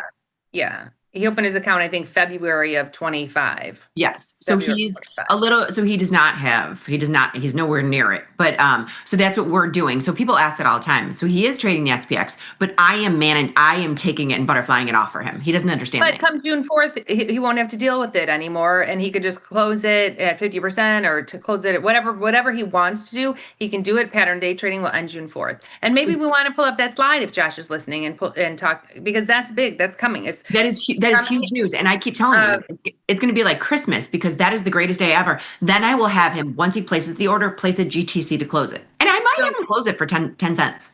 Next week is a short week. And then it's the following week. It's actually 2 weeks from yesterday. So it's a Thursday. It's a Thursday. And it's right around the corner. We're so close. June 4th. It's going to be the greatest day ever. I know. We're going to have a party. We're going to have a party. It's going to be a Retro Thursday. I was thinking we need champagne and hats and balloons. I don't know what we should do that day. Maybe we should. I was going to say maybe we should go film at the SIBO, but that's Mikey and Nick's day. Yeah, it is. We could film right before him. A party when the PDT rule ends. Mm-hmm. Can you look at? I want to see. Let's add some positions because I feel like we need more trades. We need more positions on. I think we do too. So I can't get out of consumer discretionary. I'm going to go tasty fast movers. Here we go. And I'm going to sort by IVR. And we're going to go top down. So Enphase Energy, it's $63. That's not bad. Yeah. Let's take a look at it. We were in Enphase Energy. I want to say we had an earnings trade in there. That didn't work, but then it popped back up. If you go look at the chart, I think it like dropped on earnings, but then popped back up. Oh yeah, and it did really pop back up now. So we had. I know my Enphase came back into play, but it's hard for me to get into something like that. I'd rather go to the list of 52-week low and just sell some puts. So how do I find the 52-week low? There, 52-week low. And then sort by IVR. Campbell Soup. We have them probably. CRM. No. Jenny, we don't have any of these because you'd have a button next to it if it. Okay, but there's not a lot of premium there. CRM is Salesforce. No, there's nothing on this list that I like. Let's see if there's anything on that list we might be interested in. DraftKings we have. There we go. See that you'll see something like that if we have it. Oh, Dow. Let's get back into Dow. Or not. I guess I was thinking of 3M. Not Dow. There might not be premium there. Target. Let's look at Target because they had earnings this week. There's usually decent premium in Target. So you've got to look at. No, there's a 16 rank in Target. Right. It does have decent premium. It's actually a great Jade Lizard candidate. I know, and that's what we did on earnings. We did a Jade Lizard and Target on earnings. There's usually good, you can get far. It doesn't hold up a ton of buying power. Let's put this in. So I've got 27 day. It's the June 18th. June 18th is regular June, 27 day. Let's take a look at it on the analysis page. This is what we did for earnings. This is not bad. It's a neutral to bullish trade. It brings us all the way down to about, where's our short put? About just under 114. Let's see. Which is right about here. Perfect. And it's crazy when you look at this chart and you see it's had a little bit of a rally, that it was on the near 52-week low. But if you go out to like last May, 52-week low, yeah. See, it fell from the was as high as 155. Yeah. But I don't know. Target's not a bad premium selling vehicle. I don't mind. I'm shipping it. So we have something new put in there today. And then we'll go over what we did trade today. I'm going to make sure we get filled in Target. And then we're going to cancel both of our, we might not get filled in this. I'm going to go 105, final offer. Yeah. Okay, 105. Oh, we got filled 106. I just wanted to get a little bit more premium selling. No, and you'll notice both of these SPXs, what time is it? We have about a minute left. Both of these SPXs are not working. So I'm going to cancel these. If we would have gotten filled, it would have been great, but we didn't. And I'm not going to pay 40 cents for either of them. No. So let's pop up the side and do what we did today. All symbols today. Starting down here at the bottom, we got filled on our ZB bonds put spread. And that was at 7:16 a.m. So that is GTCs for the win. A Lowe's calendar, the GTC also hit at 8:31. So that was right on the open. It's good to have those in. Forward, we closed our long 14 call for a win. IBIT, we took profit in our downside put ratio spread, which was fantastic. SMH, we rolled our put spread all the way up in time and took it all the way up as far as we could and took in another $1.11. So I'm going to take a look at the total we have in SMH, and I might put it in the notes. Intel, we closed our bullish call spread. We had a long call spread accompanied with a put. And then in Target, we just sold a Jade Lizard. Now, we were just looking at it, but we had a tweet that just came in from Fabio asking what is going on in Enphase Energy because it's had this like crazy tear. I don't know what's been going on in Enphase Energy. I don't know, but all I do know is energy stocks are on so here's Bloom Energy, and somebody brought it up yesterday. These things can't stop, won't stop. Now, granted, it's not as high as it was today, but it's still up. It's still up, but it doesn't this chart doesn't look like Enphase. There must have been recent news because the last 2 days it's just been up, up, up. You see that. So is there news? Maybe. I don't know what the news is. We're not there. I mean, this is insane. So Marvel Technologies keep going up, and I keep looking for news on it, and I can't find anything. Maybe it's just FOMO, but for products like this, if you want to ride the wave, what I like is that, buy a call spread, sell a put spread. It's what what I do if something's going up and you want to try to keep riding this wave, I'd buy a call spread and sell a put spread to pay for it. But then your risk is if it falls back down. Enphase director Richard Moore sells 700 shares. I don't know. Where do you see that? Oh, right there. 521. I mean, there's that's the thing. That was yesterday. That sells shares. That's why none of this adds up. Yeah, I don't know. And then Frank this morning was telling us about DEC because they had good earnings and it was down. And we tried to get into DEC, but the markets were wide. Yeah, they were wide. All right, Jenny, we are done for the week and we're off on Monday. So you have a wonderful time at the lake this weekend. Have a fun weekend with all your graduation parties. We will be back together at the SIBO on Tuesday. So we will see everyone then. Have a wonderful and safe holiday weekend. And remember to trade small, trade often. Laugh with us, learn with us, and watch the Liz and Jenny show. See you Tuesday, everybody. Bye, everybody.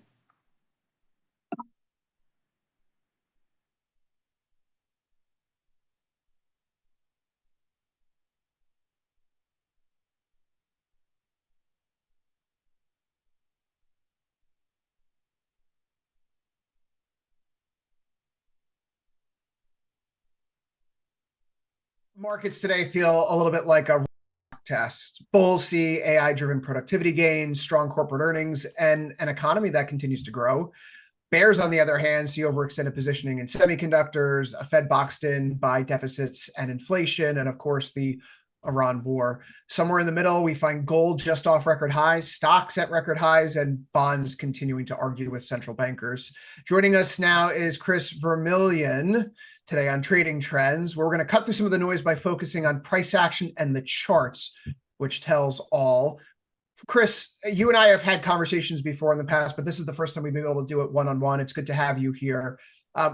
We've spent the last several years post-COVID trading around inflation fears, but now the conversation is shifting towards whether or not inflation is stabilizing or moderating thanks to AI productivity gains. We do have the Iran war here as a catalyst in the background. From a technical perspective, what are the charts telling us about the upcoming inflation cycle? Yeah, I think we're definitely seeing inflation creep into the markets. I think it's here to stay for a while. I think the Strait of Hormuz, I think it's going to drag out for a lot longer than we think. And even if it doesn't get worse, just time alone is creating, I think, a huge problem in terms of supply and demand, and pricing of things are just going up. People are naturally expecting, people front run pricing of stocks. They also front run pricing that their products are going to cost more to get because they might not be able to get them or it costs more to produce them. So we are seeing price go higher. The charts are telling us that when we look at crude oil, we look at inflation data, we look at interest rates and falling bond pricing. So it is a major concern, but the stock market right now isn't really that concerned about it because AI resurgence really is just, grab the bull by the horns and it is just pulling it higher. And so we're seeing technology really drag the major indices higher. And people want to be in tech, they want to be in AI, but they're not interested really in dividend stocks or utilities or consumer staples. They're all underperforming. People are full on risk on mode right now. One of the famous charts that goes around FinTwit every few years, as I'm sure you've seen, is the whole comparison of this inflation wave post-COVID to what happened in the 1970s. And it's been popping up a lot here. Do you pay attention to those analogies? Is that something that traders should focus on, or do you just focus on the charts that you see in front of you as opposed to what's happened in historical times of yesteryear?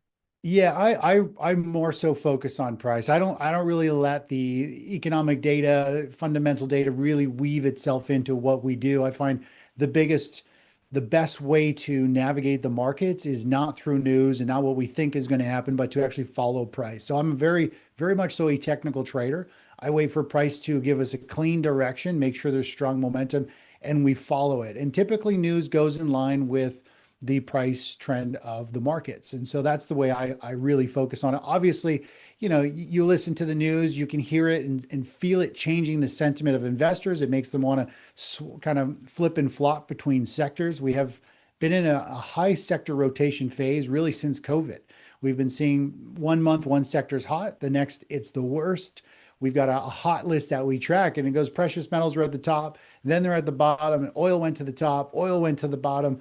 I mean, they're all over the place. And right now we've got a lot of different sectors just chopping around. And so the news and what's going on is affecting investors. And they're really kind of, it's like water sloshing in a bathtub. It's going back and forth between one sector or another. And so that's what news and economic data does. But really the key I like to follow is price and just follow the bigger trends at play. So let's ignore the uneven economic data, the news, the geopolitics of it all, and focus on the tape. Is the tape telling you that this is a healthy bull market right now, or do bears have a case when they call this a liquidity-driven rally in a handful of concentrated names? I think the bears have a very good case. I mean, I'm generally pretty bearish on the market because I like to be protective. It doesn't mean I'm short the market or I'm betting against it. I do feel like there's a good case for the bears in terms of this really is a couple sectors dragging the whole market higher. When you look at the equal weighted S&P 500, it really is putting in potentially a double top. It is not hitting all-time highs and screaming higher. It's kind of flirting with a double top.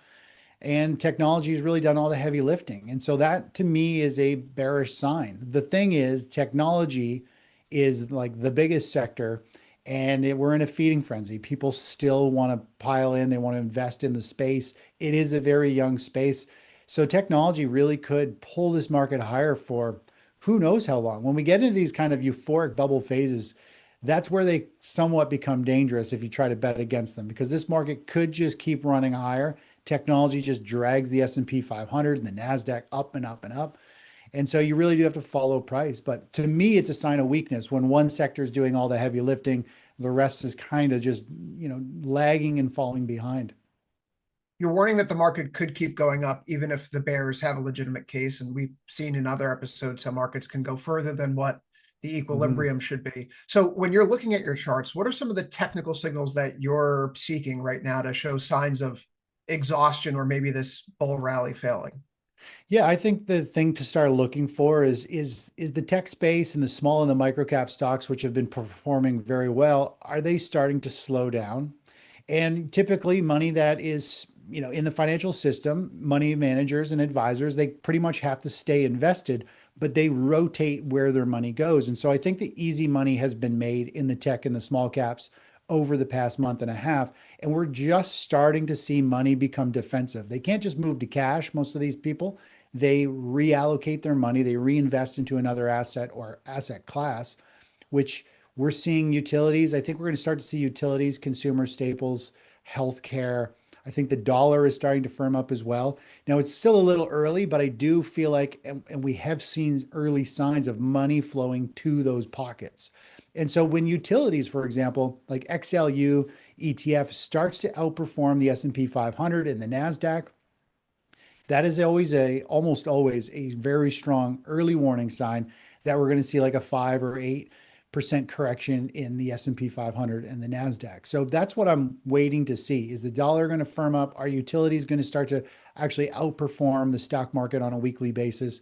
And that is a really good barometer of where big money is moving and looking for protection. So in the short term right now, we're seeing this upside chasing of return in the AI space. We haven't seen the rotation to utilities or staples just yet, but the options activity is kind of beginning to move back towards meme era behavior. From a technical standpoint, how late cycle does this behavior usually appear? Yeah, I mean, we're seeing like I look at the total put call ratio and it's at a very low level. It's been low enough, long enough, like over the last 10 or 20 days, everybody's really bullish. And when the put call ratio on average is down at this level, not always, but it's a very good barometer that people have sold their shorts. They've got rid of their inverse ETFs and now they're long. They're buying options to leverage their way up because they're bullish. They're not fearful. The VIX is low. And so to me, the options market is kind of giving us that one of those early warnings that, hey, people are overly bullish. There's been a huge move. Everybody's excited about AI and technology. They're piling into all kinds of different ETFs. There's a new ETF out there, Chris, that's called, the symbol's DRAM, DRAM. Yes. And it's the memory, and it's gone up over 100% in the first like month and a half that it's been trading. It pulled back about 12% yesterday in one day. The volume went from obviously nothing to, I think it was either 48 million shares or like 80 million shares. I can't remember, but that is like clear signs we're in a feeding frenzy. When we get into these euphoric moves where it's super easy, just jump in and you make 5% every day, kind of like silver did at the beginning of the year, it usually ends with a little bit of an elevator shaft kind of moves straight back down. So based on the sentiment of the money flowing into these pockets, I feel like we're in this euphoric little bit of a bubble phase. And the question is, where is the peak? But you need to know, I think the easy money on this big run, like semiconductors up over 50%, that was easy money, right? Now it's like, how do you protect it? How do you keep those gains? And you got to navigate your positions, manage them. So when we take a step back here and look at the full picture right now, inflation uncertainty, deficits, AI, central banks, what do you think the markets are misunderstanding about the next phase of the market cycle? It's difficult. Everybody's got their own ways of viewing the markets and their own time frames and how they invest. I think generally the majority of people are just kind of buy and hold, right? And they just, sure, the markets climb this wall of worry, and that's what we've been seeing. The market keeps going up and everybody's really worried. A lot of people are worried the market is going to top, but they stay invested, most of them, and they really just kind of sit on their hands and they ride the kind of stock market roller coaster as an investor. Overall, I mean, I think people just get caught up in the news, and those who are active generally, make decisions based on news events and wild price swings. It doesn't take much to get people and give them anxiety and give them FOMO. For example, in the last few days, we saw silver have a big pop. And instantly everybody got anxiety. If you weren't long silver, you're like, oh my gosh, it's taking off without me. I got to get in. And everybody got all excited. But silver does that, right? And so that's the phase we're in. Everybody instantly thinks as soon as something pops and has a big move, they think it's the start of something and they pile in very quickly. And so people are jumpy, and that's because they keep seeing things pop and run huge, and they think they have to get in to try and take advantage of it because they think everybody else is making money but them. And so we're in this jumpy environment, and that's like indicative of a market top. They'll jump at anything that moves quickly. Like precious metals, I mean, gold hasn't broken out into an uptrend yet. Miners haven't. And silver is that wild card. And silver loves to do these fake outs. It'll pop and drop. It'll shake you out. I like to wait for the whole precious metal space to kind of confirm, hey, they're all in an uptrend. This is the real deal. It's not just the most volatile of the metals, giving a little bit of a shakeout and getting people sucked in when that trend may not technically have started from the whole precious metals tide kind of going up. If you find yourself trying to keep up with the Joneses based on your market trading activity, Chris, then you're probably nearing a top in the market. This has been a great conversation. I really think you highlighted the dissonance that a lot of folks feel right now when they see the charts where things are going up, up, up. They don't want to miss out, but are there legitimate reasons to keep trading higher? Can it run? Sure. You know what? Chat, let us know below. Comment below. What do you think? This has been another episode of Trading Trends. He's been Chris Vermillion with the Technical Traders. I've been Chris Vecchio with Tasty Live. Thanks. Like and subscribe for more videos. We'll catch you next time.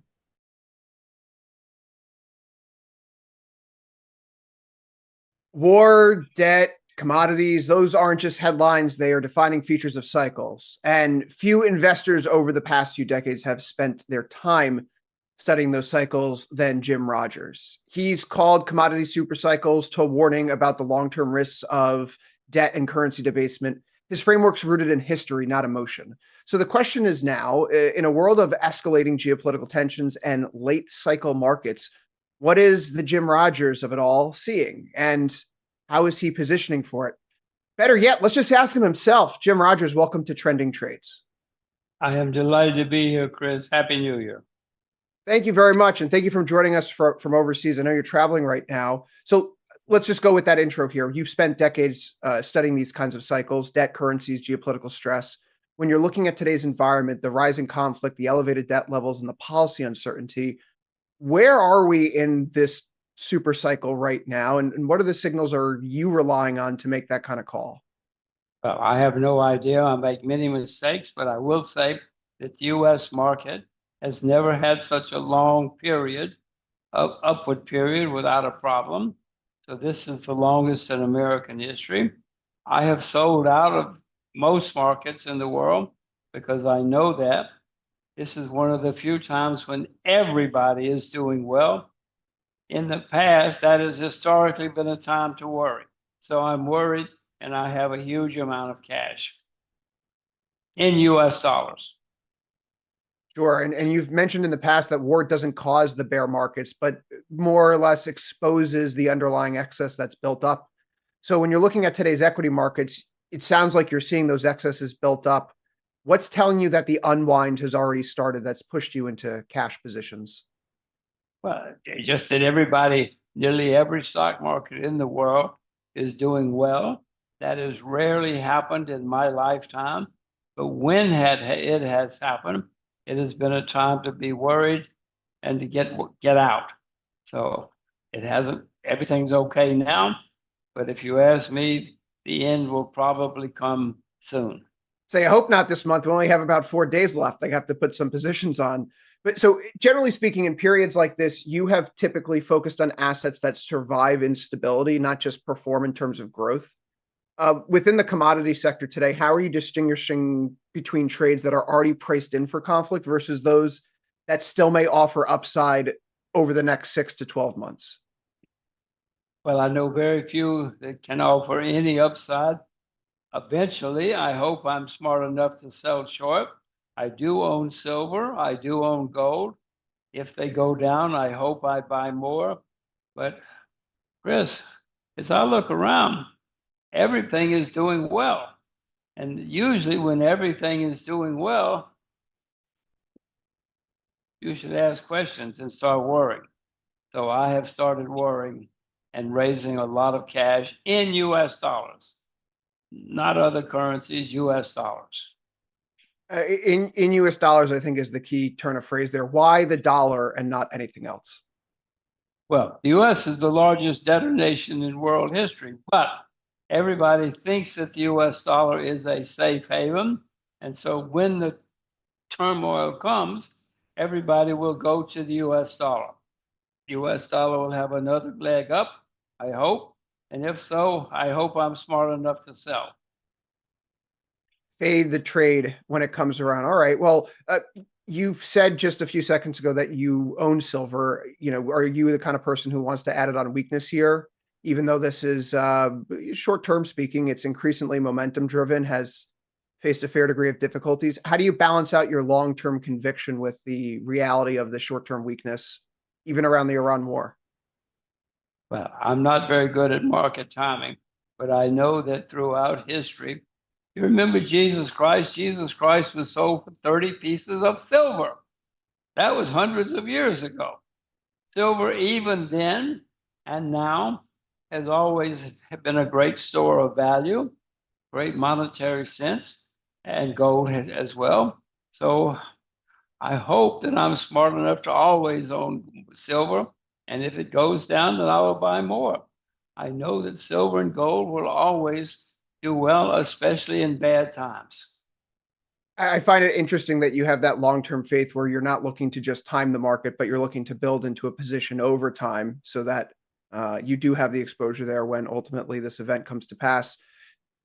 Speaking of this event, is it going to be U.S. debt that tips the scales as a structural issue? You keep coming back to this even throughout this conversation. Well, I would suspect so. I mean, the U.S. is the largest debtor nation in the history of the world. It gets its higher and higher every day, every hour. So, I mean, so far we've learned to live with it. But always, historically, when somebody gets gigantic amounts of debt, eventually it causes problems. I don't know when eventually is, but I hope I'm getting prepared. I guess that really underscores it. So if everyone's doing well right now, let's imagine we're going to go into a period where we're not doing so well. Is this going to be the straw that breaks the camel's back with respect to U.S. leadership and accelerate the trend change towards India and China, which I know have been long-term plays for you? China's the only country in world history that's been on top 3 or 4 times. Rome was great once. Egypt was great once. Britain was great once. But China's been on top 3 or 4 times. They're rising again. Who knows? I don't know. But I do know that they're rising again. And I don't know why they've been able to do it several times, but so far they have. And I do know they're rising again. Jim, we're having this conversation at the end of March 2026, so the first quarter is almost done for this year. For the rest of this calendar year, what's the number one issue that investors need to be concerned with? Is it the war? Is it the fact that the Fed won't be cutting rates anytime soon? Or is it something else that we're missing here? Well, what I think I see is that nearly every stock market in the world is making new highs, in many cases, all-time highs. Chris, that's great. Everybody's happy. But I know that when this happened in the past, it has been a sign you should ask questions and you should worry. So I'm asking questions and I'm worrying. I'm often too early. It's not my first time being early, but it's better to be early than to be late, in my experience. I hear you there. My fraternity's expression was early is on time and on time is late. So there you have it. Jim Rogers, thank you so much for joining Trending Trades today. Jim Rogers, of course, the inimitable investor trading through these cycles over how many decades. You, of course, can get more interviews like this here on Tasty Live. Like and subscribe for more. Good luck trading.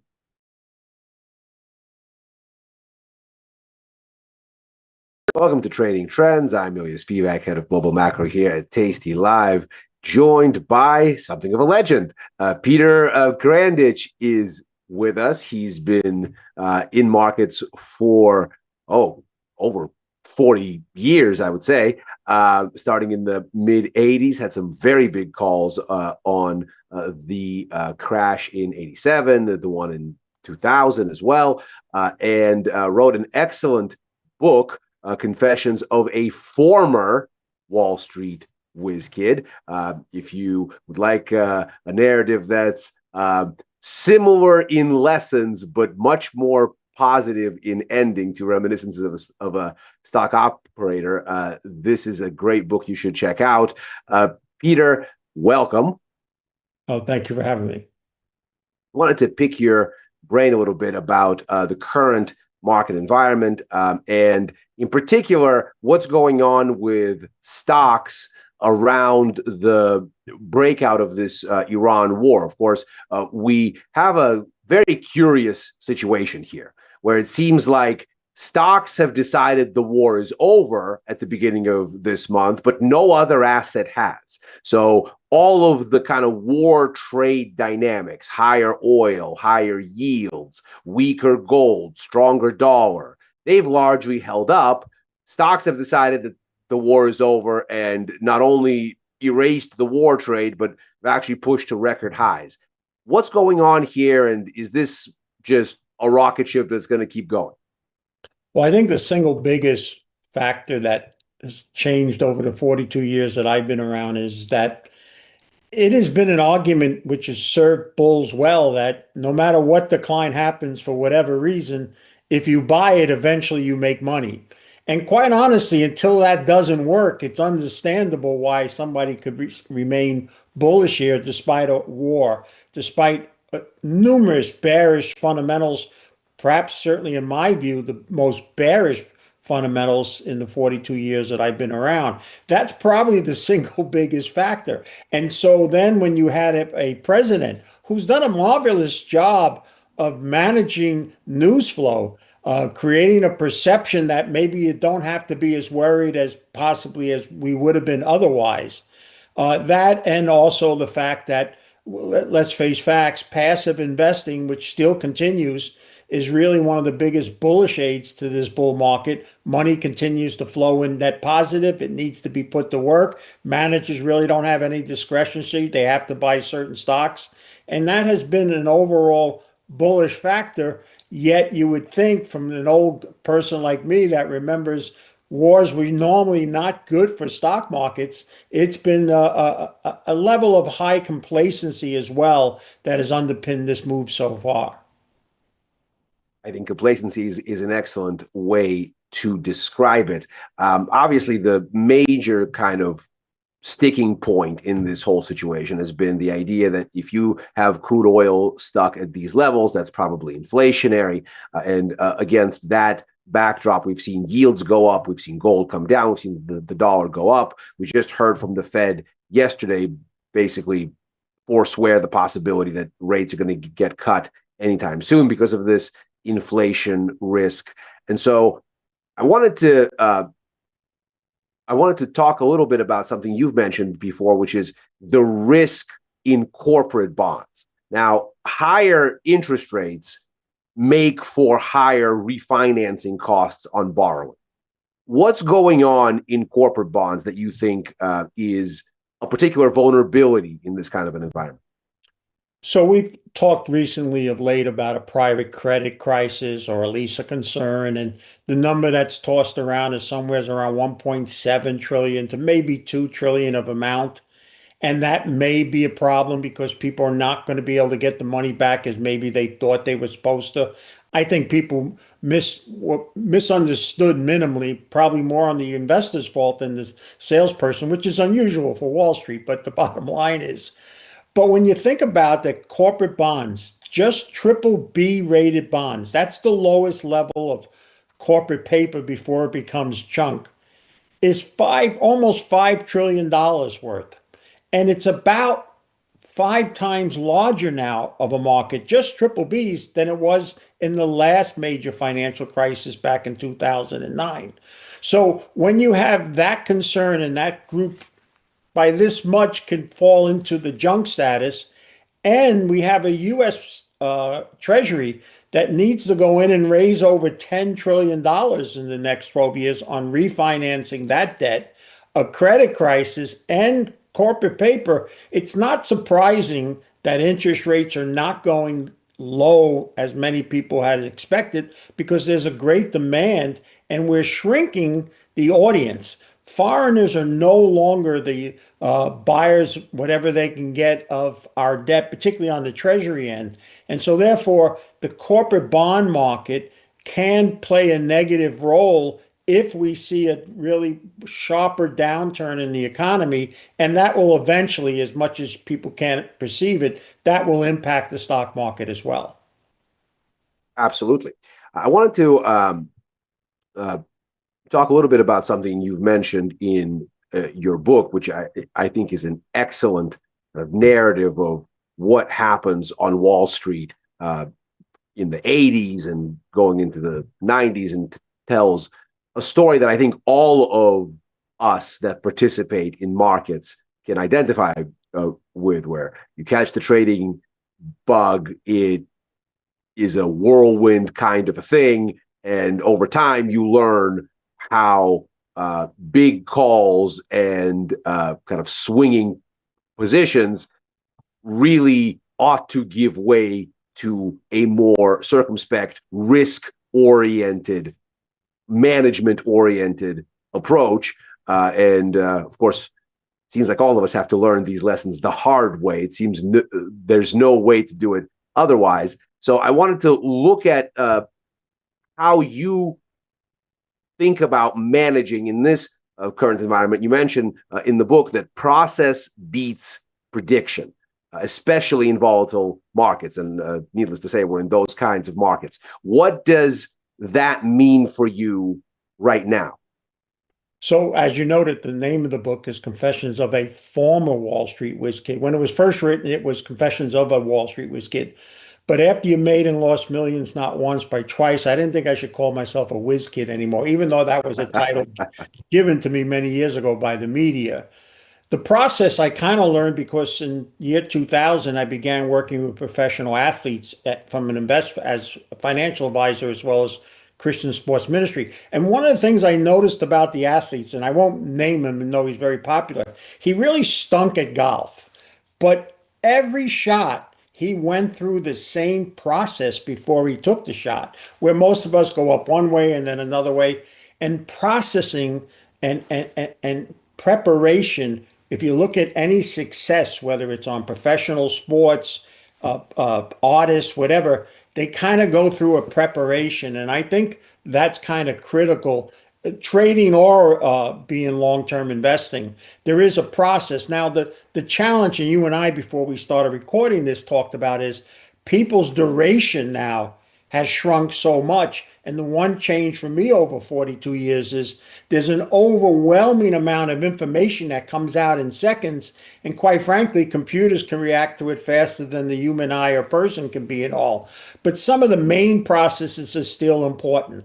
There is a mechanism. There is guidance you have to stick to. I'll give you just a real quick example. I worked with the New York Giants for 13 years, and I was able to see how they went through a typical week.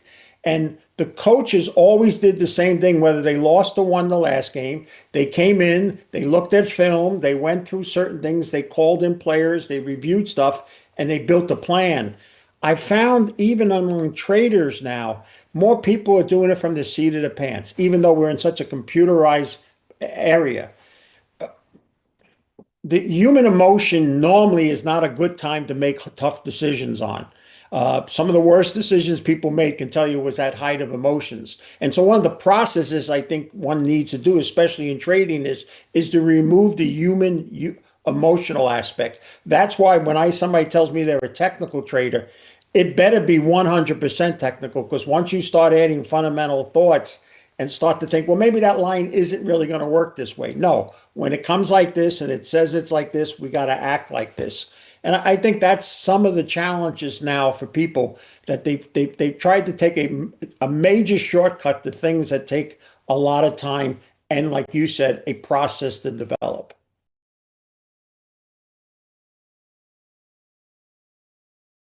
What's up, Tasty Nation? Welcome to the newest series that I'm hosting called Options in Action.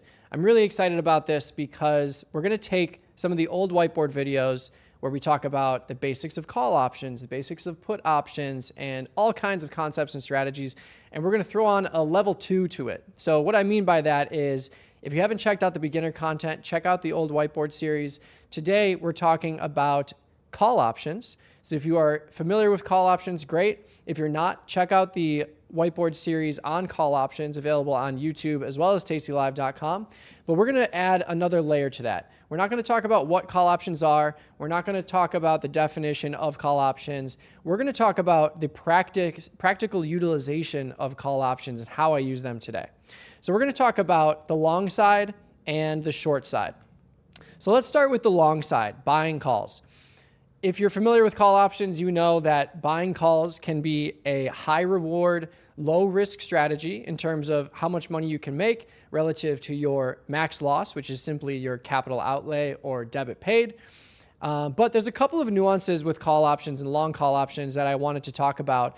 And really first is the question of, if I were to choose, let's say if I wanted to be bearish or bullish, what strategy would I choose? Would I choose buying calls to try and make a profit, or would I choose buying puts to try and make a profit?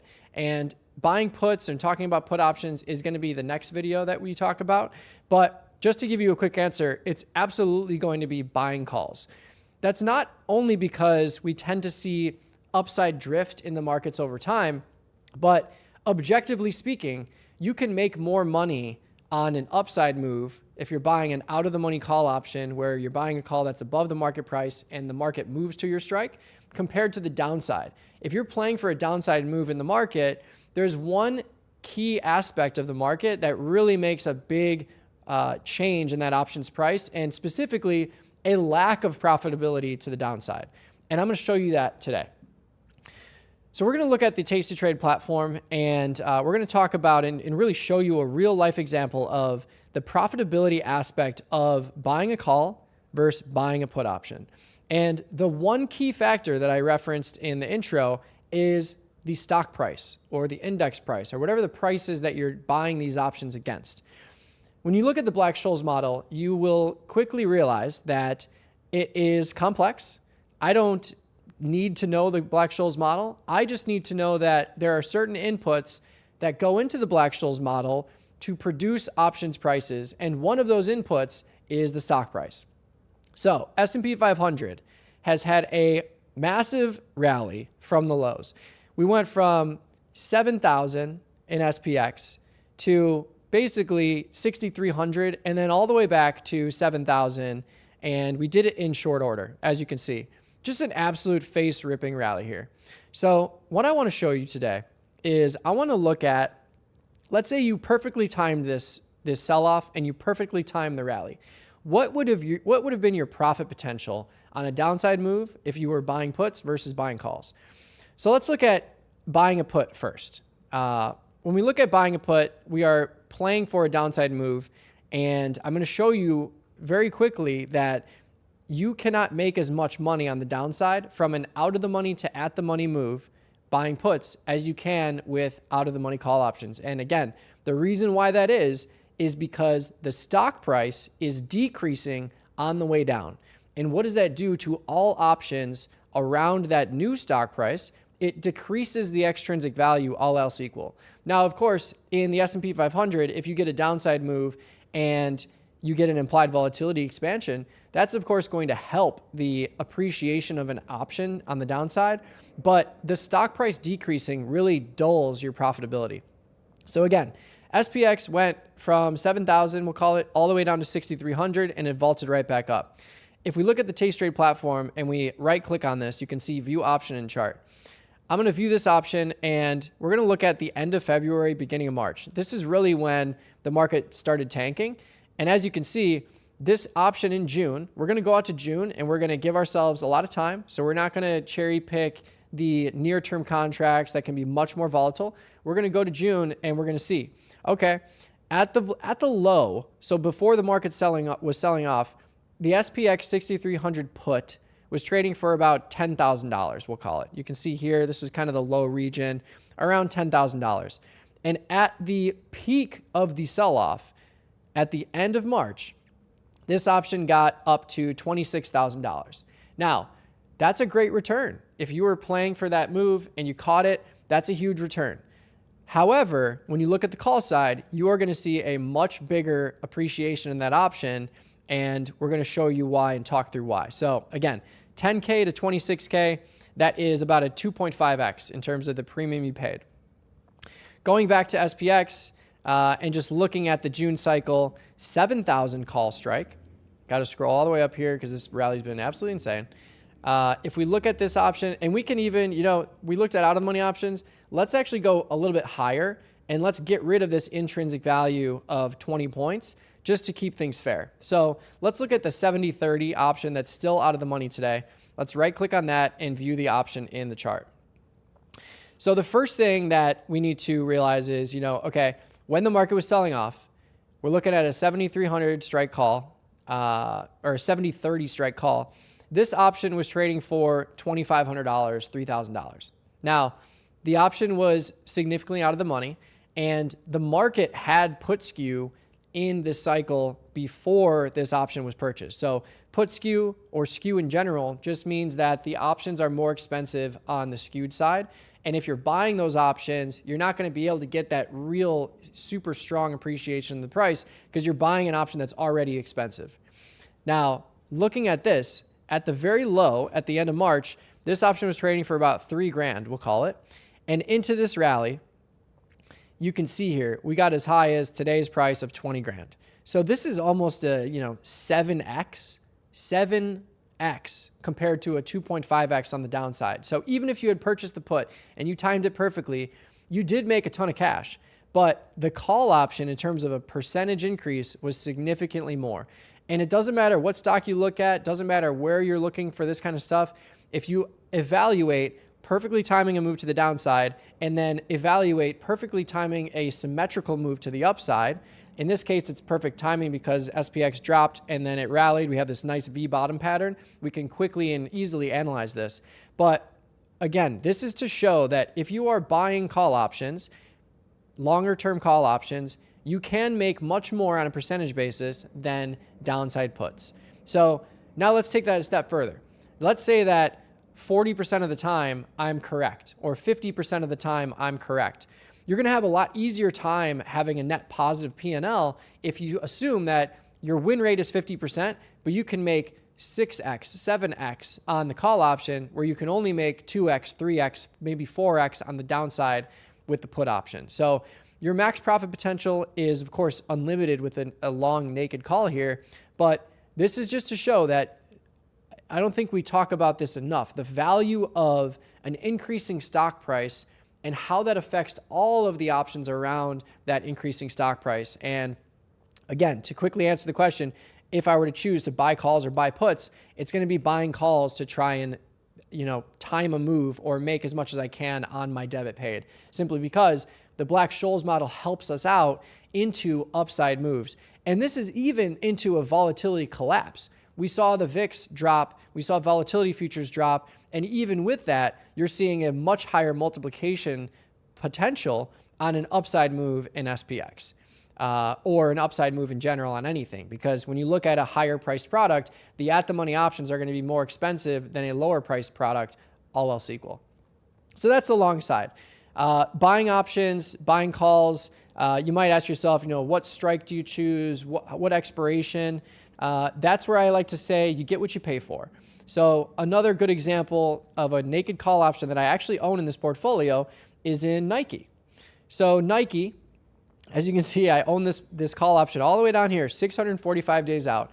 And a really quick and dirty answer is, Nike is at decade lows. The last time we saw Nike sub 50, it's at 45 right now, was almost 10 years ago.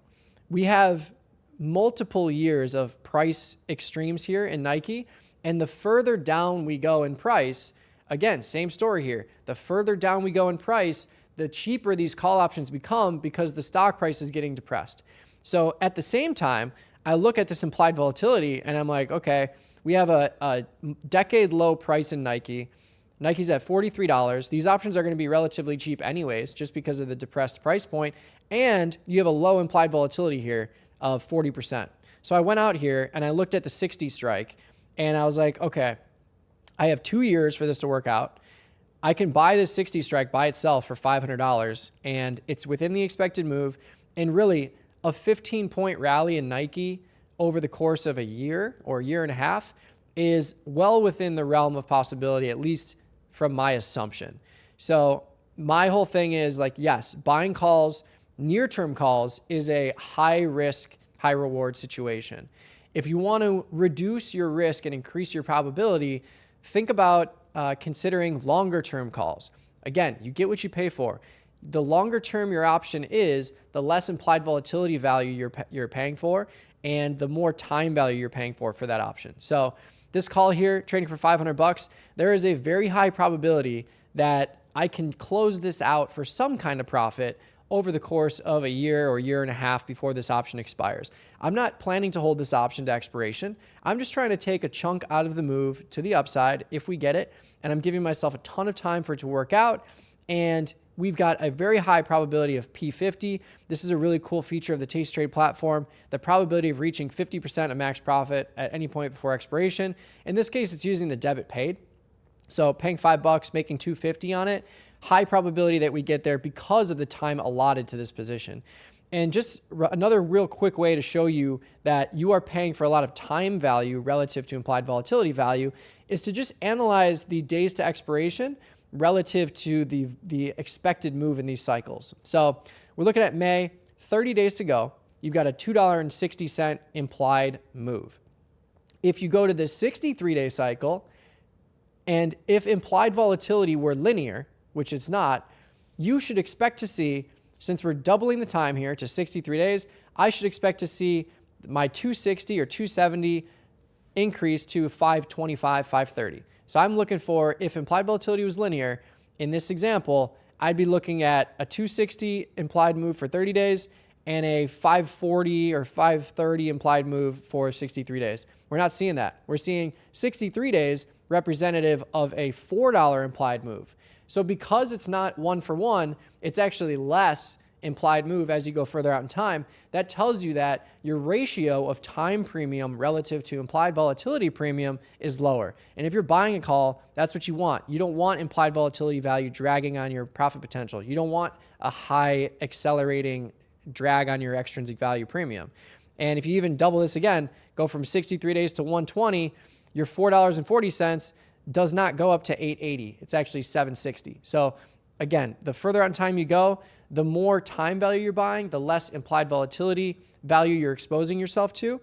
And it gives you just a lot of time for you to take a chunk out of that option if you're buying calls. Now, real quick, selling calls. I don't like to sell naked calls in equities. I think we see this move all the time where, markets are down, they're depressed, and then you get an absolute rip to the upside like we saw in Microsoft, for example. Microsoft is on a tear. It hasn't stopped rallying over the last couple of days here. And these are the things that I don't like to be involved with undefined risk to the upside. Now, if I bought a call and I'm selling a call against it to try and hedge, that's totally different. But selling a naked call in an equity, I think the reward is just your premium paid, and your risk is infinite with unlimited upside risk and how high a stock price can go. So I don't like dabbling with short calls by themselves in an equity. I do like pairing them with 100 shares of stock, getting into covered calls, or getting into, again, calendar spreads, diagonal spreads like we talked about before. But another thing to consider with short calls is just the fact that same kind of story when we talked about long calls in SPX and how you can buy them more cheaply into a big sell-off. If you have a rally like this, you can actually sell the calls at a higher premium, especially if there is call skew. So Microsoft, currently trading at 418. Let's just round it to 420. May, 29 days to go.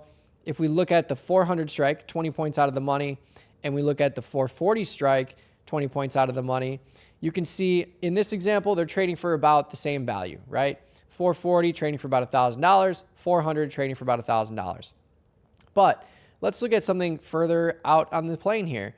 What about a 400 here and a 440 here? We're seeing a little bit of call skew be presented here, 1450, 1490 relative to 1430, 1480. So I think if you look even further, let's look at something that's 40 points out of the money, the 380 trading for $9 and the 460 trading for just over $9. So when you see this kind of premium on the upside, I'm more inclined to want to sell it against 100 shares of stock or against a call option because I'm making the most of the premium I'm collecting relative to the profitability I'm capping on the upside. In SPX, you're going to see a very similar thing. Now, interestingly enough, with SPX, short calls, the further out in time you go, the more interest rate premium you're going to get on the call side. So we used to have an environment where there was only put skew in SPX and SPY. The calls were really cheap because you had a zero interest rate environment. There was no interest rates priced in the call side. Now, you don't see that. So if we are to look at, let's say, a longer term call option, let's go to July, for example. Let's just see, we're trading at 7,000, we'll call it. Let's look at, a 7,100, 6,900 here.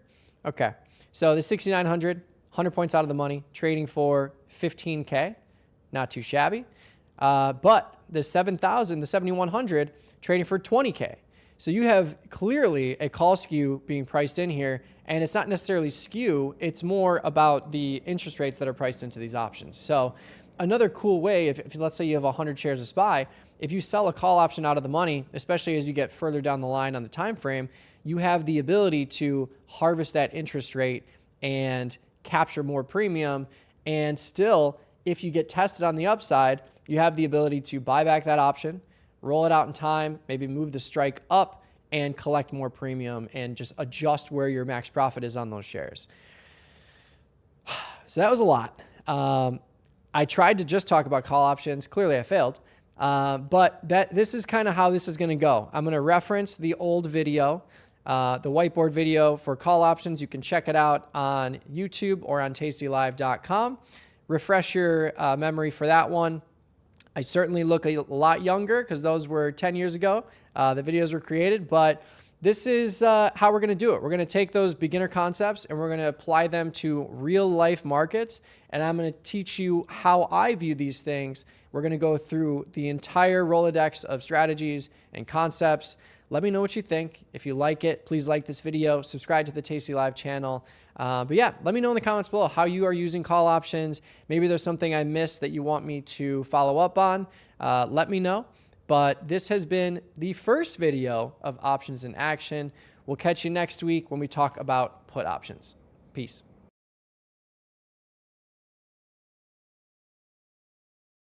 What's up, everyone? Mike here from Tasty Live with another episode of Options in Action. In this series, we talk about beginner concepts, strategies, what have you, and we talk about them in an advanced way, a real-time way, practical way in the Tasty platform. The last video we did was all about call options. We talked about buying call options as a speculative tool, why if you buy call options, you can make more than if you're buying put options, if you're looking at equidistant options out of the money and you get that directional move, mostly because an increasing stock price with a call option that's out of the money, that moves at the money, just really appreciates a lot more with that increasing stock price compared to the downside where you have a depressed stock price with an out of the money put going at the money. So today we're going to talk about put options and we're going to be talking about the long side. Again, why buying puts is a tough endeavor. Even though if you're buying puts on the way down and you get that move directionally correct, you do have a little bit of an implied volatility expansion in most markets, but the decreasing stock price can create a situation where you don't make as much on the way down. Really, I think the most focus that we're going to spend today is on short puts. Why short puts? I know they're simple strategies, but they are super effective strategies. Whether you're trying to speculate on neutral to upside movement with a short put, whether you're taking advantage of heightened implied volatility after a move, or if you're trying to acquire shares of stock, I'm going to show you what I look at with short put contracts, how you can manipulate your risk by buying back a put, moving it down and out. You might hear that term on the Tasty Live network, moving it down a few strikes out in time and still collecting a credit. I'm going to make that real simple for you. But first, let's talk about long put options in the Tasty Trade platform right now. So here we are looking at SPY, and I've got this chart pulled up. This is the exact same chart I looked at when we talked about call options. Buying put options can be fruitful. You can make multiples of your debit paid, but it can be really tough in these markets, especially in something like SPY, because first and foremost, when you look at the pricing of these out of the money options, if we look at the June expiration cycle, 57 days out, just by going about 30, 40 points out of the money, let's look at the 670 strike, about 40 points out of the money, trading for $7.30. If you look at the strike that's trading for 40 points out of the money to the upside, that would bring us to about the 750 strike. And clearly you can see the 670 is trading for $7 and change, and the upside strike is trading for $3. So right off the bat, I'm paying more than twice as much for purchasing that put option. And if you consider the fact that on a stock price movement to the downside, yes, implied volatility would expand a bit, but we're now dealing with a 670 price point as opposed to 700. So you have to reduce all extrinsic value around the new stock price when you're dealing with a smaller price stock. The opposite is true if you look at the upside. Now you have a more expensive product, even though you might assume that implied volatility would go down in that scenario, the increasing stock price is going to substantially increase all extrinsic value around these strikes here. So the example that I looked at was, if you're trying to buy a put option and you're trying to time it perfectly, or let's say you do time it perfectly, if we look at a chart in SPY, we can look at, your best case scenario from the top here where we sold off initially, end of February during the war situation and how that affected the markets. End of February all the way to the end of March, we had a pretty sizable downside move, and then that was quickly reversed here to the upside. So let's just say when we're at the bottom, this is around 630. If we look at the price change of a 630 put, we're going to see multiples of returns, right? We're going to see 2 or 3x, but when we look at the other side, on the call side, you're going to see substantially more. But at the end of the day, if we look at the 630 strike in June, we right click on this in the Tasty platform, we can view this option in the chart, and we can see, at the end of February, this option was trading as low as $9, and it got as high as $2,600 at the peak. So that's about a 3x return on your debit paid, going from $9 to $27. On the other side of the coin, on the upside, if we look at the 7,100 strike where the market's trading now, we can just see, comparing out of the money options moving at the money, this option was trading for $2, close to that at the end of March, and now we're trading for $1,900. So as you can see, the multiples are insane comparing call options, buying call options for speculation relative to buying put options for speculation. And that doesn't include the fact that if you were to do this right now, buying this put costs you twice as much as buying the out of the money call that's at an equidistant strike point. So all that to say, it's really tough to be profitable long-term buying put options because yes, you'd have to be correct on the way down. You'd have to close it in time. If the market reverses quickly, all those gains go away. And you're paying, twice as much, significantly more than the upside. And your lack of multiple in terms of your win rate and the amount you win, if you're only getting 300% on your gain with one successful put option out of the money to at the money, but you're getting 10 times the amount or close to it on the call side, when you think about your win rate, you don't have to be right nearly as much if you're buying a speculative call option compared to buying a speculative put option. You have to be right a lot more on the put side because you're making almost 3 times less on a successful maneuver. So why am I going to flip this? Well, really, when you think about selling a put option, you are ultimately giving yourself the ability to leg into 100 shares of stock. And not only that, you are picking up or collecting twice as much premium. So in SPY, if I'm selling this put option at 670, I'm collecting $700 to assume 100 shares of risk in SPY at 670 or below. And let's say, in SPY, I want the shares at this level. Then it's a very conservative trade if that's the case, especially if I've traded small enough to where I can withstand any and all variance. All of a sudden, it's like, well, worst case scenario, with a short put option is that I get 100 shares of stock at a cost basis that's significantly lower than if I were to buy 100 shares of stock now. Also, if the market drifts around and drops a little bit, I still keep all this premium as long as this strike stays out of the money by the expiration of this contract. So you have yourself a nice risk reward profile if that's what you're trying to do anyways. And furthermore, if we look at the analysis mode here, I've got it pulled up. Analysis clicked here, and we're looking at the expiration risk graph. You can see here the 670 put, we've got this nice flat premium here where we keep the credit received as long as the strike expires out of the money. But let's say it goes in the money. What risk profile does this look like to you? It's ultimately a covered call. It's the same exact risk profile as a covered call, an in the money short put. And you can see here, this is now trading for $2,500. I just slid this in the money, but it's trading for $2,500 because I have $500 of extrinsic value associated with this short put that still goes away, equivalent to an out of the money short call if I had owned 100 shares, but I'm using a lot less buying power than if I were to buy 100 shares and sell a call against it. So an in the money short put, or if a short put that you sold out of the money moves in the money, it's the same risk profile as a covered call. You can buy this back, you can roll it out in time, collect more premium, and eventually, if the short put expires out of the money, you keep all the premium you collected, you gain back the intrinsic value that you would have withstood during that time frame, and you have yourself a nice trade. So really the key is trading small enough to where you can withstand any and all variance. But what are some of the flexibility tactics for short puts? And I think this is really where we get into advanced territory. I'm going to explain it as simply as possible, but this is where the true flexibility comes into play, especially in something like SPY, where we have put skew, meaning puts that are out of the money, 40, 50 points out of the money, are trading for more value than calls that are trading 40, 50 points out of the money. This really helps you when it comes to flexibility, because when you look at this option and it's trading for $7, let's say the market sells off substantially over the next couple of weeks here.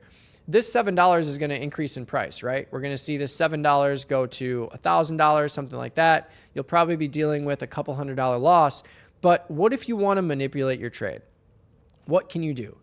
Well, to put it simply, whatever your option is trading for, let's call it $7.30, which is what's happening right now.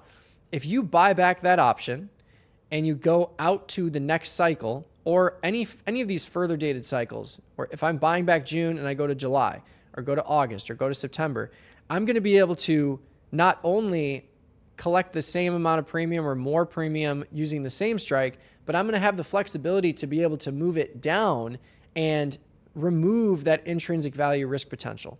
So what I mean by that is if I'm buying back June, the 670 put for $7.30, let's say I'm taking some heat on it, I can go to July and I'm just going to eyeball match this thing. 730, where is the 730? The 645 strike. Okay, maybe I want to pick up a little premium, so I go to the 650. So here, what am I doing with this net transaction?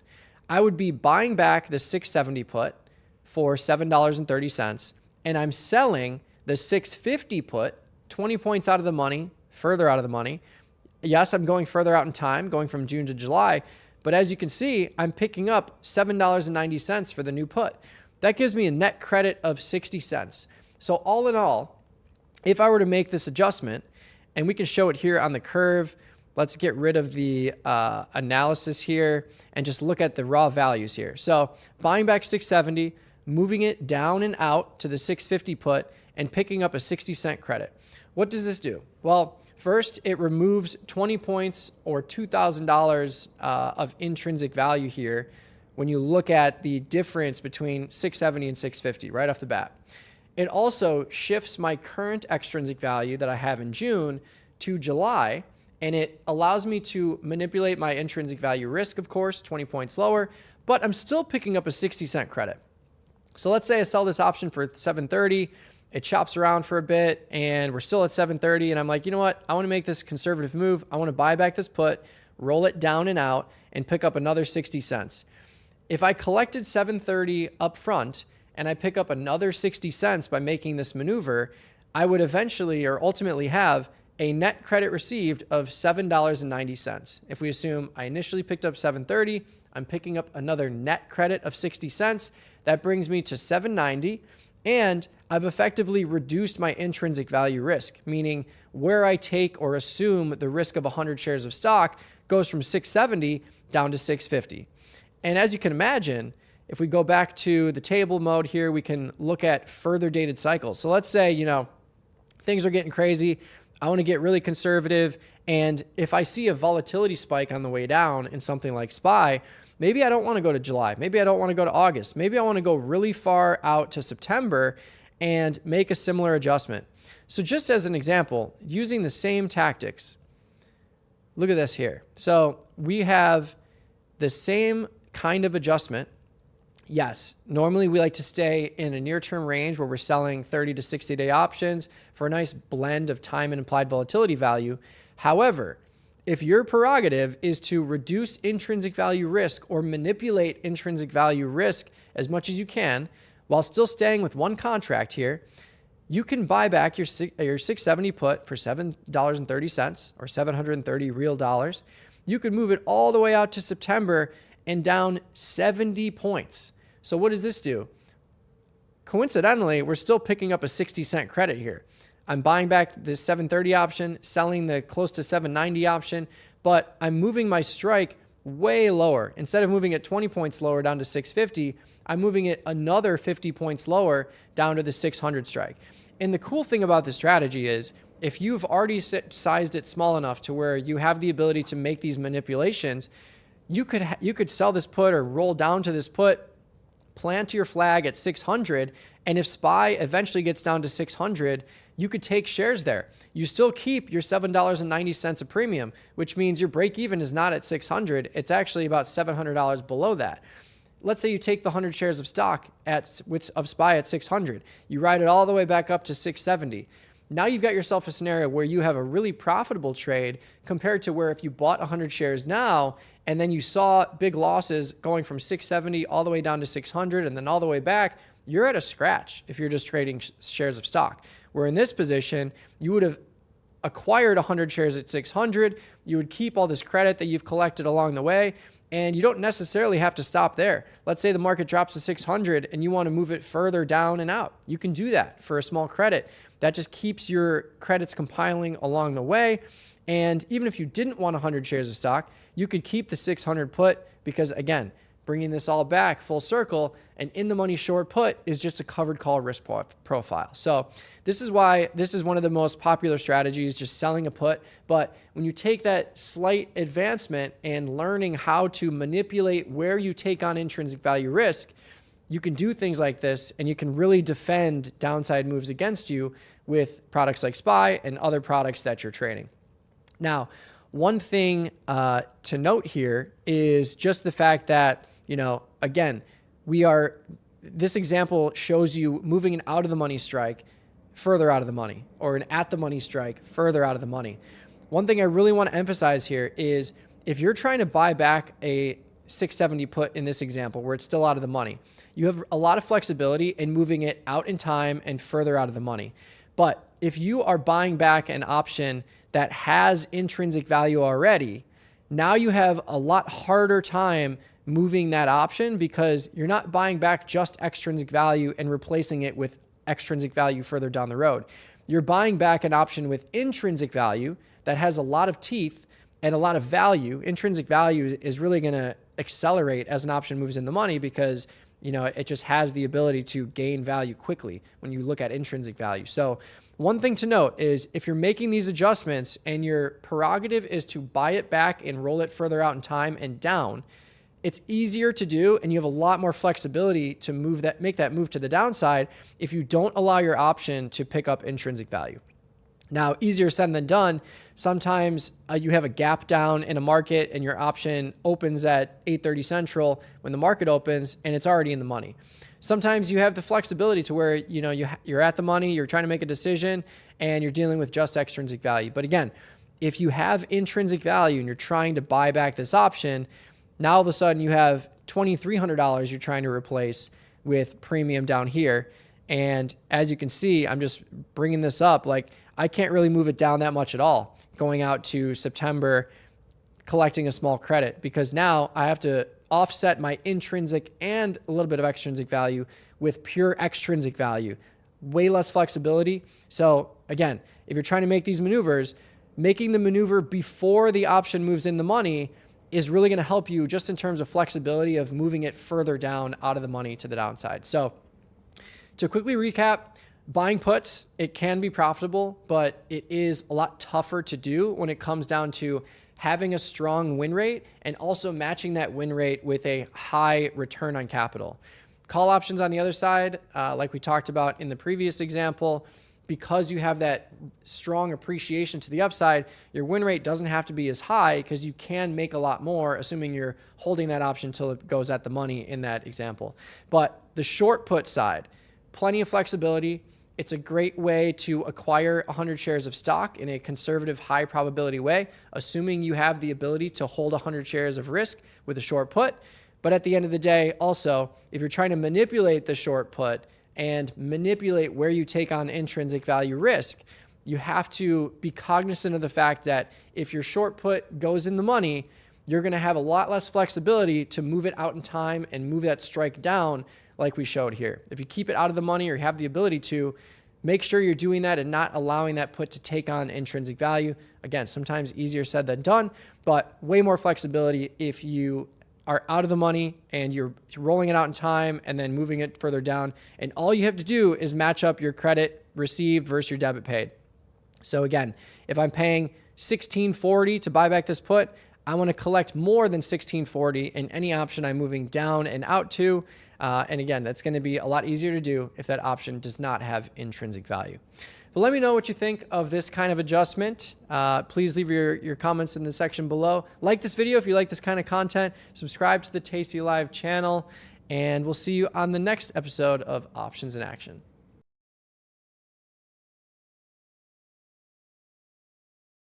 What's up, Tasty Nation? Welcome back to this episode of Options in Action.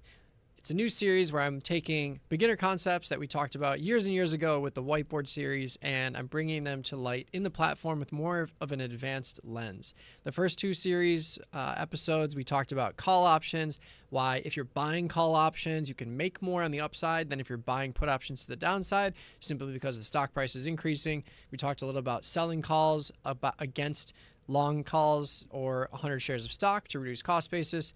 With put options, we talked about why selling puts is a high probability trade if you're trying to acquire shares of stock, how you can manipulate the extrinsic value of short puts that you've sold, whether you're starting in May, going to June or July, kind of rolling it out in time, moving the strike down. There's lots of cool stuff you can do with that. But today, we're talking about intrinsic and extrinsic value. So intrinsic and extrinsic value are both beginner concepts. They're very important to understand, especially because intrinsic and extrinsic value is really just how your option is priced and really the dynamic nature of your options price. So intrinsic value only applies to in-the-money options. If you have a call option and the stock price is higher than the call option, your call option will have some kind of intrinsic value that can be calculated by the distance between where your long call is and where the current stock price is. Intrinsic value is static, meaning if the stock price is exactly where it's at and you're 10 points in the money, it doesn't matter if you're looking at a 30-day, 60-day, 90-day option, all those options will have the same amount of intrinsic value. However, they will have differing extrinsic values. And I've said this before, but if you can understand how extrinsic value might be priced or how extrinsic value will change given time passing or implied volatility going up or down, if you get a good idea of how you can estimate extrinsic value or how you can manipulate extrinsic value, like we talked about in the previous put option segment, where, just buying back an at the money option and moving it 2 months out and moving the strike 10 points lower, if you can match those extrinsic values, you've effectively reduced your potential for intrinsic value risk, and you're doing all of these advanced things just because you understand what extrinsic value is. So extrinsic value is, if I were to rank all the things you can possibly learn about options trading, extrinsic value is in the top 3, I would say.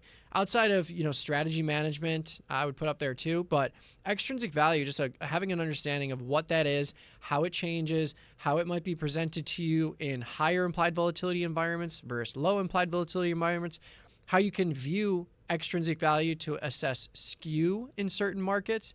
If you have a $100 stock price and you go 20 points above and 20 points below, and you have more extrinsic value on the call side than the put side, you have call skew, and you're seeing velocity of risk being priced to the upside. So just a few examples of how important extrinsic value analysis can be. But I wanted to talk to you a little bit today about assignment risk, why extrinsic value prevents you from being assigned. Also, with spread trading, whether you're selling put spreads, buying call spreads, buying butterflies, extrinsic value plays a big role in preventing you from realizing max loss for credit spread trades and also preventing you from realizing max profit on debit trades. And we're going to walk through that with a couple of examples in the Tasty Trade platform right now. So here we are in the platform, and again, extrinsic value is one of the top 3 things I would say to become an expert in, because if you can manipulate extrinsic value and you can estimate how extrinsic value will change given changes in implied volatility, the stock price, et cetera, you're going to be light years ahead of other people around you that don't really have a good grasp on extrinsic value. So certainly putting an emphasis there. But again, I want to talk about assignment risk first. So many beginner and intermediate traders worry about assignment risk a little bit too much, I would say. Really, if you're selling a put option, for example, And we're looking at Intel today, up $9, 10%. Strong move today. If you're selling a put option and your strike goes in the money, and again, we're looking at a 93.50 stock price, 93.50 stock price. If I look at the 100 strike short put option, I know for a fact that this put option has $6.50 of intrinsic value because the distance between 100 in the money put here and the 93.50 stock price is $6.50. Any extra value is going to be extrinsic value. And you can see this here. This option is trading for 1060-ish. We know that 650-ish is intrinsic, so the difference is extrinsic value.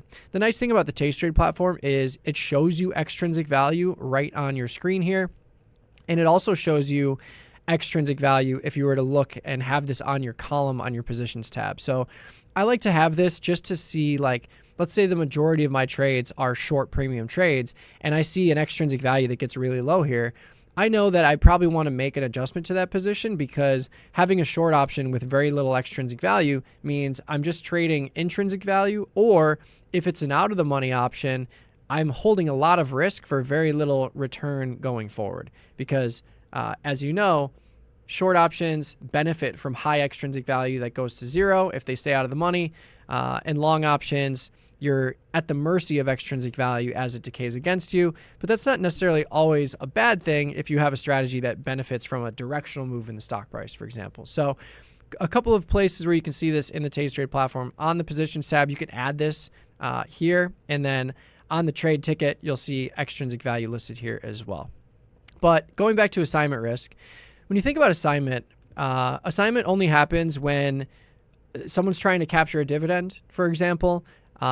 If they need to own 100 shares of stock before the X dividend date, they might exercise an option that specifically applies to in-the-money call options, right? Because if you're short a call, the counterparty is long a call. They need to exercise that long call to get 100 shares of stock to get the dividend if that's what they're trying to do. So a little bit of heightened assignment risk with in-the-money short calls that have very little extrinsic value, or specifically less extrinsic value than the dividend amount.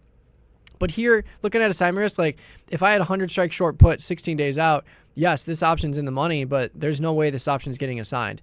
And even if it does get assigned, I would be celebrating because this $4.30 of extrinsic value is immediately in my pocket, because if I'm assigned on this short put, it gets converted to 100 shares of stock.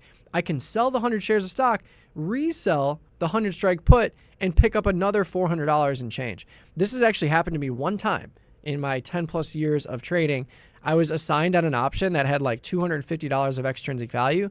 I celebrated, I closed the shares, I resold the put, and added another $250 of premium. So I'm not too worried about assignment risk. And really, if I have a short put here, my max loss is equivalent to 100 shares at the 100 strike anyways. So even if I have 100 shares assigned to me from a short put, it doesn't change my risk profile. And really, it increases my max profit, because if I take shares and then you have a big reversal to the upside, I now have static delta versus dynamic delta here. So real quick, and I guess not so quick, speaking on the assignment risk here, not something I'm worried about, but if you see extrinsic value get down to a level like 20 cents, 10 cents, 5 cents, then yeah, you're certainly at more of an assignment risk there, because the counterparty is giving up less to exercise that option.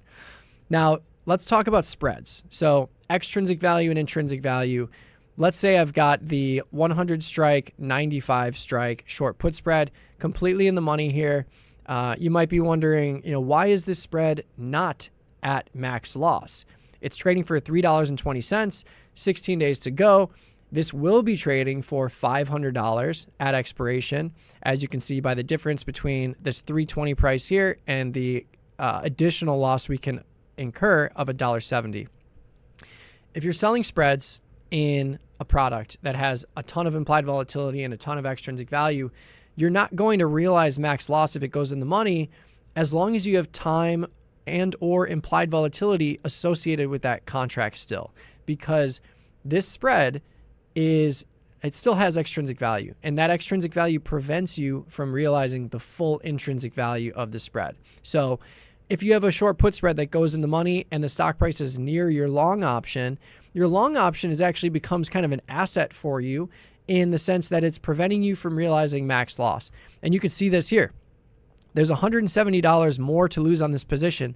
But if you look at the extrinsic value, you've got $400 of extrinsic value in your short option and $1.80 more extrinsic value in your long option. So in this case, where the short put spread goes in the money and it's trading near the stock price, the long option is helping you the most at that point in time because at the money options have the highest amount of extrinsic value, which translates to this specific scenario of reducing your max loss. If you wanted to close this position and get out for much less than max loss, maybe an intelligent way to think about this is exiting a strategy when your long option is touched or tested if a spread goes completely in the money. Now, at the same time, a spread can only lose so much. So I'm more in the camp of set your definer spread at a level that you're comfortable losing, because in this case, the more an option goes in the money or the more losses I see on the table with a credit spread, the less I can lose going forward and the more I can make. I can make all this back. So another way to think about it is I've got $1.80 left to lose here, but $3.20 more to make on a small move to the upside. So I don't like closing spreads for losses just because I like sizing them smaller so that I don't have to close them, because we've seen time and time again, these markets can move in aggressive ways, and this option and this spread that's completely in the money now could be completely out of the money tomorrow. So something to be said there. Same thing with debit spreads though, right? Let's say before this move to the upside, I had the 80-85 long call spread on. Well, it's not trading at max profit just yet. It's trading for 367. If I wanted to sell out of it, maybe that's a nice winner for me. But same story. You've got more extrinsic value in your short option to decay than you do in your long option, which means as long as this spread stays in the money, you're going to make another $138 on this spread. Another way to think about it is an in-the-money call spread that you've bought is exactly the same as the out-of-the-money put spread here. You can see if you had sold this put spread right now to open, as long as Intel stays above 85, you have the decaying extrinsic value of the out-of-the-money put spread, exact same situation as the decaying value of extrinsic value in this in-the-money long call spread. So the more extrinsic value you have by way of high implied volatility or by way of time left to expiration, the less profit you should expect from these sort of strategies until, number one, implied volatility gets crushed, reducing all extrinsic value across the board, or you have less time to expiration where all of this extrinsic value goes to zero anyways. And another thing can be said here with like butterflies. So one last thing I want to point out, let's say I've got a call butterfly here. We'll just look at the 83, 93, 103. Glad they have the strikes here so we can make this a little easier on ourselves. Let's look at a straight up butterfly here, 10 points wide. It's currently trading for $2.50. There's another $750 left to make on this position, even though we're at 16 days to go and the stock price is right at 93. So another thing to consider here, if you're buying butterflies on the call side or put side, if you get the perfect move to your short strike where at expiration, that's where you want to be, right? If we look at the analysis mode here, we can see at expiration, my max profit looks like this hockey stick graph here, where I've got $750 max profit relative to my $250 debit here.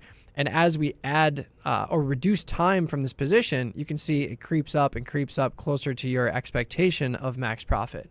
But today, you're well off your expectation of max profit. So if you're not using the analysis mode, I would highly suggest it just to synthesize positions changing and ebbing and flowing. But as a quick way to check too, you could look at this. You could say, okay, 16 days away, what's the 83, 93, 103 butterfly trading for? $2.50. You could clear this trade and then go to the 2-day. What is the 2-day 83, 93, 103 butterfly trading for? And here you go, $4.69. So this might surprise a lot of you. I like to do this all the time because it gives you more context and puts your brain in a situation where you're looking at this intrinsic and extrinsic value. You know that at expiration, this butterfly has a max value of $10 if Intel's right at 93, but we're 2 days away. Implied volatility is still heightened in this product, and it is preventing us from realizing max profit because these short options have $700 of extrinsic value to lose, not including these longs. But just another way to say, like, even if you bought this butterfly for $250, you got it all the way to 2 days to go to expiration with nothing else changing in this market, you're only going to make $200 on this trade. So for me, like, this kind of analysis helps me realize, like, I'm not going to make max profit on any butterfly that I buy unless I literally hold it to expiration and I pin that stock price, which is a low probability event. So backing into profit calculations or profit targets for something like a butterfly, maybe it's 10% of the debit paid, maybe it's 20%, 30%. It's going to depend on how short-term your butterfly is, what the implied volatility environment looks like, and that is a way to analyze this in the tastytrade platform. But again, check out extrinsic value. You can add it to your column here. You can add it to your positions tab. But these are really the quick and easy ways that I'm using intrinsic and extrinsic value these days. But again, focus on extrinsic value if you're a beginner, even an intermediate or advanced trader. If you can really understand extrinsic value and how it might change and how you can manipulate extrinsic value to manipulate your risk, you automatically are backing into a lot of these other Greeks and more advanced strategies and concepts that are, on paper, they mean different things. But at the end of the day, options trading is just intrinsic and extrinsic value and the manipulation of those things to benefit you as the trader. So let me know what you think in the comments below. Hopefully you like this kind of content. We're going to be doing this every single week. We'll release it on the weekends for you for some light weekend content. But thanks for tuning in. Please like this video, subscribe to the Tasty Live YouTube channel, and we'll see you on the next episode of Options in Action.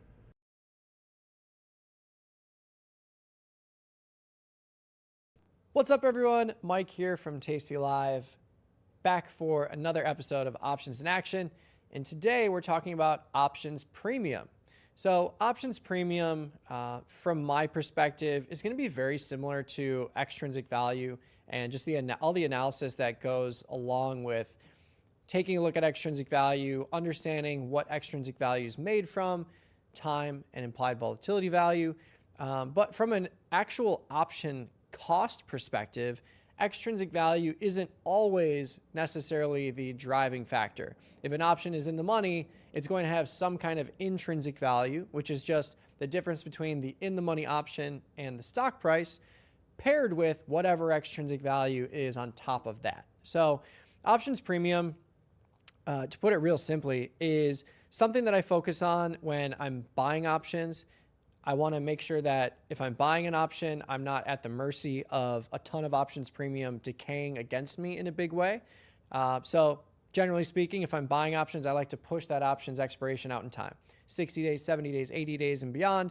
That gets you out into that low decay time value option price in terms of extrinsic value premium. And if you're buying an in-the-money option, that's going to be static. The intrinsic value will be static regardless of what expiration you choose, because again, it's just the difference between the in-the-money option and the stock price. Implied volatility is another thing that I wanted to talk about today when it comes to options premium. The higher the implied volatility is in a product that we're trading, the more I'm inclined to have some kind of short premium component against it. So even if I'm buying a longer term option, like in a diagonal spread or calendar spread, I want to sell an option against it to take advantage of that heightened implied volatility. So looking at the tastytrade platform, we've got USO pulled up here. And USO is, of course, going to be at the mercy of everything that's happening overseas. We've got the Strait of Hormuz opening, closing, and the news that hits the headlines, regardless of what's happening in real life, is really what's moving these markets. And as you can see, USO wasn't something that we were really talking about earlier in 2026 or earlier than that. But once the crude oil futures markets went into backwardation, you had this big pump in the USO price. And as you can see here, we've had a ton of volatility along the way. So I think the biggest thing to consider when you're looking at a chart like this is how is realized volatility driving options premium, and how can I trade against that? So that's what we're going to look at today when it comes to options premium. So USO is the U.S. oil fund, and it is moving and shaking. And really, when we come back to the concept of options premium, one thing to point out is just because a near-term options expiration has higher implied volatility readings, by readings, I mean this number here along the right-hand side of the platform, 80.3% is higher than 76.3%, of course. And 76 is higher than 71. However, when you look at the plus minus number, which is one of my favorite features of the tastytrade platform, is just looking at what the implied volatility actually extrapolates to based on the days to expiration of that options expiration. You're looking at $12.66 with an 80% IV for 9 days. You're looking at a 24, almost 25 point implied move or range with a 71.9% IV over 43 days. So what does this tell us? It tells us that relative to time, near-term options expirations are going to have more extrinsic value premium than longer-term expirations. Even if you have similar readings here in terms of implied volatility, you're always going to have a bigger range of outcomes the more time you associate with an options expiration. It goes back to like the life insurance policy, right? If you're trying to field life insurance for someone that doesn't take a lot of risks, they go to work every day, they come home, they're not taking too much risk, that life insurance policy quote is going to be lower than someone that is taking a ton of risk, snowboarding, skiing, skydiving, scuba diving, whatever that case may be. And that's simply because there's a lot more time or a lot more opportunities for things to go wrong for the latter example compared to the former. So same thing applies in the markets, right? When something is happening in a particular market that you're trading, regardless of whether it's USO or if you're looking at the tech space right now, tons of realized volatility can create implied volatility. And we want to make sure that regardless of what our strategy is, whether we're buying options, selling options, we account for that fact, and we're either taking advantage of heightened implied volatility by way of selling an option against an option we're buying, or maybe I own 100 shares of stock. If I see a big move in my favor with a pairing of a heightened implied volatility environment, I probably want to sell something against that to ensure that I'm reducing cost basis and taking advantage of that situation. So from a strategic standpoint, I think it's pretty simple. Understanding options premium and how it changes. This goes back to the previous video of extrinsic value analysis. Extrinsic value is in the top 5 things that are important for every trader to understand. If you can really master extrinsic value and understand how it ebbs and flows with market movements, you kind of backdoor into understanding all of these second order Greeks, first order Greeks, what have you. Like you know what you're looking at, but you may not even know the textbook definition of what you're looking at, but you know what you're looking at, and you can estimate how it might change. That is super important, especially when it comes to trade management and using options premium for you if you're selling options against stock, same example, or if you're buying options, you want to make sure you're not at the mercy of heightened options premium relative to time. So again, looking at options premium from a holistic view, it's very similar to extrinsic value, I would say, because again, intrinsic value is embedded in the total price of an option, but extrinsic value and implied volatility ebbing and flowing is really kind of how you get into that art of options trading and manipulating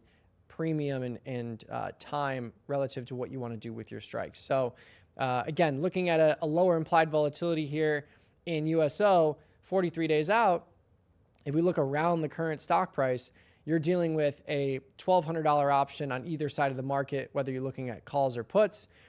But if you look at a near-term option, 9 days out, you're looking at a higher implied volatility, and that is being shown in the current stock price. Looking at the same strikes, 133 and 134, you can collect almost 50% of the value that we were just looking at in the 43-day cycle you got $6.50 between the bid-ask spread here, and then similarly priced on the call side. So $6 and change for a 9-day option relative to $12 and change for a 43-day option.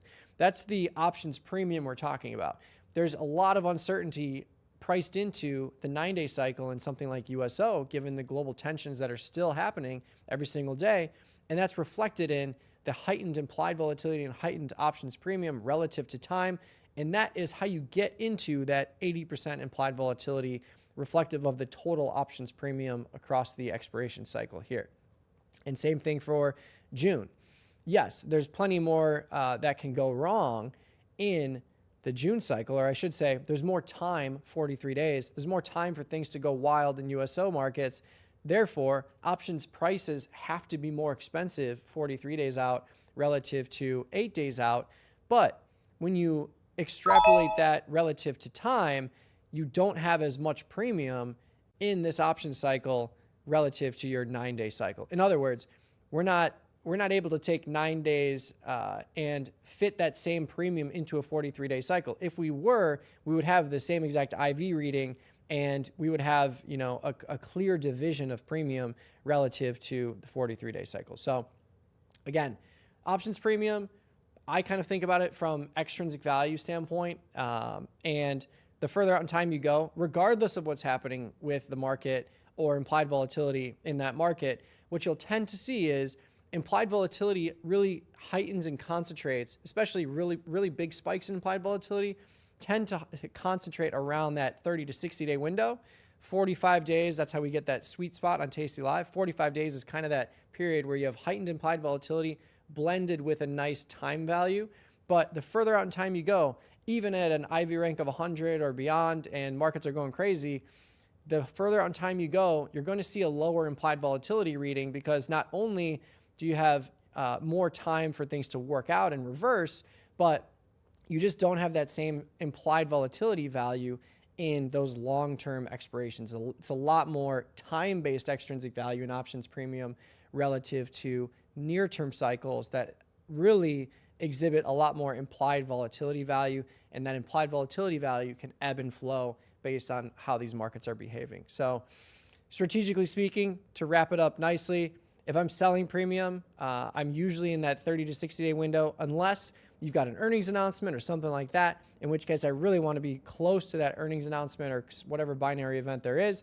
And if I'm buying premium, I'm going to be far out in these cycles, because I don't want to pay for that heightened implied volatility relative to time when I know I could just buy a 43-day option. Yes, it's twice as expensive, but I've got, more than 4x the amount of time relative to the 9-day cycle. So it's not 4 times expensive. It's twice as expensive for 4 times the amount of time, as opposed to 4 times as expensive for 4 times the amount of time, if that makes sense. So long-term expirations for debit positions, if I can help it, if it fits within my risk profile. Shorter term expirations, if I'm selling options because I want to take advantage of that heightened options premium.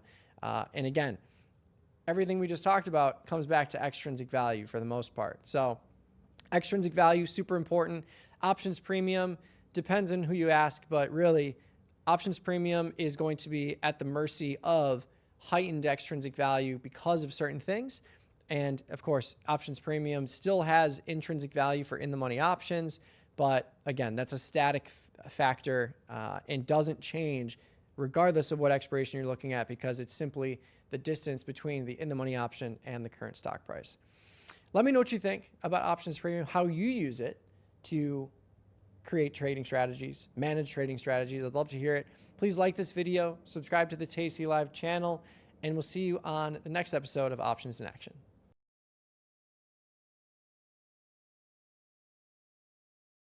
What's up, everyone? Mike here from Tasty Live with another episode of Options in Action.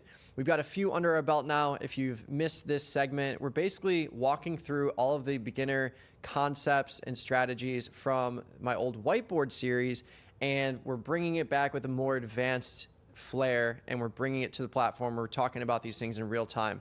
We've talked about calls, puts, we've talked about intrinsic and extrinsic value, we've talked about options premium. Now we're talking about strike prices. So what is a strike price? A strike price is ultimately where you start to take on intrinsic value risk if you are selling an option, and where you start to take on intrinsic value gains if you're buying an option. For example, if you've got Apple here, we're looking at the Tasty platform trading at 300. If I buy a 300 strike call, anything above 300 is intrinsic value gains equivalent to 100 shares of stock, as if I were to have bought that stock at 300. With an option, though, you're not going to put up nearly as much capital if you're buying a call, because you've got a finite time frame, and 100 shares of Apple, if you're buying the shares, you have a theoretical infinite time frame. Therefore, you put up the full capital of those shares, and you get that kind of static delta. Call options, if you're buying them, they have dynamic delta. Same thing for puts. If I sold a 300 strike put, I absorb or assume the risk of 100 shares of stock below that 300 strike threshold. So it depends on what you're using options for when it comes to strikes specifically. But I think the question that always comes up is, what's the perfect strike for this strategy, or what kind of strike should I be looking at for this strategy? And my answer is always sounds lazy, but my answer is, it doesn't really matter. And the reason why I say that is because if I sell an iron condor, or I'm trying to buy a call, there's going to be very little difference between a 300 strike or a 305 strike or a 310 strike. Like, yes, the premiums are going to be different, but we're still talking about very similar trades with a very similar probability. So I don't get over interested in the exact strike that I'm choosing, but I do have a couple of guidelines when it comes to strike selection. So first things first, looking at the options chain here, I typically will stick to the monthly cycles unless I'm trading an earnings announcement. So you can look at any stock, whether it's Apple, Nvidia, SPY, of course, doesn't have earnings, but I tend to stick to the monthly cycles because a lot of traders and institutional investors are trading the monthly cycles. So I want to be where the liquidity is. I want to make sure that if I'm buying or selling an option, regardless of whether it's a single option or a spread, that I have the ability to get in and out very efficiently. I'm just going to open up this random expiration, the 9-day in Apple. If you're trading this, that's great. But again, I would rather just be in the monthly cycles. Looking at the open interest here, open interest is simply the outstanding contracts that are available on these strikes. You can see we've got 10 cents wide between the bid ask. And again, if I'm buying this option at $1.13 and then I want to close it a second later at 103, somewhere in the middle is where I'll get filled, but it's not very clear. I could be giving up 10 cents, which we call slippage on the network, to get out of this position. So if I were to choose any of these strikes, let's say I want to sell a put, would I choose the 290 strike? Sure. 10 cents wide, you got 1.14K contracts outstanding. The 292.5 is kind of a wonky strike. I kind of like to avoid those because, again, when these markets become more liquid, people kind of gravitate towards these round numbers. But look at the difference here.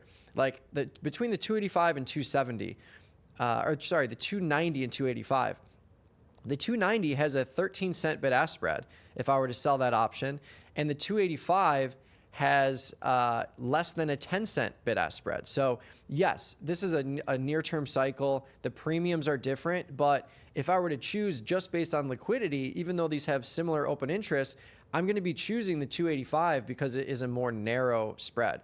And if we look at a monthly cycle, if we go to June and we look at the 290 versus the 285, you have similar markets here. You've got a 10 cent wide market at 285, a 15 cent wide market at 290. And again, the premium here is going to be a little bit different, but I wouldn't stress too much out about the actual strike because, like, let's say I sell the 290, I pick up $500. If Apple rallies, it's going to be a profitable trade just like the 285 would. But maybe my intention is, like, I want to take these shares at the lowest basis possible. Well, then I'm going to go with the 285 because selling the 285 put gives me that flexibility. But another reason why I don't hyper focus on the strike selection, especially with undefined risk short premium trades like a short put, is because I know that at some point I'm going to be tested, most likely. And at some point I'm going to have to roll this option out in time. And guess what? If I'm spending an hour trying to decide between the 285, 290, and then something's announced in Apple and it drops 5 points and I'm at my strike and I have to roll it out in time or move it, then all that analysis is kind of gone out the window. And then that's not to say that I don't do any kind of analysis before I place these trades, but I would much rather have an assumption on a product. Maybe it's a price extreme. Maybe I'm trying to take advantage of implied volatility around earnings. I would rather just go with the trade, go with my gut, because I know that 90% of the time I'm going to be manipulating these trades anyways. And if I buy this back in June, let's say an hour from now something changes, I buy this back in June, I can go out to July and I could move my $5 option that I'm buying back in June out to the 285 strike in July, pick up 90 cents and collect some more premium and give myself more breathing room. So I think when it comes to strike selection, there's a couple things that I really focus on.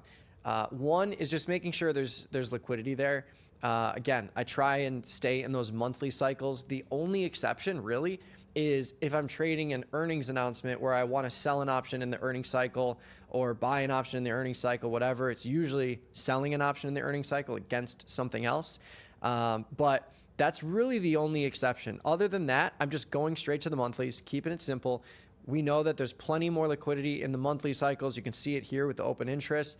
And that's where you want to be when it comes to entering and exiting trades, especially when we think over the long run. If you're trading 300, 500 times a year, just as an example, if you're giving up 10 cents every single time you trade because you're in these illiquid markets, that adds up over time. So we want to make sure we're trading the most liquid strikes. If you are trading undefined risk short premium, you have a lot of flexibility from a manipulation standpoint. So I'm really not that worried about the strikes.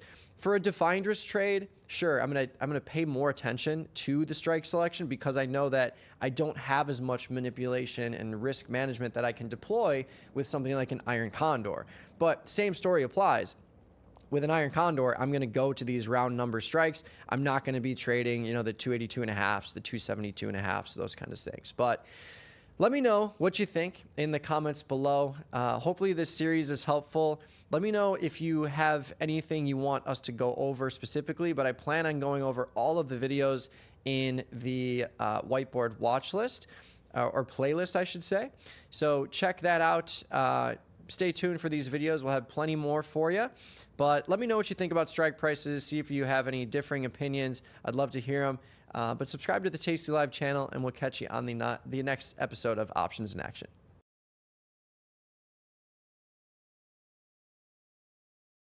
Jim Schultz here for Calculated Risk. And don't forget, before we get started, subscribing to the channel or liking the video. Both of those things really help us out a ton.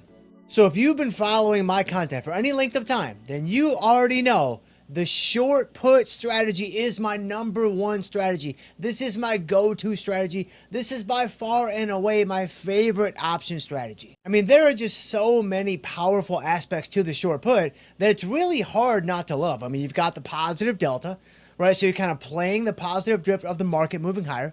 You've got positive theta, so you're allowing time passing to work for you. You've got that decay that's going to help you on that position. And then lastly, you have negative vega. Right? And volatility likes to contract. Volatility likes to move lower. Sure, it can spike and it can expand and all those kinds of things, but generally speaking, it likes to move down to the lower end of the range. So you have all three of those things working for you. Well, here is something that's pretty wild. When you do a short put, how do you normally set it up? You're going to go out of the money, right? I'm going to choose some strike below where the stock price is because I want to have a probability of profit that's greater than 50%. That makes sense. That's how I set up 98% of my own short puts. But here's what's crazy. Even if you went in the money with your strike selection, you're still going to have a probability of profit that's greater than 50%. That's pretty wild. That's pretty crazy. Man, let's break it down and understand how that can even be possible. Okay, so if I buy stock, right, like let's say I want to play the market to the upside, I'm considering long stock versus a short put. If I buy stock, then in the short term, that's a 50-50 proposition. The market might go up, the market might go down, the market might go sideways. Nobody really knows what's going to happen. Now, in the long term, it's definitely tilted to the upside. You've got the positive drift, you've got the positive risk premium, all those kinds of things. But day to day, like what's going to happen today or tomorrow, it is very much 50-50. Okay, fair enough. But with something like a short put, I go out of the money with my strike selection, that's automatically going to tilt the odds in my favor. All of a sudden, my probability of profit is greater than 50%. Now, of course, that's a really nice gimme. There must be a pretty solid gotcha somewhere around the corner. Well, yeah, my upside is capped. I'm not necessarily going to be able to make as much money like I could with long stock if the market does rip. But again, that's the trade that we like to make as premium sellers. We want the higher probability trades in exchange for capped upside. And the higher probabilities on an out of the money short put are largely derived from what? They're largely derived from the distance between the stock price and the strike price. Right? Like I've got this buffer. I have this margin for error that even if the stock goes down a little bit, but it stays above my strike price, I'm going to be in a pretty good spot. So that naturally is going to produce probabilities in excess of 50-50. But here's what's crazy. Even if you go in the money, with your strike selection, you have no distance now. There's no buffer. There is no margin for error. You're still going to see a probability of profit that's greater than 50%. How is that even possible? Well, let's dive into Tasty Trade and let's take a look. Okay, so here I am inside of my Tasty Trade platform, and I'm just looking at SPY. Like, let's just look at the S&P 500, and let's start with, if I wanted to buy stock in SPY, what would that look like? Well, I would go here, I would click the ask, and then what happens? I see my trade bar, which we just talked about on a recent calculated risk, and I'm looking at the breakdown, and what I see is the probability of profit, as you can hopefully clearly see right over here, is 50%. Right? Again, in the short term, it's 50-50. In the short term, it's a coin flip. In the short term, it's essentially, half to the upside and half to the downside. This is what stock is always going to be. And it doesn't matter what stock you might look at when you're trying to figure out what the probabilities are for a given stock position. Like if I close out of SPY and I bring up QQQ, the NASDAQ index, similar thing. I go to QQQ, I click the ask, I want to buy my 100 shares, and hopefully you can clearly see my probability of profit there is also going to be 50%. So again, stock ownership in the short term, 50-50. Okay, so let's go back to SPY, and everything we're going to talk about here for the next couple of minutes, this would apply to any stock or any index. You're going to see the same phenomenon, so you can kind of play around with this on your own. So I'll go into the June cycle with 56 days to go. So obviously you've got the stock at 711. All of my strikes that are over here on the Tasty Trade platform, these are going to be your out of the money strikes. These are going to be your out of the money put strikes, to be even more specific. And again, when we're setting up short puts, typically we start with an out of the money strike. So for example, I may want to sell this 35 delta short put at the 695 strike. I sell that guy and I see my probability of profit is 70%. And of course, if I go further out of the money, I'm going to have an even higher probability of profit, but I'm collecting less. If I go not as far out of the money, I'm going to get a lower probability of profit, but now I'm collecting more. So again, it's the classic gimme gotcha exchange between probabilities and premium collected. But the point here is I'm out of the money, and you can see my probability of profit is greater than 50%. That's exactly what we would expect. Okay, but now let's start moving our strikes such that we are no longer out of the money, but we're at the money, and then we're actually in the money. So if you look at what happens, you've got SPY at 711. Let me move all the way up to the 710 strike, which would essentially be the at the money strike. It's still slightly out of the money, and so you could certainly make the case that, all right, Jim, we're not quite there yet. Oh, don't worry, we're going to get there in just a couple of seconds. My probability of profit here is 63%. So I'm still way better than a coin flip for essentially selling an at the money put in SPY. But look what happens, and focus on this probability box, if I go deeper and deeper in the money. So I go to 715, which this is now clearly in the money. This is in the money by a few dollars, by a few points. Probability of profit, still 61%. I go to the 720, probability of profit, still 59%. I go to the 725, probability of profit, still 57%. I go to the 735, probability of profit, 54%. So let me stop right there, because you might be wondering, Jim, what is going on? Like, how is this even possible? I'm selling an option that's super deep in the money, and yet I still have a better than 50-50 proposition. What is driving this result? I don't have any buffer. I don't have any distance between the stock price and the strike price. So what is possibly driving my better than 50-50 proposition? Well, it's going to be this little ditty over here on the side. Extrinsic value. When you sell an option, whether it's out of the money or in the money, it really doesn't matter. You're going to be collecting extrinsic value. You're going to be getting paid for the additional risk that you are taking from the unlimited risk in that trade. And that is represented by the extrinsic value in the option. And so because an in-the-money option still has extrinsic value, that is what is driving a probability that is greater than 50%, even though you are in the money. Because if you sell this 735 put and SPY just stays right here, it doesn't move at all, are you going to make money on the trade? The answer is yes. How can that be? It's because of the extrinsic value. Because at expiration, 56 days from now, we know that the option price is going to collapse down to its intrinsic value only. So I'm going to keep any extrinsic value that I sold. I mean, this is the game that we typically play and we're very familiar with the out of the money option. So all these guys up here. I'm used to selling premium. I'm used to collecting the extrinsic value out of the money for the 670 strike, the 680 strike, the 690 strike, and what have you. But when you go in the money, the same principle applies here as well. You're still collecting extrinsic value, and you're going to get to keep that extrinsic value if you were to hold the trade all the way to expiration.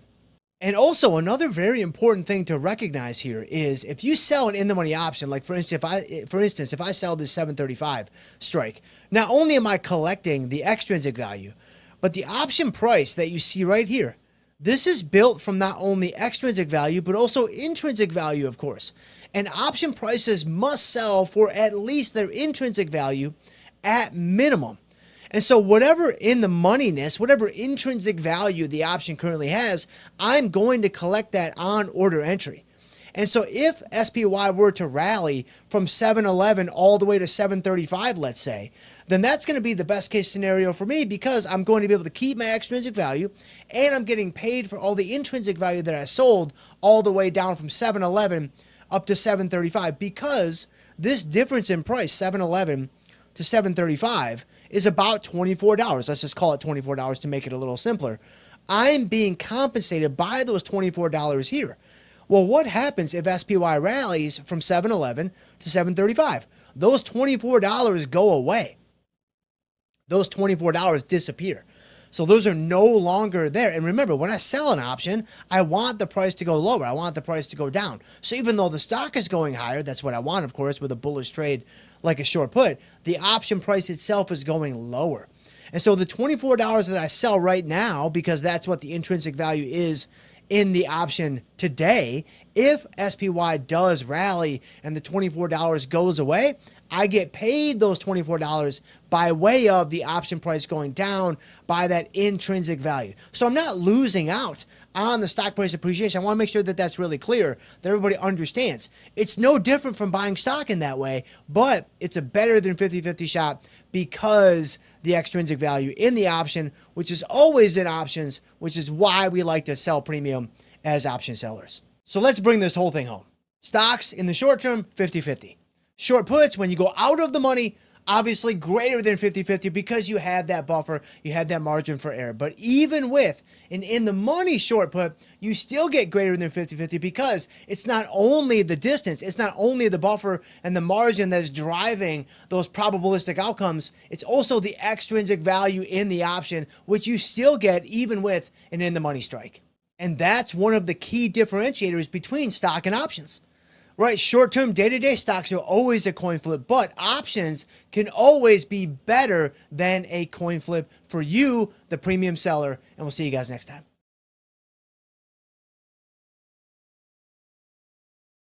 Jim Schultz here for Calculated Risk, and before we get rolling today, don't forget, the best ways you can help us are by subscribing to the channel, liking the video, or sharing the video with a friend. Each one of those guys helps us out a ton. So here is a very popular strategy in the marketplace that I absolutely think is a terrible, terrible idea. Selling the super low delta puts, like a 3 delta put. I mean, you look at it, it's super enticing. The buying power is amazing. It looks like it's never going to get touched. The probabilities are super high. And so you're looking at this like, man, I'm just going to sell this guy, pick up this credit, do it again tomorrow, and everything is easy peasy. I mean, even if you've been trading a while and you've never done one of these trades, you've probably looked at the option chain and you're like, man, there's no way that gets touched. Like, there's no way that thing gets hit. There's no way that I get hurt by selling that option. So, is that true?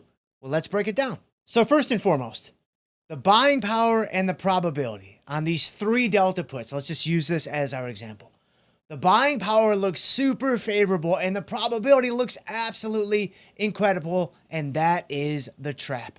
Because if you look at a 3 delta put and you look at the probability of profit at 97%, right? Every single one of us is going to kind of round up to 100% for our mental records when it comes to that position. So is that an accurate reflection of the actual probabilities around that trade? No. Low probabilities, right, and super low deltas do not guarantee success. A 97% pop is not a 100% pop. A 95% pop is not a 100% pop. There's a reason why, when you look across the option chain, you don't see 0 deltas or 100 deltas. Because if you trade long enough, there is going to come a time when one of those 3 delta puts is going to go in the money. There is going to come a time when one of those 98% pop trades is going to finish in the money at expiration. So don't get lulled to sleep by these single delta options and think, oh man, that's just free money. That's just money in the bank. Nothing could go wrong. That is a very, very dangerous place to be when it comes to analyzing all the things that actually could go wrong. Because don't forget, when you put that trade on, that's all those metrics at that point in time. Right? That's the price. That's the expiration. That's the delta. That's the probability. That's the whatever at that point in time. But all of those things are not static.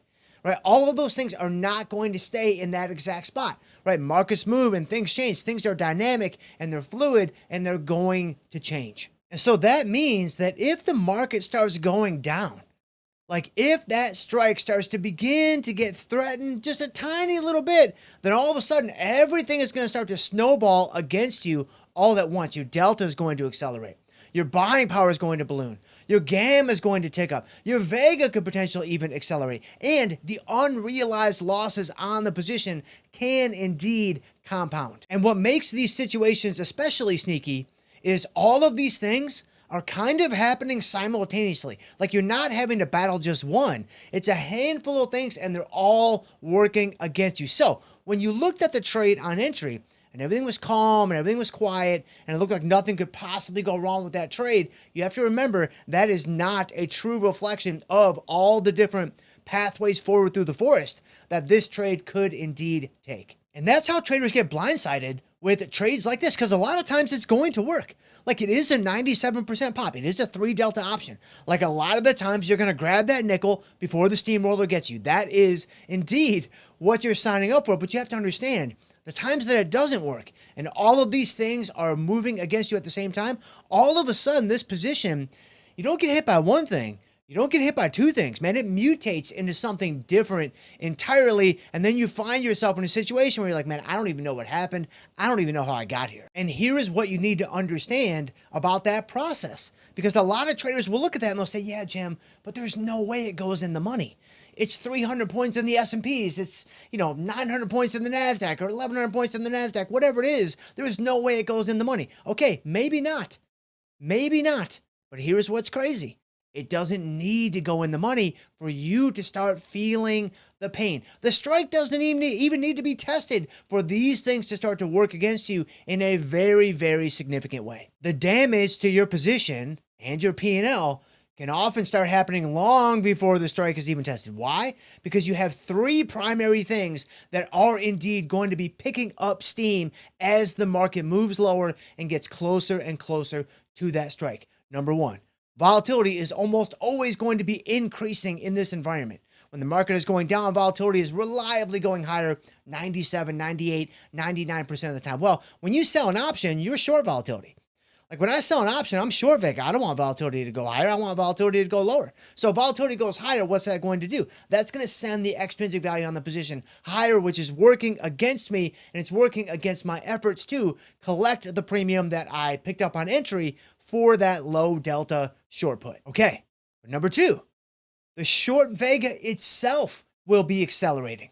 And so this is another Greek. This is a second derivative Greek that's called VAMA, and it measures how Vega itself changes as the market moves around. And VAMA tends to be highest for these single delta options. So if you sell a 3 delta put or a 5 delta put or a 4 delta put or whatever, those options tend to have very high VAMAs. So what that means is if the market starts approaching that level, again, it doesn't have to get there, but if it starts moving in that direction, all of a sudden your sensitivity to volatility is picking up. So you're getting hurt by the actual volatility spike itself, but then each additional point that volatility does indeed increase hurts you even more because you're getting more and more sensitive to changes in volatility because your Vega is accelerating because your VAMA was super high on order entry. But then number 3, you have something that I like to call the proximity effect. And this is essentially the relationship between the stock price and the strike price. As the stock price begins to approach the strike price, again, it doesn't have to get there, but if it moves in that direction, then the proximity effect becomes stronger and stronger. And a stronger proximity effect is going to lift the extrinsic value on the position. Again, this is working against you. This is not what you want to have happen. You sold the option. You want the price to go down. You want the extrinsic value to evaporate. It's not doing that. And because of a stronger proximity effect, that is working against your efforts as well. Okay, so what do we do? What's the fix? What's the big takeaway? Like, look, I get it. I understand, right? Those low delta options, they look like guaranteed winners. They look like free money. They look like selling options for income. They look like all that garbage. But it's not real. None of it's real. Now, I'm not saying you're not going to win. I'm not saying you can't be successful with that strategy. But what I am saying is the risk return, man, it just doesn't make a lot of sense. Like, it just really doesn't make a lot of sense because so many things, a lot of them that are kind of hidden on order entry are stacked against you. And if one of them shows up, they all tend to kind of show up. Now, if you really like trading, really high probability strategies because of your style and your risk tolerance and risk aversion, whatever else, that's totally fine. Like, go for it. But I would just encourage you, maybe instead of doing 3 delta, 4 delta, 5 delta, whatever, maybe that you've done before in the past, just consider ramping them up a little bit. Consider 10 delta, consider 15 delta, consider 20 delta. You're still going to be 80% pops or higher on those strategies, and you're going to collect a little bit more credit, maybe significantly more credit, to help you absorb against the inevitable moves against you that are going to happen. And you mitigate some of those hidden factors that can get pretty nasty with those single-digit deltas. So we'll see you guys next time. Jim Schultz here for Calculated Risk, and don't forget, before we get going today, the best ways that you can help us are liking the video, subscribing to the channel, or sharing this video with a friend. All of those really help us out a ton. So once you get in the arena that is the markets and you start putting some reps in, man, something really special happens. You begin to start to understand and recognize opportunities. You begin to start to spot trouble areas down the road that might be coming with different positions or different things that you have going on. Or, as we like to call it here on the network, you begin to develop market awareness. Because at a certain point, you can understand all the technical stuff. Like, you can understand the strategies, you can understand the Greeks, you can understand your watch list and your stocks and all these kinds of things, have your whole system in place. But there's a certain type of experience that only comes with exposure to the markets. You can't get it from a book. You can't get it from a podcast. You can't get it from a YouTube video. Oh, the irony, right? You have to be in it. You have to be exposed to trial by fire. So today I want to work through 3 specific examples that my hope is will help you speed up your learning curve in developing your own market awareness. So let's go. So here's one that I see happen all the time, especially with newer traders who want to sell premium, not collecting enough credit. So let's take a short put spread, for example. You like the trade, you like the setup, you're checking out the Greeks, you're looking at the positive time decay, you're looking at all these things, you're feeling really good about the strategy, and you put it on a super high probability, and everything looks great and feels great. But when you look more closely at the actual trade, what you realize is you can only potentially make $1, and your risk in the trade is $4. So maybe you have a $5 wide spread on that you sold for $1, you are risking $4 to make $1. Like, this is a super high probability trade, and so it's going to work out a lot of the time, and you're going to be able to get whatever profit target you want on the trade. But when it doesn't work out, which is also coming, man, it's going to really, really sting. And of course, we have no problem risking more to make less. I mean, that is quite literally the price of admission when it comes to wanting high probability. But generally speaking, we like to be a little bit more balanced, right? We want to maybe risk 2 to make 1, or risk $2.50 to make 1. Risking 4 to make 1 is a little bit too skewed in the direction of the overall risk on the trade relative to what we would typically do. Similarly, let's say you're looking at a naked strategy. So now you're looking at a short put, and you're looking at this super deep out of the money guy, probability of profits like 98, maybe 99%, selling for 50 cents. You're like, man, that is free money. There is no way that that market is going to hit that level. That looks like just walking over into the corner and picking up a pile of cash. Is it really that easy? No, it most certainly is not. In fact, ask anyone who has sold those puts basically any time in the last 2, 3, maybe 7, maybe 10 days. Man, those trades can get really hairy really quickly. So whenever we do an undefined risk strategy like a short put, we want to make sure we're collecting enough to justify the undefined nature of that risk. And so generally speaking, we're at least $1 bare bones minimum, but typically $1.25 or $1.50. There has to be some economic significance in the potential profits on the trade to make it make sense in the first place. Man, those super deep out of the money, those super high pop puts that look so juicy and they look so enticing, be very careful with those. In my opinion, the gotchas far outweigh the gimmies. Okay, next up, trading stocks that have earnings coming up in like 2 or 3 weeks. So it's not soon, it's not like today or tomorrow, and it's not super far off into the distance. It's kind of right in that no man's land scenario. So you're looking at this trade, you're looking at a potential strategy for a stock that has earnings coming up in like 14 to 21 days. This can be a really difficult trade to make because as time goes on, as you get closer and closer to the actual earnings event, implied volatility in the options is going to get bid up. So implied volatility, almost reliably so every single time, is going to be on the rise as you get closer and closer to earnings, because investors and traders are betting on potential outcomes by buying calls and buying puts in that underlying stock, because everybody is waiting for the binary nature of the earnings release for a potential explosive move in the stock, and they want to be on the right side of that move. And so with all that implied volatility expansion, look at and think about what that's doing to you as a premium seller, right? You're selling volatility, you're selling premium, you want to benefit from the passage of time, but with implied volatility expansion going into the earnings day, you're not going to be able to do that nearly as effectively as you would be if the earnings date was not there. And so these opportunities can look amazing because you're like, man, the IV is high, the IVR is high, I love selling elevated volatility, like it's checking all the boxes. But the problem is you're making an already difficult endeavor, right, being an active trader, and you're making it even harder on yourself in my view. Because any positive theta that you might collect is going to get significantly watered down, if not completely canceled out, by the implied volatility expansion going into that earnings date. So a much better option, if you want to trade that stock, that's fine. Just wait until the earnings day.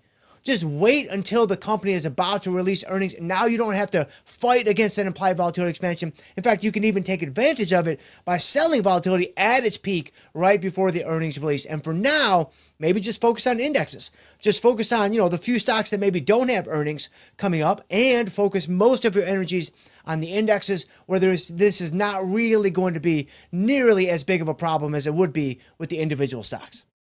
The third piece of market awareness that can be incredibly helpful to understanding the market dynamics and just getting a feel for what's going on is just looking at market volatility and translating that number into potential daily moves. When the VIX is elevated, it is quite literally telling you and the rest of the market that, man, big moves, wild moves, wide fluctuations, like that's commonplace. Like that's going to be normal now until the VIX calms down and it moves lower. And a great barometer that you can use to actually put some concrete numbers behind this is just take the VIX and divide it by 16, and that gives you the projected daily move in percentage terms in the S&P 500. So for example, If the VIX were 16, just take 16 divided by 16, and that of course gives you 1. That means that the daily moves in the S&P 500 are projected to be about 1%. Now these are approximations and there are no guarantees, but they give you some idea around what the market is anticipating in terms of the width or the wildness of the overall moves in the S&P 500. If the VIX were 32, now all of a sudden it's 32 divided by 16, 2% daily moves. So a much different market than what you would have with the VIX much lower at 15 or 16. I mean, doing this can really help you process what's going on in the market and put it through the appropriate lens. For instance, right now, at the end of March, early April of 2026, the VIX has been around 30.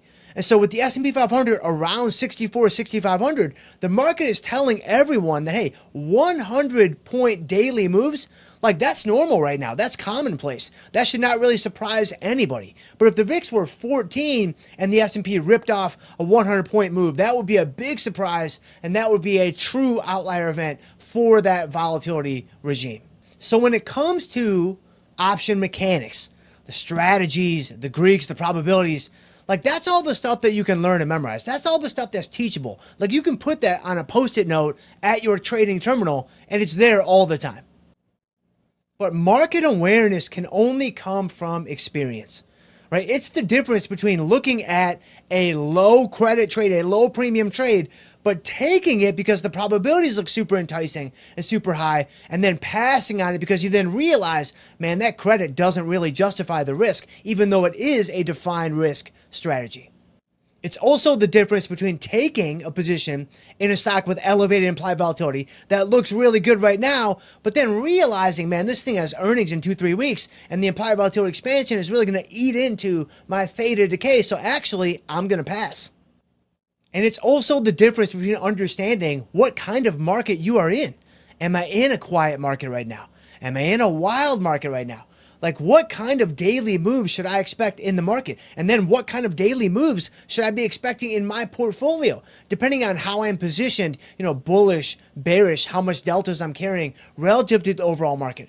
Like, this all comes with market awareness. And if you keep putting your reps in, it will all start to happen automatically. And we'll see you guys next time.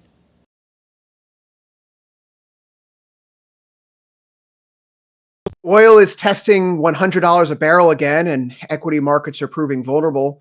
Traders are asking, how do you interpret the charts when there's so much volatility in the background? Today, we have the perfect guest. She's worked at Cohen, Cargill, and she was the first technical analyst ever hired by Goldman Sachs. Now with The Street, we welcome Helen Meisler to Tasty Talk. Helen, welcome. Good morning. Thank you for having me. I'm so happy to have you here. First things first. You were one of the first chartists I followed on Twitter when I joined the platform 15 years ago. Technical analysis, as the audience knows, is really a cornerstone of how I approach markets. And you've absolutely been a trailblazer in the space. I've watched countless YouTube videos of you speaking at seminars over the years. I think I've participated in hundreds of your Saturday Next 100 Points in the S&P 500 poll. So this is a personal pleasure. And I think I want to say thank you on behalf of all the retail traders and folks who use charts now as a legitimate tool because of people like yourself. Well, thank you. So let's just get into it and start with some recent developments in the market in the context of your process. You were kind enough to share some of your recent notes on your views of the market and the option ratios, which have been moving quite a bit during these turbulent times. I see that you've been tracking both the short-term metrics like the equity put-call ratio and some of the slower moving sentiment surveys. Could you start by walking us through why you focus on these specific measures? Sure. Well, there's a few things. One is on the options ratio, it's what they're doing as opposed to what they're saying. So there's a difference right there. What I have found is I like to use the CBOE equity put call ratio. I look at the total put call ratio. I look at the ETFs only. I've got a whole bunch of, I look at the VIX. I look at the index. I have a whole host of them I look at. But I take them on a 10-day moving average because that gives you a shorter term look. I take them on a 30-day moving average because it gives you a more intermediate term look. But in terms of the options ratios, I also like to look at the ISE, and that takes out all the market makers. So that's really what the retail trader is doing. Mm-hmm. And what I noticed there was, for the longest time, I mean, I would say since 2020, but I don't really want to get carried away. But for the last several years, and certainly for the last year, up until February, they've been persistent in call buying. And I mean persistent, like it's just amazing.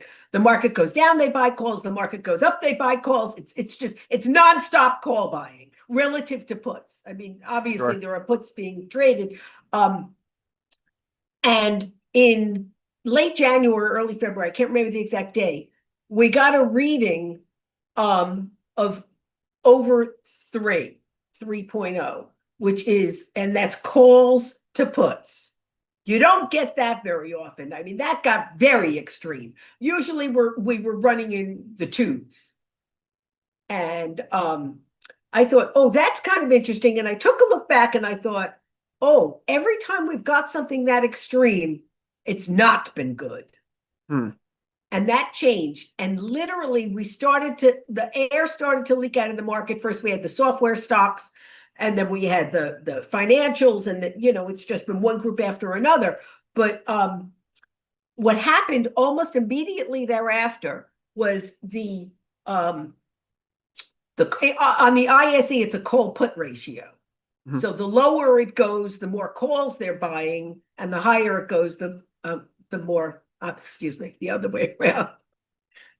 Anyway, so it's a call put ratio. So it started to leak down, and we were no longer getting any readings in the twos, which was a vast change, like a vast change from what I'd seen for the last year and change. And then it became very persistent, very persistent. On occasion, I get a reading in the twos. In other words, it told me the retail trader had stopped buying calls with the persistence that had been with us. And now what I have, I like to look at that I look at it on a 5, a 10, but the 21-day moving average is what I find the most curious. And it's currently now down at 1.21, which first of all tells you how far off that level of 3 we had to get a 21-day moving average all the way down to 1.2.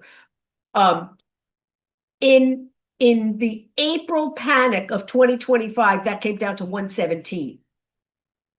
So it sort of shows you how much the bulls have pulled in their horns. Absolutely. And perhaps people are even getting bearish. That part I'm not even sure about, but perhaps people are even getting bearish. So when it comes to the options ratios, I really like to watch that.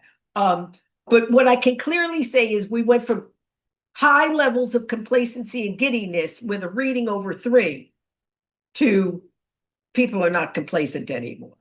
I don't know that they're outright bearish. You note that this February giddiness didn't show up in the 30-day average, whereas the rally in October, it did produce that. Can you explain how you interpret differences like this across the time frames and how you decide which metric to highlight or use at any given time? Okay, so what I was talking about, that was the ISE. Now let's go. What you're talking about is the CBOE equity. Yes. Equity only. And that on a 30-day moving average got down to 52 in October. To me, October was pure giddiness.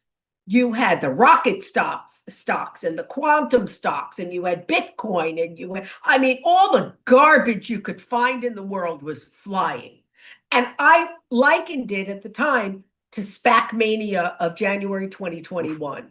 It had that air about it. It was, any garbage I found on a chart was flying. And you can see that in the equity put call ratio coming down on a 30-day moving average of 52. I don't think we had that sort of giddiness in February. We had let's call it a lower level of giddiness in terms of the options ratio. And that's probably because, the kind of people who are buying, I don't know, quantum stocks are not buying Procter and Gamble calls. I mean, They might be buying them, but they're not buying them with the same level of fervency that they would. It's just, it's two different things. And so I think that that's okay. That they didn't get as giddy. I don't know if okay is the right word, but I never sensed that we had the same level of giddiness. You already had a lot of stocks not acting well. Microsoft was already down, and you didn't have that in October. So usually, when usually you have this like major peak in giddiness or extreme fear. And sometimes you come back and retest. And so February in many ways was like a retest of that giddiness, and people were just not as excited. Yeah, they weren't having it this time around. And the market, you go up to the same levels in the S&P as you were in October, and you still don't get that, oomph to get over the hurdle. People start to lose their enthusiasm. So how do you combine some of these faster moving indicators like options activity with the slower moving surveys like AAII, Investors Intelligence, or even your Saturday ChartFest poll about the next 100 points in the S&P?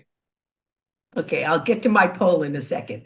But AAII, I always like to state, I think it's garbage. And I know everybody quotes it, and it kills me when I see a professional come on television and start quoting AAII. I'm like, do you even know what it is? Well, I look at like the rate of change in the bull bear spread. That to me is an interesting indicator when like the sentiment widens out too quickly at extremes, when people get too bullish or too bearish too fast. Not the actual level itself, but this intrigues me. I reference it a lot, and I found it to be somewhat useful. It's about 300 old people who vote. Okay. And to give you an idea, I'm sorry? They still matter. They do, but there's 300 of them, and that's it. And it's a point and click thing. Okay. So I think it matters. I think it matters when I have other indicators that confirm it. Sure. Yes. I don't think it's great on its own. And I'll give you an example. In February of 2025, the bears were kissing 50%, and people were screaming at me about how bullish it was. Wasn't so bullish in February 2025. And guess what? You didn't have any other sentiment indicators showing that.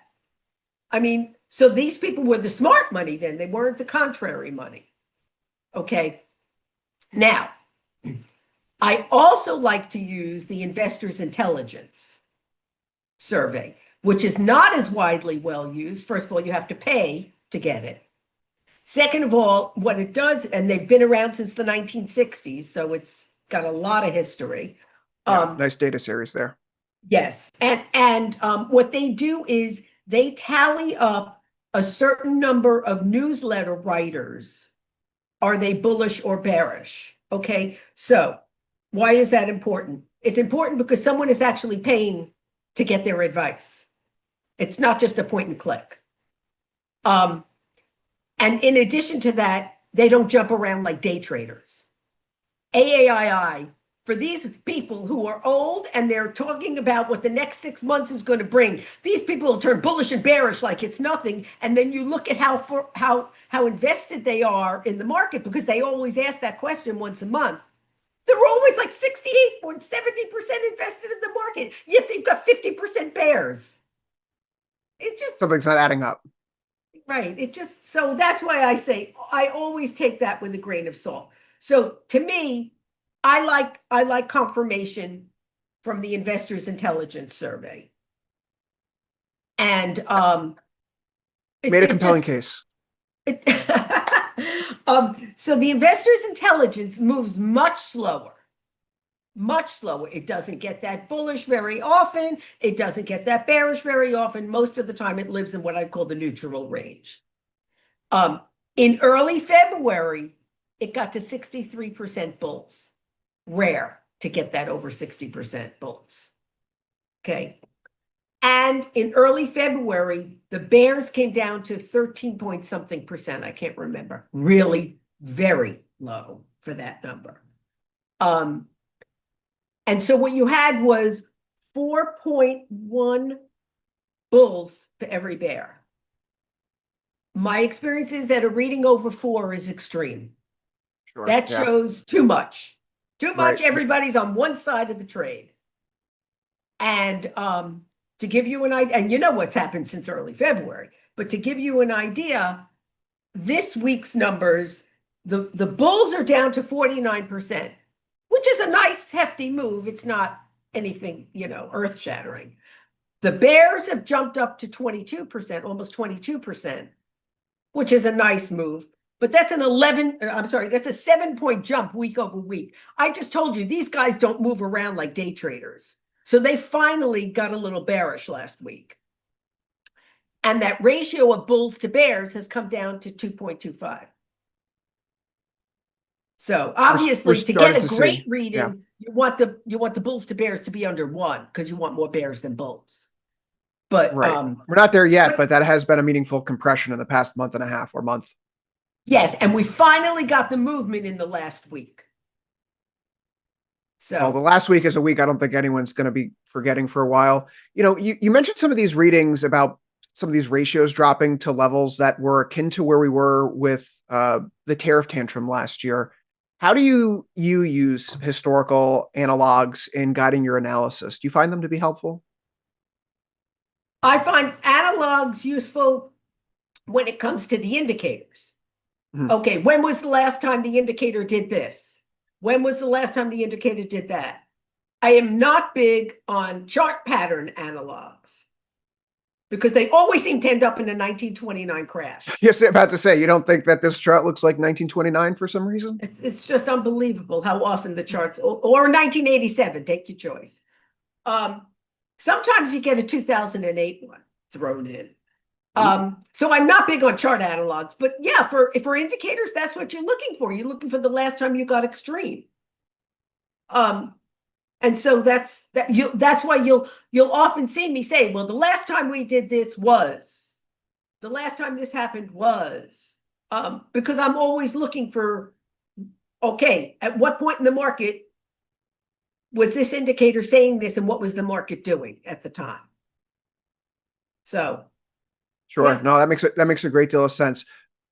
A few more questions here and we can wrap this up. You've been tracking sentiment for decades. What's keeping you most intrigued about market psychology today? What's been the biggest evolution over time? Well,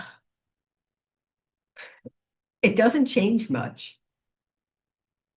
It doesn't change much because I think human nature doesn't change. We always get scared at lows and we always get giddy at highs. And I've been doing this for 43 plus years. I've not seen a change. Sometimes the persistence lasts a little bit longer than you'd think, but generally speaking, no. If you're going to ask me why this current market environment is different than the tariff tantrum, I can tell you that the indexes aren't following suit with individual stocks. We have so much violence underneath in stocks. I mean, look what happened to the software stocks. Look what's happened to those financials, not the banks, but the financials. You just have so much violence underneath, and the indexes just sort of hang. I mean, the fact that the S&P can't break 6,500 knocks my socks off. Right, yeah, that it's just kind of pinned here, and it's not advancing or declining. Right, it's just hanging here. And so I think that that's a little different. But let's take that back to sentiment for a minute. Yeah, please. The options traders pulled in their horns and started to get bearish in February. But the survey people, if you will, didn't. But in the last week, the survey people started to see something that changed their minds, okay? But if you take a look at I'll use the bank index as an example. The bank, we came into the year 2026 with people not bullish on the Mag 7. They weren't over the top and over the moon. Every single person was, got to buy financials. You got to buy banks. The financials are the place to be. Financials, financials, financials. You know what they have done since January? Go down. But they've not gone down in puking fashion. They've just grinding lower. And they're sitting here like the bank index has the support at 150, 155. And it's just, but every day, it's like every time they try and rally, somebody comes in and sells it. It's very much like, and I know this is probably so politically incorrect, Chinese water torture. I mean, it's just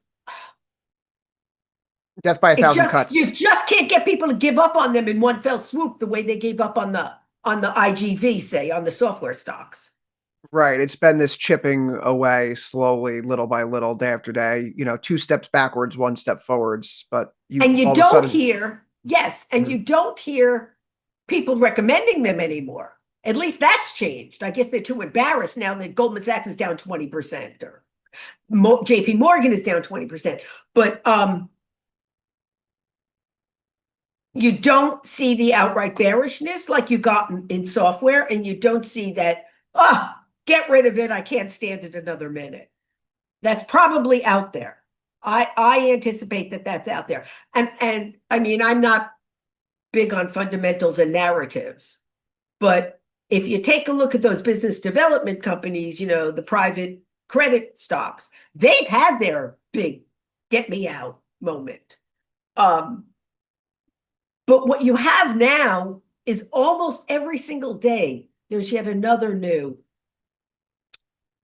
We're getting redemptions. We've closed off redemptions. We just heard that yesterday from Morgan Stanley. It's like every day a new one. It's drip, drip, drip, drip, drip, drip, drip, drip. And the charts reflect that, don't they? Drip, drip, drip, drip, drip. I mean, the banks and the financials, which may or may not have anything to do with them, and I don't know. But I'm just saying there's a relationship, and nobody's panicked out of the banks yet the way they panicked out of software.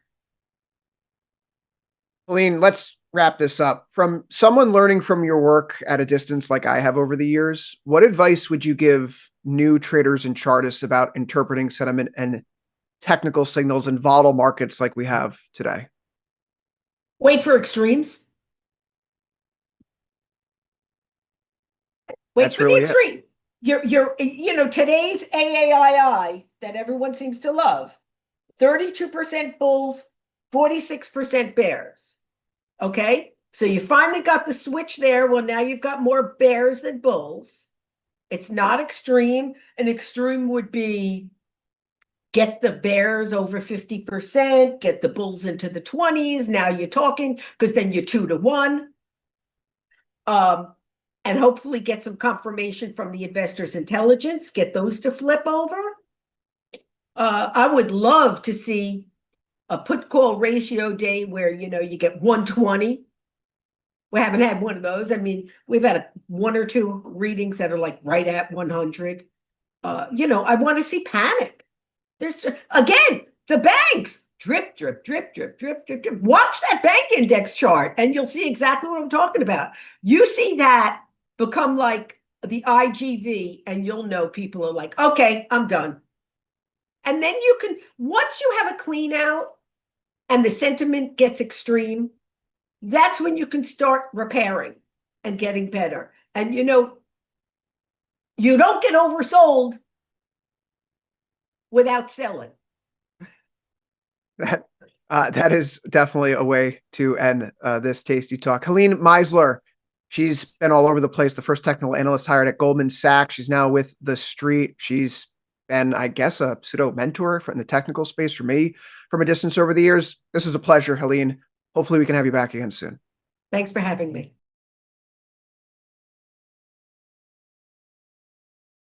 What's up, everybody? Welcome to the Life Cycle of a Trade, the series where we break down the thought process behind trade entry, trade management, and closing order.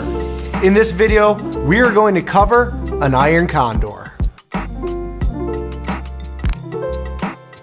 We've got a VIX around 24 or 25 right now. It's not a typical spot that we get volatility, right? So volatility typically spikes and then kind of mean reverts back to lows and clusters near the lower end of where it's been trading. 24 is a relatively high volatility. We've seen 30 in the last couple weeks. We've seen the 20s in the last couple weeks, but it's remained relatively high.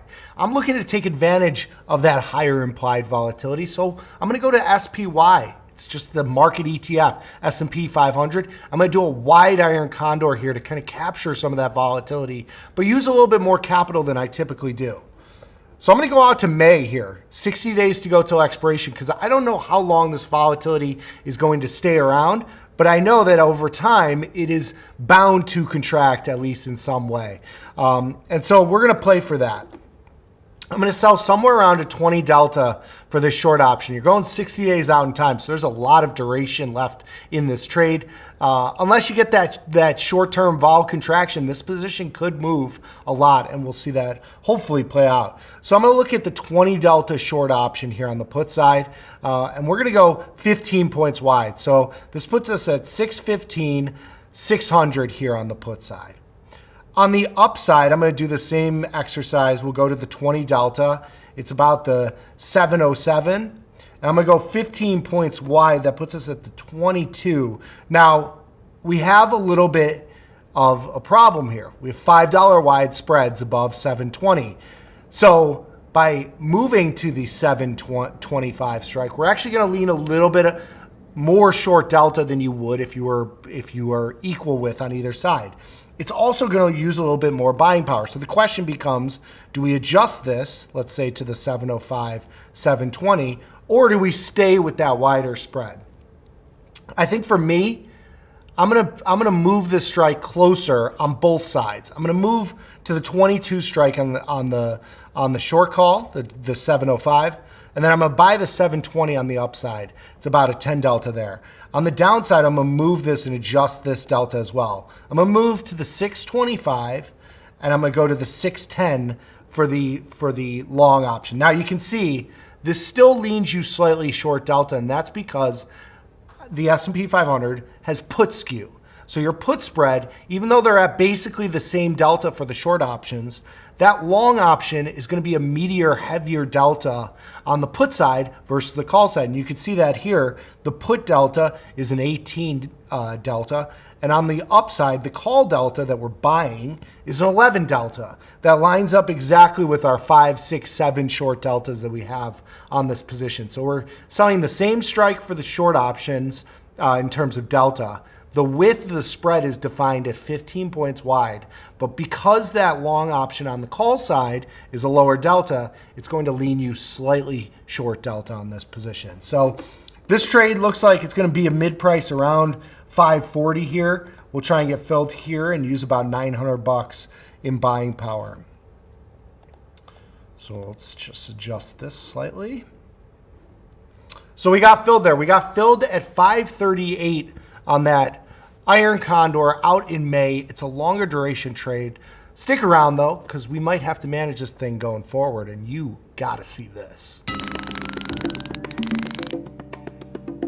So we've got a position here to manage in SPY. We put this position on about 2 weeks ago into really kind of the middle of the start of the Iran conflict that we're having currently. The S&P 500 has had some wild action over the last couple weeks here, last 2 weeks specifically, going from 670 on SPY down to 630 and change here. It's been a pretty volatile market. Implied volatility in the VIX itself has been super, super high. It's come in recently in the last 2 days with the bounce in the market that we've seen. It's gone from the 30 handle down to 23 and change what we're sitting at right now. Now the SPY position that we had on, we put it on the 14th, and we could pull up just the market snapshots here. If you right click on the order chains here on the right side menu, it'll give you a little bit about the position that we put on here. So when we put this trade on, we put this on the 16th, the 16th there. We did it when SPY was trading at about 670. We're sitting here at 658. So we've had a little bit of a move down net, but a huge range throughout that duration, that 2-week duration there. When you look at implied volatility, an IV index of 24.5 is when we put this trade on. If we go to the trade page, you'll see that volatility has come in pretty significantly here, about a full point on the volatility of that expiration. So that volatility, we are short volatility on this position, and so volatility has come in. That has certainly helped us as well. Combine that with a little bit of time decay, and net after the moves is basically a sideways move from when we put this trade on, a slightly lower. It leads us to a profitable position. So we did a 15-point wide spread on each side of the market here, kind of a quote-unquote core position into what was a very volatile period of time and a pop in volatility there. So we're going to just take the money and run on this trade. You can see most of the value has come out of this call spread. So this call spread here is marked at about 90 cents, whereas the put side is still trading at about $2 and change.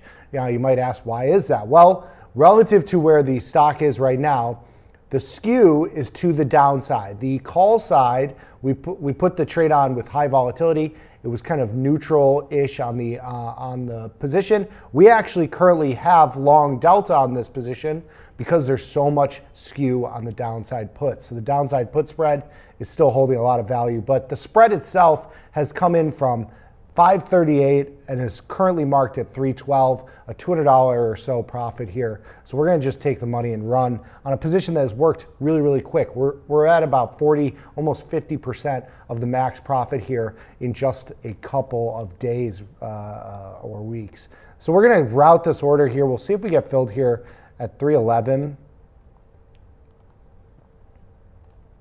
We can just cancel and replace this order from the trade page here. We're going to just try and get filled here. So there we go. We got filled there at 314 on this iron condor, and nets out to be about a $224 profit on this wide iron condor, sort of core position for the Johnny Trader portfolio. So a good win for us, and on to the next one. What's up, everybody? Welcome to the Life Cycle of a Trade, the series where we break down the thought process behind trade entry, trade adjustments, and closing order. In this video, we are going to cover a naked put.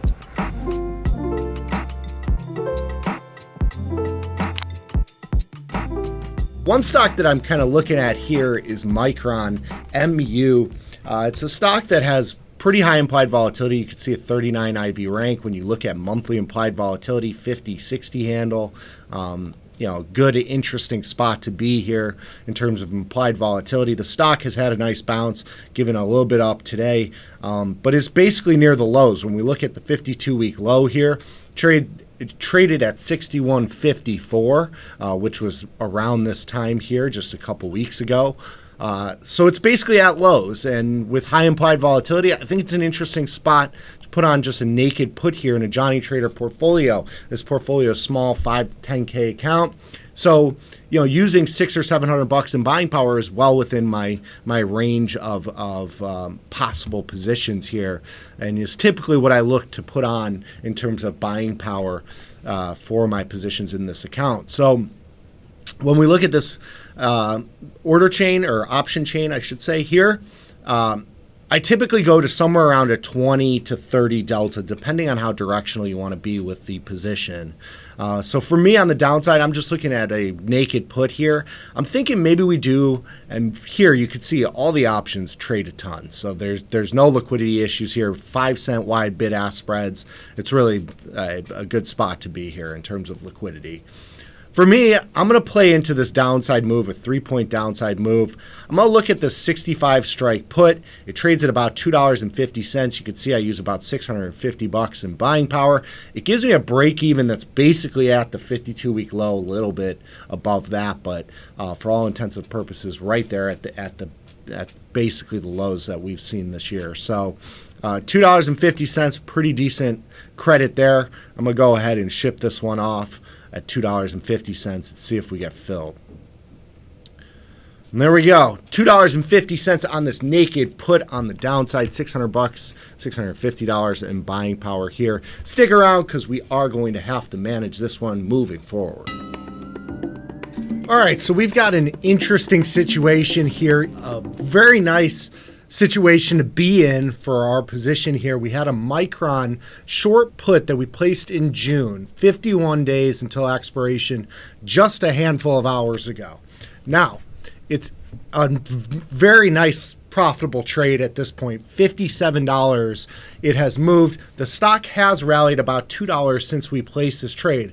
But the two things I wanted to highlight are just how much volatility has changed from the lows of the day to where we are now. So when we right click on this order, we did this at 8:57 Central.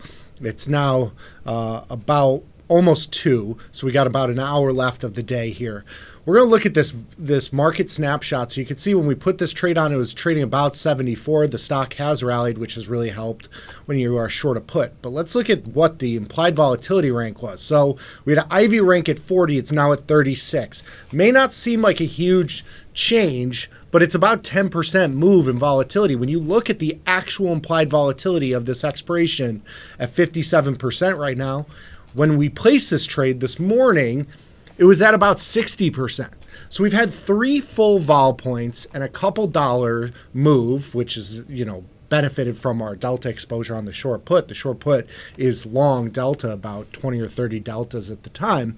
But really what we're getting a lot of here is volatility. Volatility contracting significantly with the addition of an upside move has moved this option 50, 60 cents already, just in a matter of hours. So we're going to take advantage of this move and typically you don't expect this to happen, of course. But when it does, I tend to be pretty aggressive with my trades. If I sold this put and it loses, 15, 20% of its value in just a couple hours, it's time to go. You can always reload if it does go lower. And if it does, maybe we'll have another video on that. So we're going to take the profits on this trade and move on. A huge vol crush intraday, as well as a move in our favor.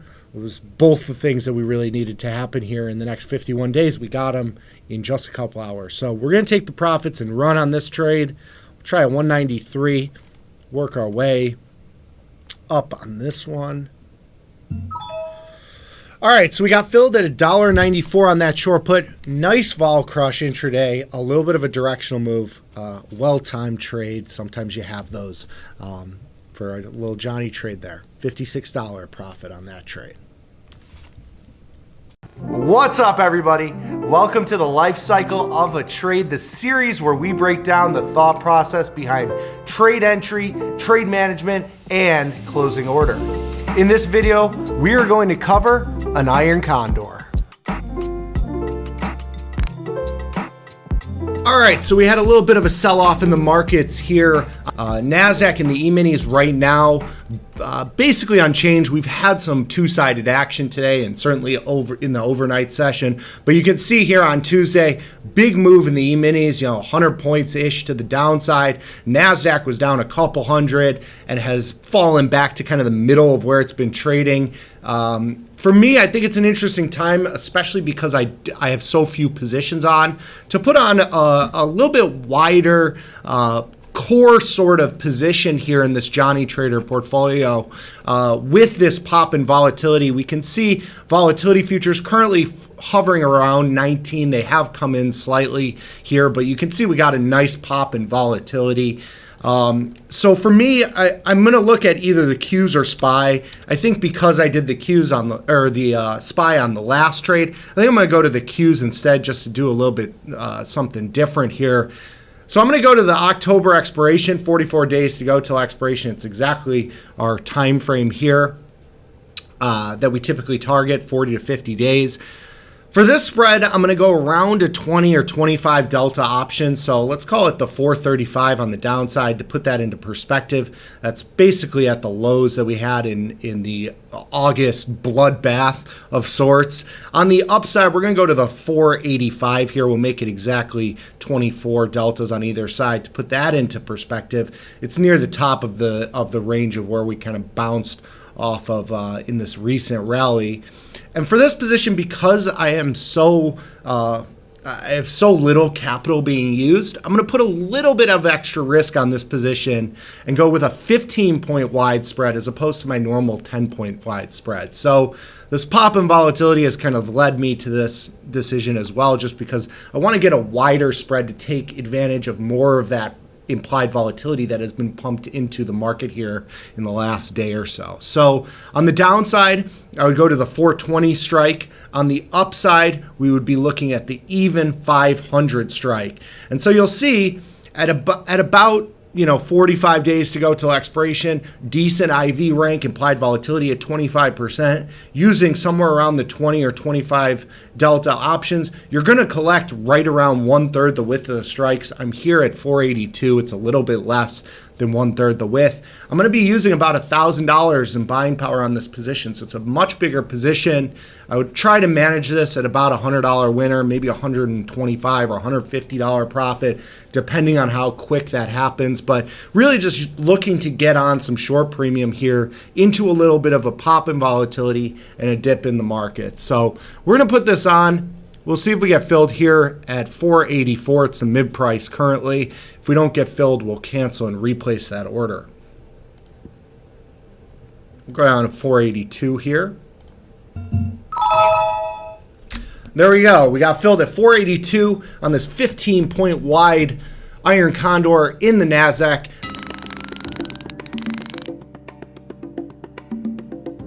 The NASDAQ is up 200 points today. It's been very strong over the last couple weeks here and has tested my call side here. So if we go to the NASDAQ, QQQ, which is the NASDAQ ETF, you can see I'm right at the call spread here on the upside, the 485, 500 call spread. If we look at my order chains here, and this goes back a little while, so we have to adjust that to the 60-day. This goes back all the way to the beginning part of September. I did this at 482, currently marked at 644, which means I'm down $162 marked right now.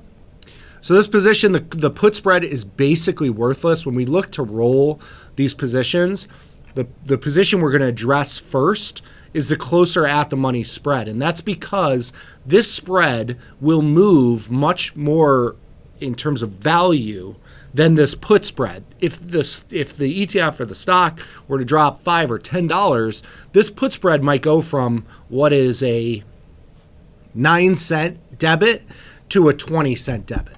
Whereas a $5 or $10 up move for this spread is going to go from a $6 and change position to a $8, $9, $10 position. And so this spread will move a lot faster than that out of the money put spread. So when we're managing these positions, we're always doing the closer at the money position. So we're going to take this. We're going to buy back our spread that we're short. It's going to cost us a debit to do that. We could roll to the same strikes. We'll do this for a pretty decent credit here of $1.80. If you wanted to, you could adjust the strikes a little bit, lean a little bit less directional, go to something like the 490.505. You could go to the 495.510 if you really wanted to flatten out a little bit of delta. I think that's actually what I'm going to do here, because I'm going to do a roll and collect a credit on that roll as well. So I'm kind of massaging my deltas a little bit here, going from a position, and you can see I'm picking up long deltas here with this roll. I'm going with a position that's right at the money to a slightly out of the money position here.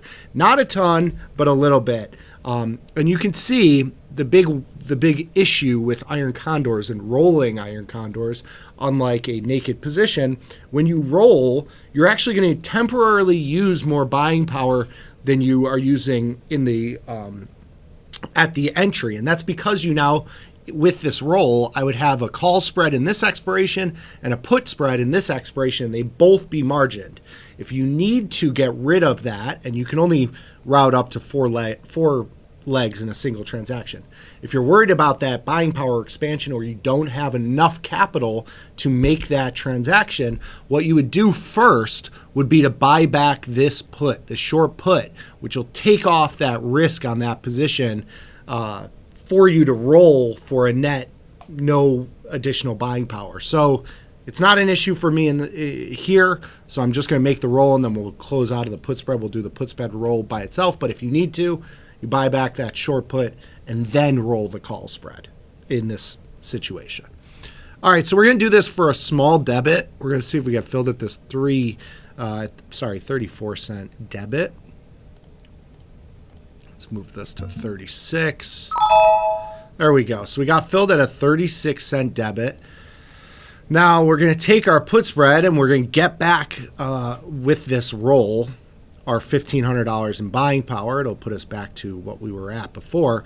And so I'm leaning short about 20-ish deltas. So I'm trying to pick up maybe 10 deltas on this roll just so that I can lean a little bit directional as opposed to flattening my delta out totally by going to an equal delta, 20-ish delta position. So I'm going to look at this 455 strike. It's right at about a 20 delta.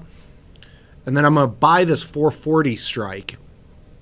So this will pick up about 7 deltas. It'll reduce my overall delta on the position about in half because I'm short about 18 deltas, so a little bit a third between friends. Reducing a little bit of delta with this roll here. I'm going to do it at $1.50 depending on where we get filled here, which will give me a net total credit on this roll of somewhere around $1.20, put me at like a $6 or $5.70-ish cent net credit on this position. So let's get filled here. Let's see if we get filled at 146. And you can see the buying power effect. I'm getting all that back, which I used on the initial roll of that call spread. There we go. We got filled at 153. Puts us at about a $6 credit here, $5.99. It's currently marked at $7.77, so I'm out 170 some odd dollars here. Just trying to manage this position, give myself a little bit more time to be right. And again, didn't add any additional risk to the position, actually reduced my overall risk because I collected more premium on that. So we'll see if that works over the next couple weeks. Just need a sideways move here. That would be perfect for this position.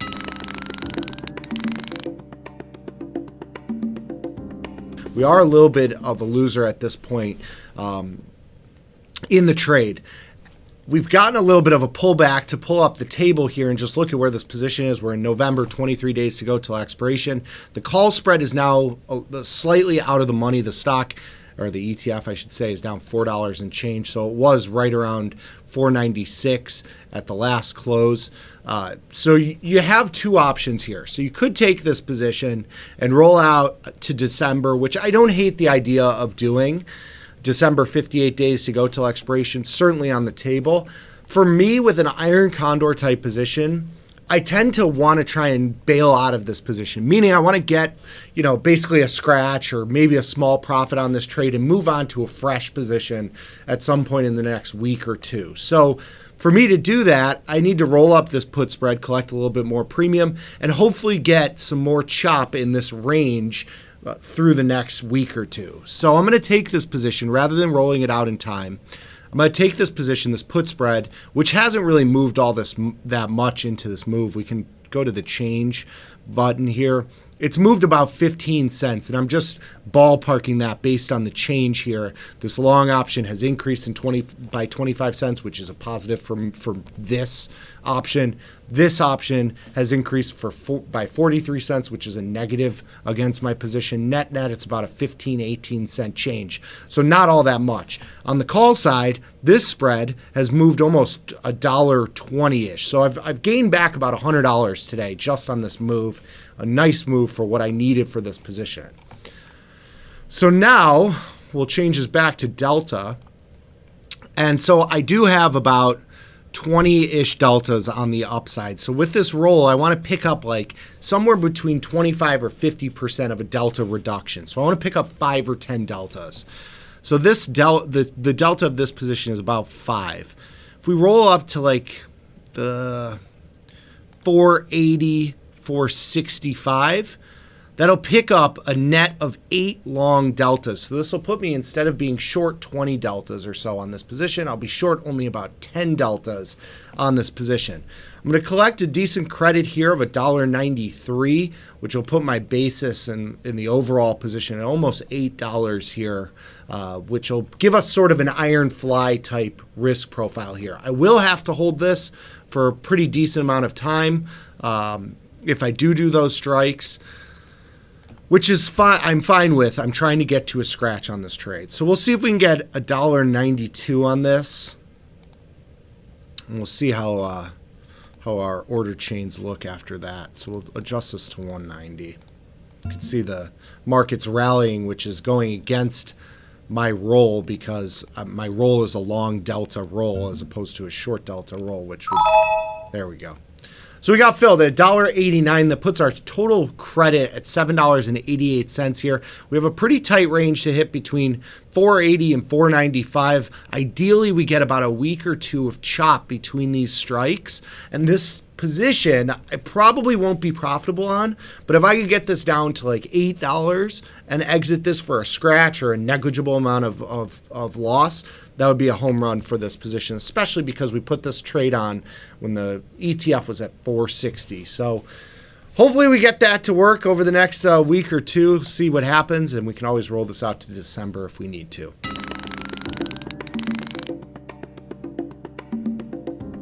And so this position is now basically a scratch. It's a small loser, 68-cent loser here. We're going to take this position into what was a gift of a move this morning, and we're going to close it out and roll into December, into a brand new position. So sometimes you get these positions where you've managed it, you've rolled, you've done all this stuff. This position was a $500, $600, $700 loser. I mean, we could look at just the price of the NASDAQ when we did this trade. We did it at 460. You know, we had rolls at 487. We did rolls at 487 again. We had the roll out in time at 491. So stock has, or the ETF has gone significantly higher.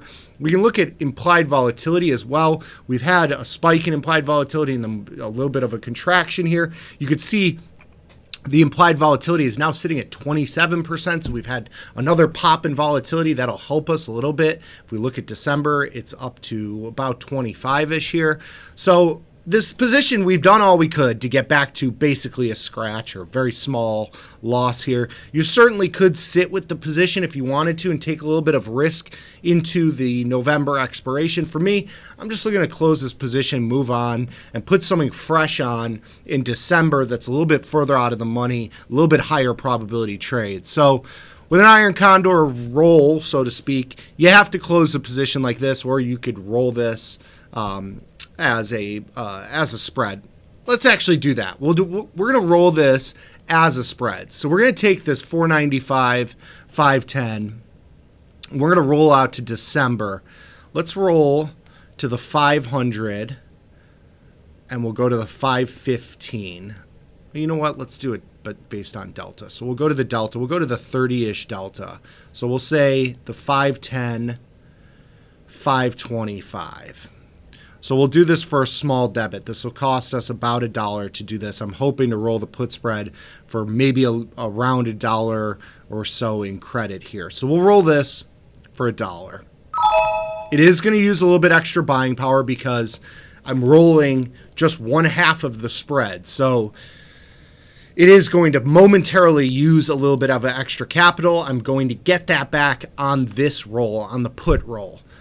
So we're going to lean a little bit more directional on the put. So we'll keep the put spread around a 30. We're going to lean a little bit long here into this dip. 475, 450.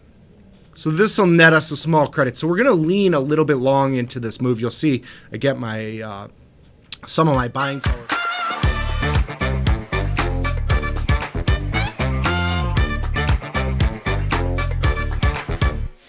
Let's celebrate, dance to the beat.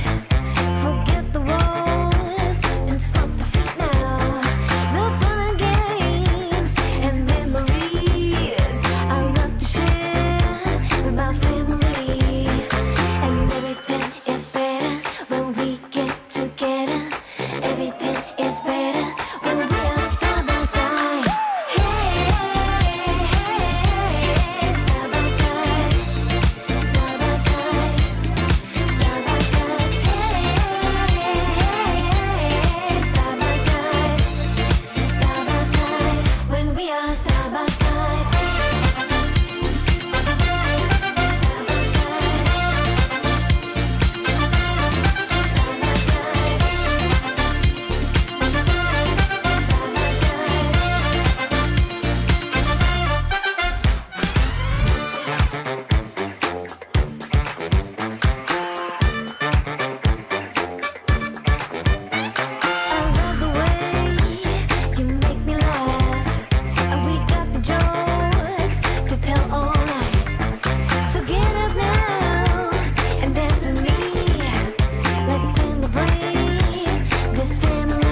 show. Watch me go, go, go, go. Watch me go, watch me go. Start the show. Start the show, start the show. Watch me go, go, go, go. Watch me go, watch me, watch me go. Start the show. Start the show, start the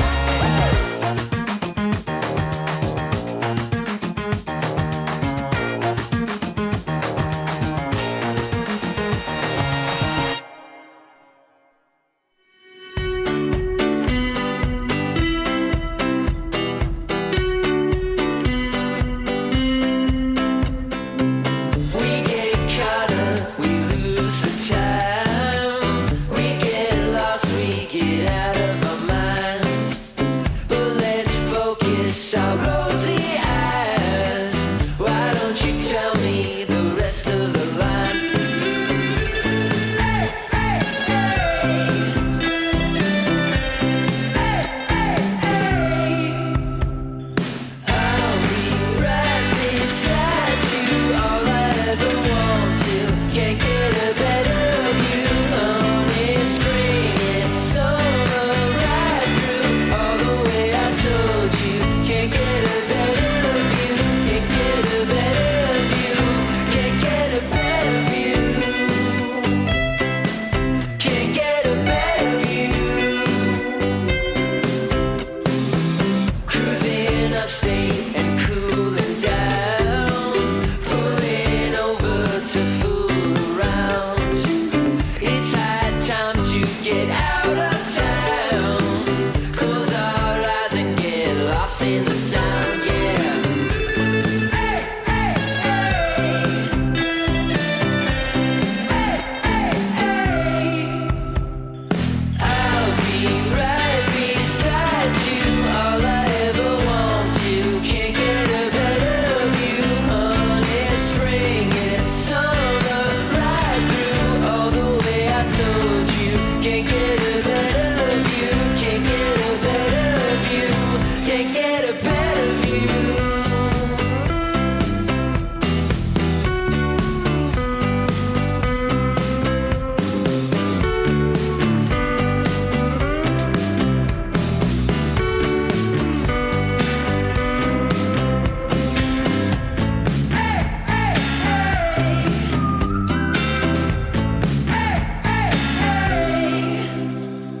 I'll be right beside you, all I ever want to. Can't get a better view, honey. Spring and summer, right through all the way I told you. Can't get a better view, can't get a better view, can't get a better view, can't get a better view.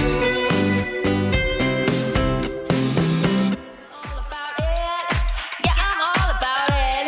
Said I'm all about it. Yeah, yeah, yeah, yeah, yeah, yeah. Said I'm all about it. Yeah, I'm all about it. Said I'm all about it. Yeah, yeah, yeah, yeah, yeah, yeah, yeah. Oh, wound up, step out of the way. Louder, get better with age. I'm rowdy, I'm grounded, and I get my way. I'm proud and I'm howling around. What can I say? Ooh, let me see you move your body, see you shake, you make 'em turn it up and drop.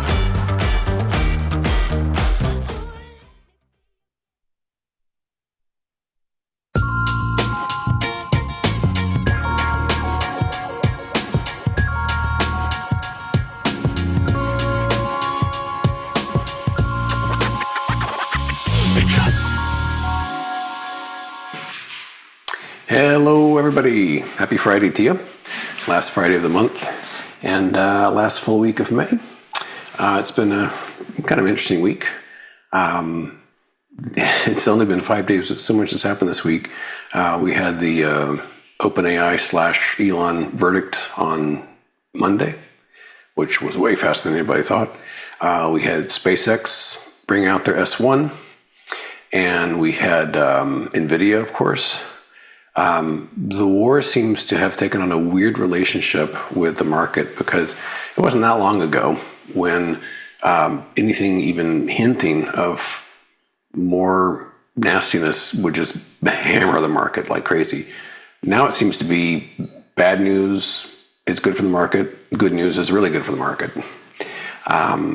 Because looking at yesterday and today, you would think it's like all been fixed. And it's like, no, there's no deal. And they're just as intransigent as ever. And no, there's no deal at all. It's like, that's odd. Market share is acting like there's one. So the week is Monday and Tuesday were pretty kind to the bears. It got all undone Wednesday, Thursday, Friday.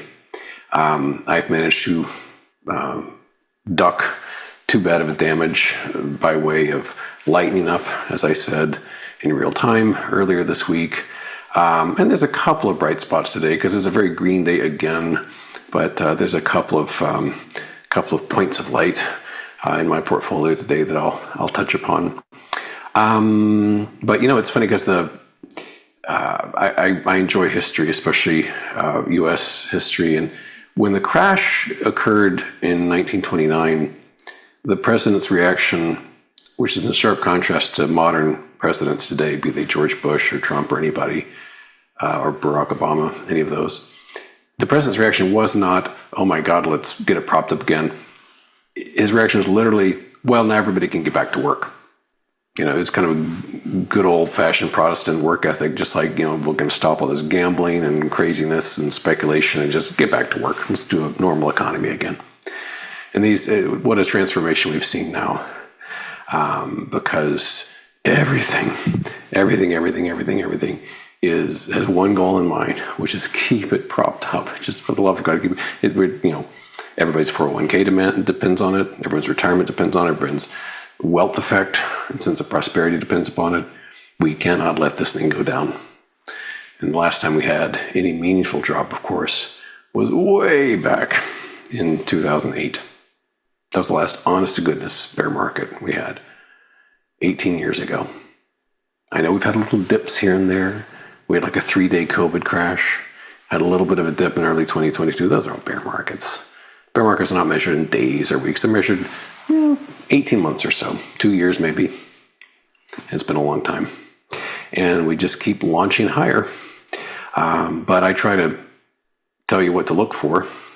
And there are cracks here and there, but the market's really resolute right now. It just keeps muscling its way higher. And I certainly think that things will be held up more or less in decent condition until the mega IPOs get out of the way.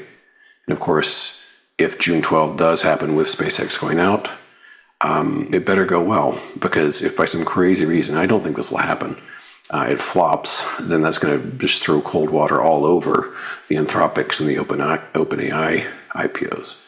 But I imagine it'll be a frenzy. They're constructing it to be one, so it should work out. Let's jump in to the charts, and we'll begin with a lifetime high. The diamond had been lagging a while. It took care of that the past 3 days. As of Tuesday night, it looked like the same old sad sack has been, and then boy, has a Control-Z that situation. We're at lifetime highs. As of today, we went bouncing over the prior peak way back here. And I'm not that shocked, because as I was looking through index charts last night, I did a post on Slope last night pointing out that, most indexes are looking like ready for a breather, but the Indu and the transport, for that matter, look ready to rock. And so it is. It's a big bounce on that, lifetime highs. In contrast to that, and this is something I shorted, and this is my only big ETF position. I shorted it earlier today, EFA. And it's down a little bit, 0.09%. It has respected this gap for months. And even in that respect, it has established a series of lower highs. So this looks tired. And I feel more comfortable shorting things outside the interest zone of the president, because he has every reason to keep things propped up domestically. But I'll go overseas. So this looks reasonable in terms of bearish bet, so long as that gap isn't violated. I mentioned a couple of bright spots for me today. Here's one of them, TIGR. For some weird reason, I've mentioned this one almost daily recently, and it got zapped nice and hard today. I think just yesterday I included it too, but it had this big topping pattern, and it was sort of, just neatly just sliding down a little bit more, a little bit more, a little bit more. And then today it opened at one point, like pre-market, it was down like 40%. Right now it's down only about 23%. It's really hard to judge like when to get out of these things when you have a happy circumstance like that. I went ahead and got out right from the get-go. I just closed it straight away, took my profits, and good thing too, because it's been rallying. If we can get back to this gap, yay, I'll get back in again. But that one worked out really well. So thank you, DIGR. I wasn't in this one, but a company which is, I think they're related or one owns the other or something like that, but they're very similarly situated, is Futu. FUTU, Futu Holdings, down even more percentage-wise, about 26%. Kind of the same situation, kind of a sloppy top, a penetration into that top to some degree, and then the slide began. But I wasn't in that, as I said. I took my profits with Tiger, so that helped because I was getting stopped out left, right, and sideways. Otherwise, got it stopped out of a lot of stuff. And I decided I'm not getting back into any. I'm going to keep it safe. I'm just 21 positions, about 80% commitment level. And as I said, no big ETFs except for EFA. Because I was feeling great Tuesday night. Past 3 days, there's been, a little more diminishment in my bearish verve. So I made it light, I'm keeping it light, and not monkeying around over this long weekend. Weirdly, even with all this tech strength and the incur's up triple digits again, and a lot of semiconductor stocks are up, the king, the biggest company on the planet, the head of semiconductor universe, NVIDIA, stinks. It's down again. It is nowhere near lifetime highs like so many of its compatriots. It actually peaked last week before earnings even came out. Not very impressive. It's been slipping, as you can see, and it's not that far until we can actually get back into that zone that it had been in, which would be pretty grim news. It took a lot of time and a lot of strength to burst out of this. If it just goes lumbering back into that zone, it's going to find itself, in parole again, or fully incarcerated. So it just strikes me as peculiar that it would be that weak and the other semiconductors are shrugging their shoulders and just happily moving higher. Take ARM, for example, ARM. ARM is up to a lifetime high and 2% plus gain. And it's just, it's up about 200% since February. Not a bad move for ARM. Micron is off a little bit. It violated its gap ever so slightly here, just a little bit. I got out, but that's what stops are for. Got stopped out of that one, but this is not bullish looking because it's retreated from the gap again, and it's very lofty, as all semiconductors are, but I have no position in this anymore, sadly. But it is down. It is down on this otherwise very green day, so that's Micron, MU. AMD also got stopped out of this one. This one I don't regret quite so much because it opened strong, and it is still up $17, 3.71%. There's nothing bearish anymore about that chart, and it is just sky high. And remember, this is all with NVIDIA stinking up the joint. One outlier in this has only been public about a week, which is Cerberus, CBRS. And I'll have to zoom in like so. In fact, let's change this to a minute bar graph. And let's just look at the whole history here. So this company, maybe that's too much data. Here we go. This company came public last week. As I recall, the initial price was supposed to be like 120. Demand was so fierce, they bumped it up to like 180. These are approximations. I don't know if these are to the penny, but it's close. You get the idea. And it opened way above 180 and got up to like I was approaching 400. So I got 386 or something like that. Here, you can see right here, 386. And it's trading at 251 now, a week later. Now, the investment banks did great. The insiders did great. Anybody who got in at the IPO price did great.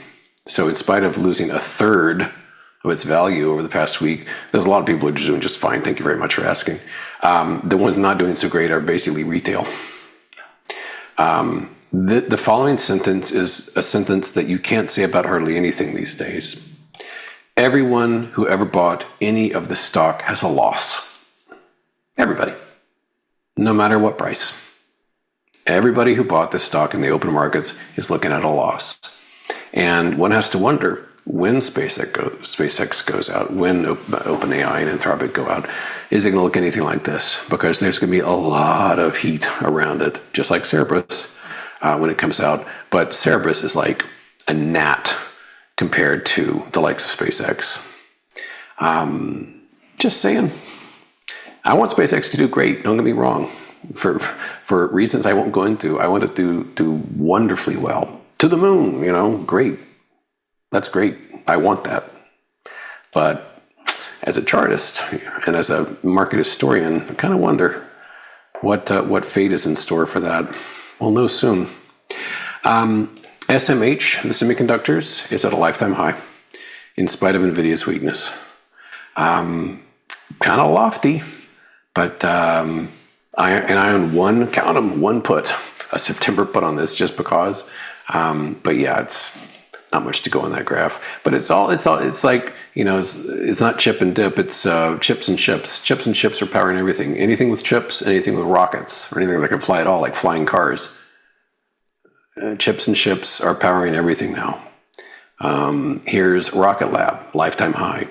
Here's AST Space Mobile, breaking its series of lower highs.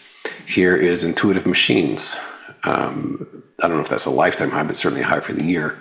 Here's Planet Labs, lifetime high. The list goes on.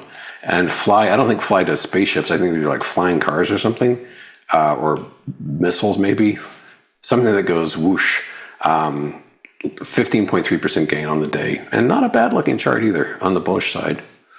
So yeah, and besides chips and ships, blips, I guess, anything with quantum is continuing to thrive because yesterday morning, the government announced a multi-billion-dollar investment in quantum computing, and therefore QUBT is up again 6%, and QBTS is up again about 10%. So they've had a great couple of days. So I mentioned Tiger being one bright point for me today. The other one is our good friend Bitcoin. Bitcoin's down almost 2%, which on a day like this is like a crash. And it's looking pretty good for my bearish play here because this is, in nominal terms, my biggest position. And it's context. The fact that it can behave like this on a day that's otherwise asset gaga is a good thing. What's the next step? We have to break this level here. We've got to break this level right there to really get things rocking. This is progress that we're going to look like we're closing the week's lows. That's a good thing, but we got to break this next.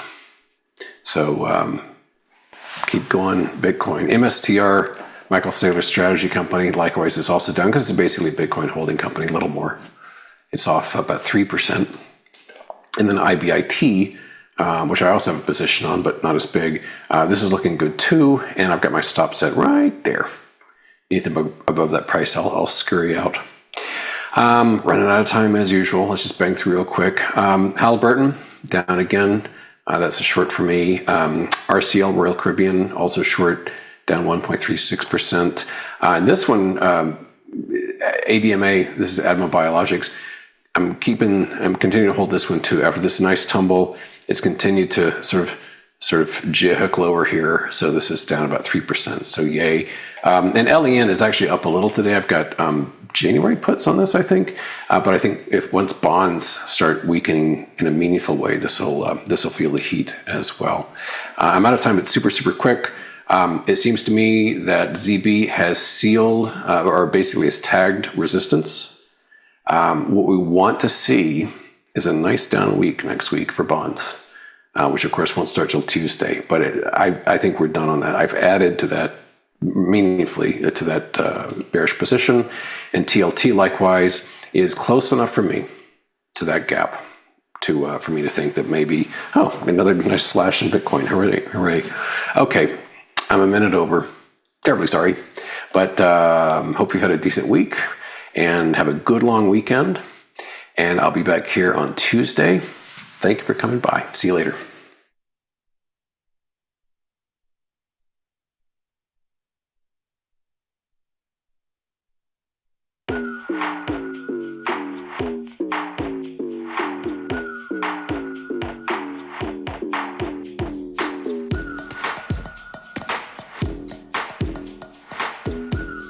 First thing about Tasty Trade is how easy it is. It's a very quick, light platform. It's all on one page. And with 1 or 2 clicks, you can be anywhere on the platform. Being able to see graphically where your profit and loss zones are. Whether it's a pool, a puddle, or a sea, you can navigate your way out of it with the Tasty platform. So I love that. You guys have the most unbelievable customer service in the business. Email support, call support, get through right away. They actively listen to the customers to make changes to the platform to make it better. In fact, I've never seen anything like it in any corporation in the United States. The market doesn't stop. So why should you? Diversify your portfolio with stocks, options, futures, crypto, and more from Tasty Trade. Focus on the markets that matter to you. See the odds before you trade using curve analysis, IV rank, and more tools. Get industry insights that help you find your next trade right where you need it. Tasty Trade. Download today. Look who's back testing. Tasty Trade now has options back testing for free. Test your trades with over 10 years of data for the most popular symbols. See how your trades would have performed in the past. Look back at profit and loss and take the guess out of guesswork. Oh, did we mention that it's free? Get back testing at Tasty Trade. Investors Business Daily raves about us. Stockbrokers.com says we're best in class for futures trading, and Broker Chooser thinks we're pretty great too. So what else can we say other than trade like a trader? Tasty Trade. Grow a strong community with Tasty Trade's referral program. When your friend joins Tasty Trade, you'll both receive $100. As your community grows, you get more bonuses. Only at Tasty Trade. When you trade options at Tasty Trade, you see your probability of profit and loss right where you need it. Earn up to $3,000 in commission rebates.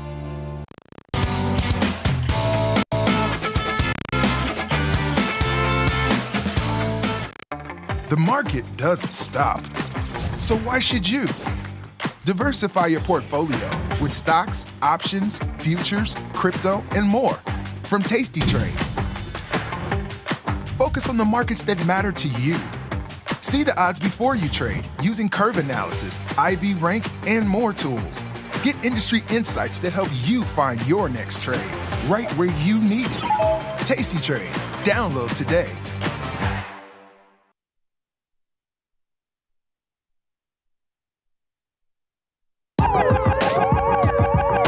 Ring the alarm, hey, ring the alarm, boys. Turn up the charm.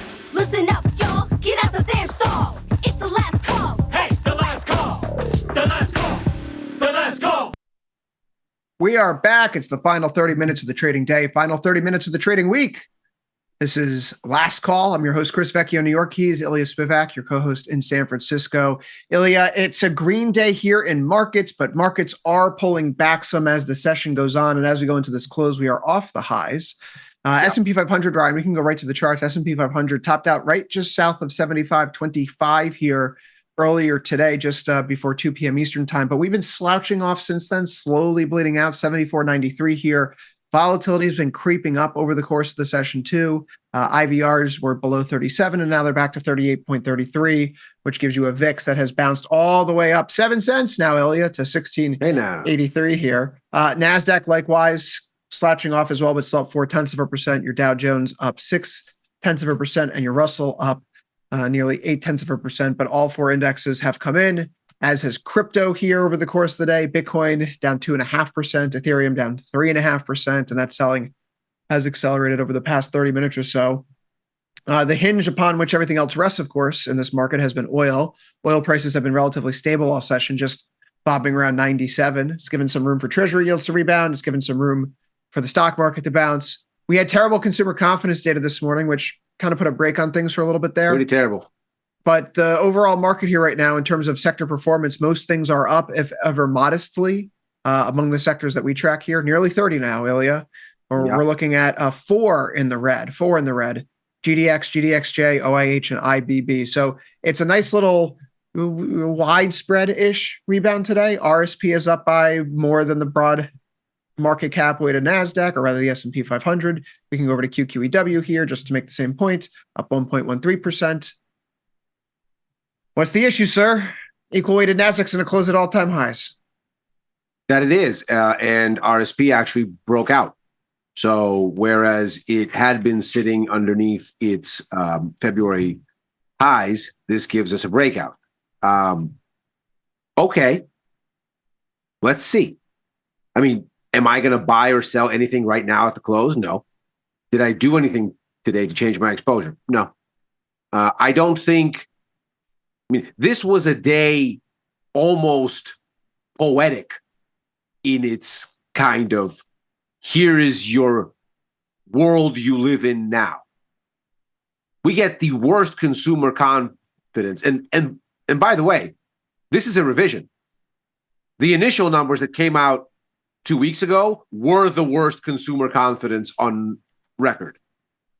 This time we're like, no, actually it's 3 points worse than that. On reflection, once we've looked at all the data. And it's because inflation's high.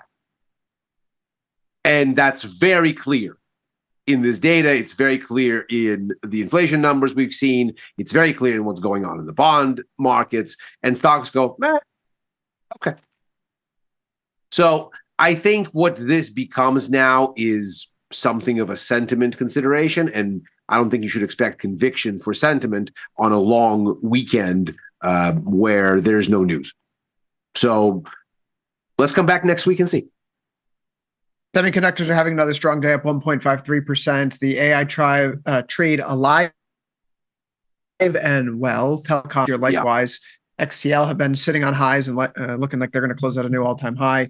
Data centers, they're moving. They've actually pulled back in a little bit today. But we do see that the memory names, broadly speaking, have pulled back. So this is why we have that broadening out of the AI leadership right now, Ilya. It's not the usual suspects here.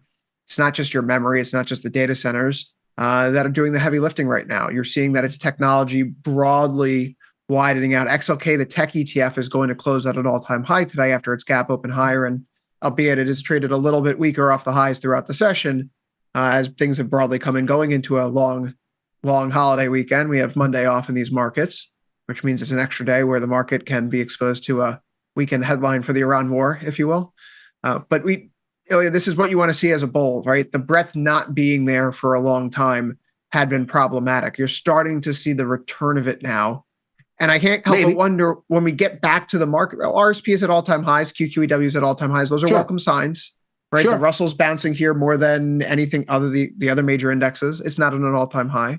But I can't help but feel we're going volumes are atrocious, but I mean, it's a holiday summer weekend. Trading. That's to be expected. Summer trading. So that's part of summer trading, though. So we have positive technical drift. We have volatility that's below 17 in the VIX. And we have the equal weighted finally breaking out. I mean, what are bears hanging their hat on here? Like some sort of catalyst to come out of left field to knock us down? I don't think you have to think about it that way. I think you shouldn't be saying, I'm a bear and this is what I do.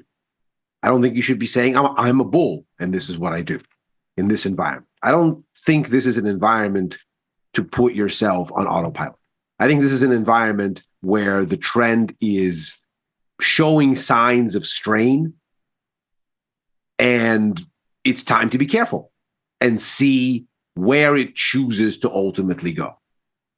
Because clearly we've seen weeks, for example, of RSP, the equal weighted index, not breaking out, and the S&P powering to higher highs.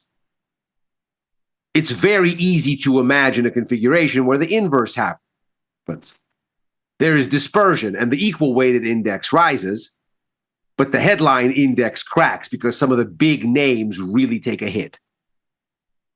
It's very easy to imagine because it would simply be the reversal of a trend we've been watching since at least late March in terms of how market cap has been distributed around the rally. So when you look at all of this together, you go, right, okay, where is the actual thing that's the big volume and therefore the big voting block for sentiment? Let's say ES, nice big asset, lots of people moving in and out. It's telling you on Friday last week, we sold off for all the war-like reasons, inflation and rates and etc. And this week, we tried to come back from that and we couldn't set a higher high, never mind break the previous high. So we're thinking about it, is the bottom line. You have lots of air under you. You have a high from last week that's real close. What's the risk reward? I think if you're going to be bearish here, that's the argument. The risk reward is great.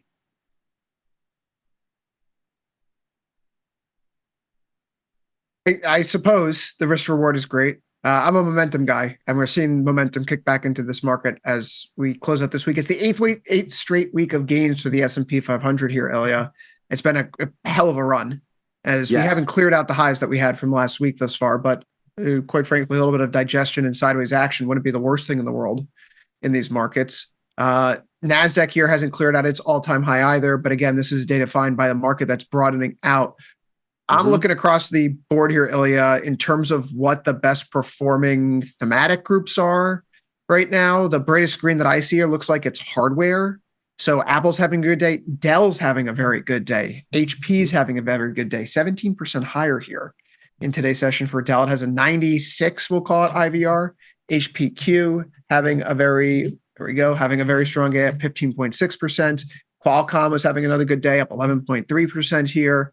So, this is not just, right, it's not just the GPUs, it's not just the semiconductors, talking about robotics, talking about anything to do with the infrastructure itself.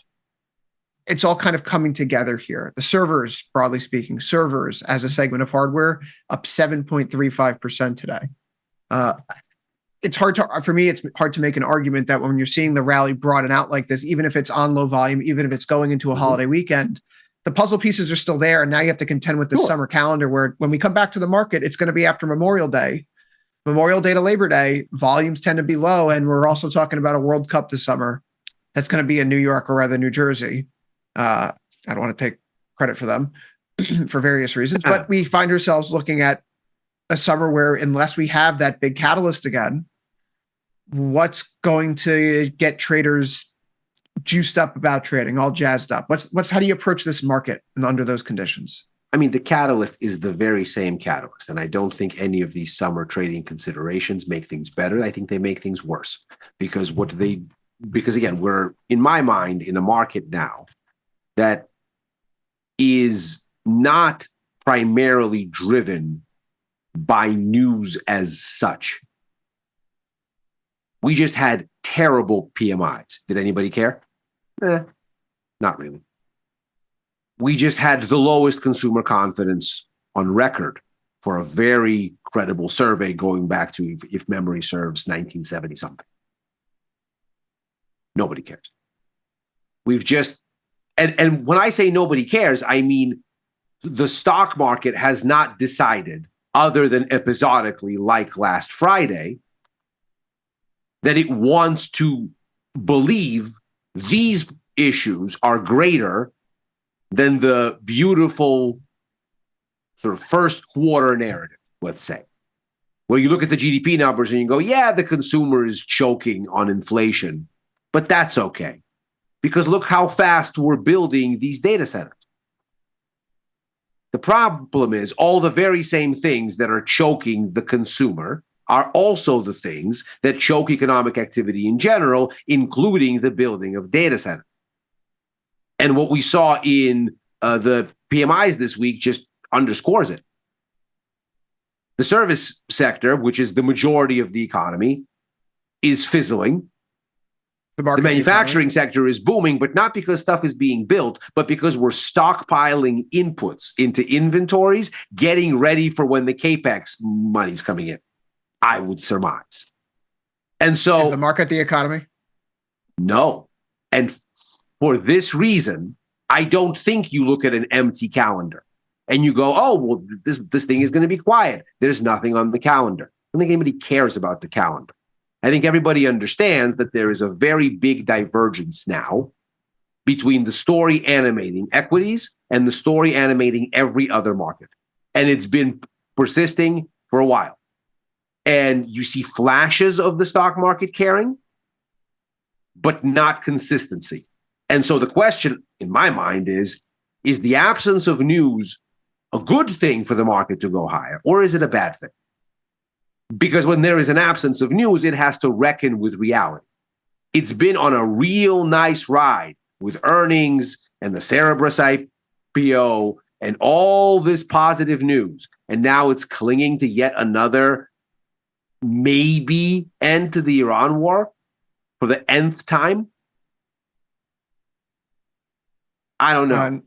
It seems to me like the market left to its own devices is going to default in a direction that maybe isn't so constructive. I'm more interested in figuring out what to do with oil then. If you're worried about this catalyst lingering around, it does seem to be something that's over the course of this week moved in a direction as if the war is going to move closer to an end. It was tested again, yes. As a waypoint on that road, Senator Roger Wicker put out a statement maybe 2 hours ago saying that the agreement that the administration was close to reaching with Iran wasn't worth the paper it was written on.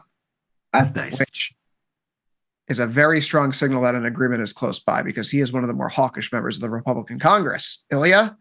So here you have a war hawk who's been rooting for the war to go on, coming out and saying that, guys, this is a bad deal. You shouldn't agree to it. And he's making that stance against the administration public, which, if you've been following the news recently, Bill Cassidy lost his reelection. Thomas Massie lost his reelection for speaking out against the administration. So what Wicker's doing there is not a small thing. It kind of feels like a last-ditch effort to stop some sort of deal coming to fruition, Ilya. So I do think unless Moshtara Khamenei killed it overnight when he said that all the provisions about getting rid of Iran's enriched uranium are just not going to work for him. Maybe. And basically, but chronologically, that doesn't make sense. But Wicker said that this afternoon, right? So It sounds like they're getting to something where they're going to try to keep the lid on this and allow the oil to move. And Oman and Iran apparently have a deal in place.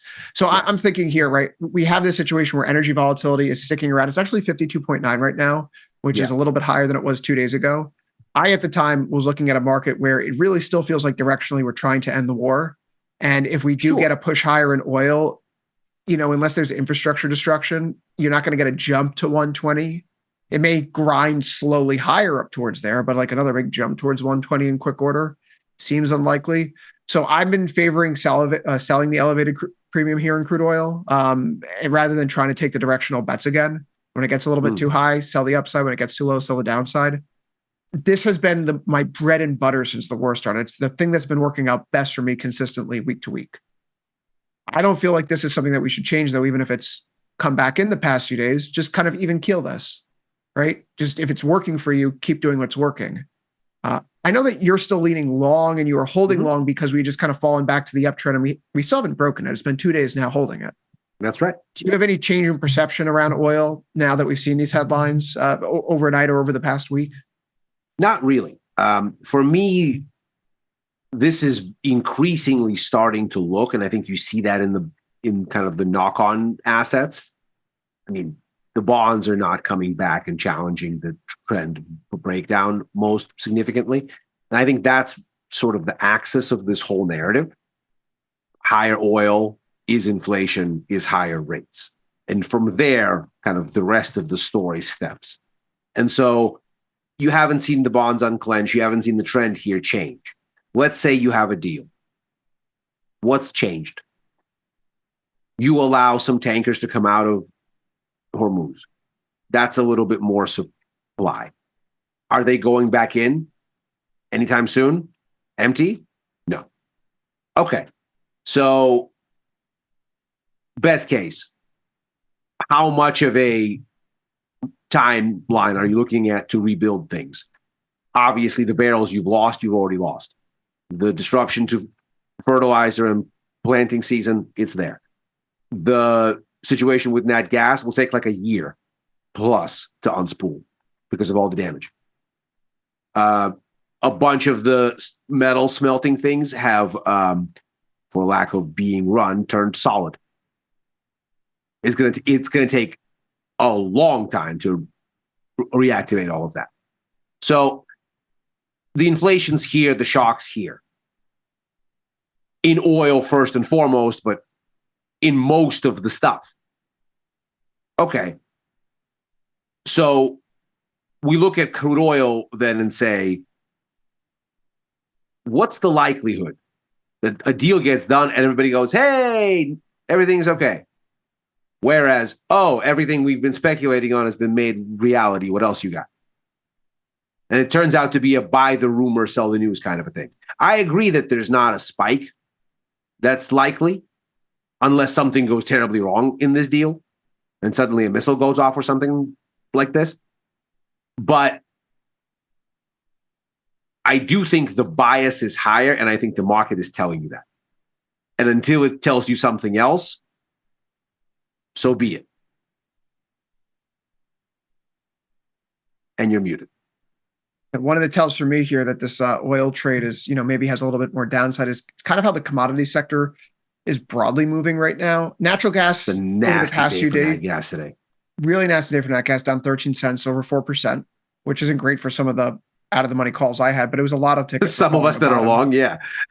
I would point to the fact that, it has been basically tracking oil when you look at like a 5-minute chart, forget the percent change, like the cadence is spot on in terms of up it's and all down. part of this whole, this is just a sentiment vibes thing now, kind of a market. But when you look at what's going on with some of the commodity tracking indexes like DJP or DVC, those have also started to slouch back the past few days. So it's not just energy, it's not just oil and natural gas. It's a broad spectrum of commodities that have started to see some weakness here, which contextually, Ilya, we've had higher energy prices, but that's been spilling over into higher treasury yields. And so as yields have gone up, we've also seen, we've seen the higher commodity prices. So the fact that we have lower yields and lower commodity prices at the same time broadly, right, through DJP and DBC, I'm getting increasingly confident that the upside in oil is like we have that level to work around. So we might as well get while the getting's good then. We can sell 115, 120, 110, 115 call spreads, shorter dated perhaps, a little bit riskier, but shorter dated, under 45 days to expiration. That may be the most juice in the market right now, considering how much vol there is still compared to the rest of the stock markets. This is where I put the trend follower hat on. And I say, you know what? I think you look at this, and were this any other thing, you would say, oh, good, a pullback in this uptrend that isn't setting a lower low. Mm-hmm. Seems like a buying opportunity. I would, if it was anything other than crude. If it was anything other than crude. What does a 110, 112 look like? Risking 4 to make 1, 76% probability of profit. It's a fat contract right now, $2,700. Not thrilled about that. Not thrilled about that thin liquidity here, Ilya, on a Friday afternoon. This may be a trade that has to wait until next week. I also have a ton of exposure in oil, 25, 55, 87, 179. Short puts, short calls, iron condors, just playing ping pong right now. But it's been, I think that also reminds me, when you have something that works for you, just kind of stick with it. I bring that up in the context. I know that PDT day is coming up soon, and it's going to be a great day for traders. There's a lot of folks who I've seen the comments and the conversation on Twitter. We did a video for the website for it about why folks would stop trading something like crude, CL, and go over to something like USO, or stop trading ES and go over to something like SPY. Maybe it's like the CFA charter holder perspective in the back of my head. But one of the things that traders often forget about when they're choosing what product to trade are the tax implications. So for example, if you're trading ES versus SPY, you're going to be seeing about 60% of the long-term capital gains rate or 40% of the short-term capital gains rate by trading futures instead of SPY. And so I know futures were forced upon a lot of traders because who wants to be stuck 9:30 to 4 when I could trade 23.5?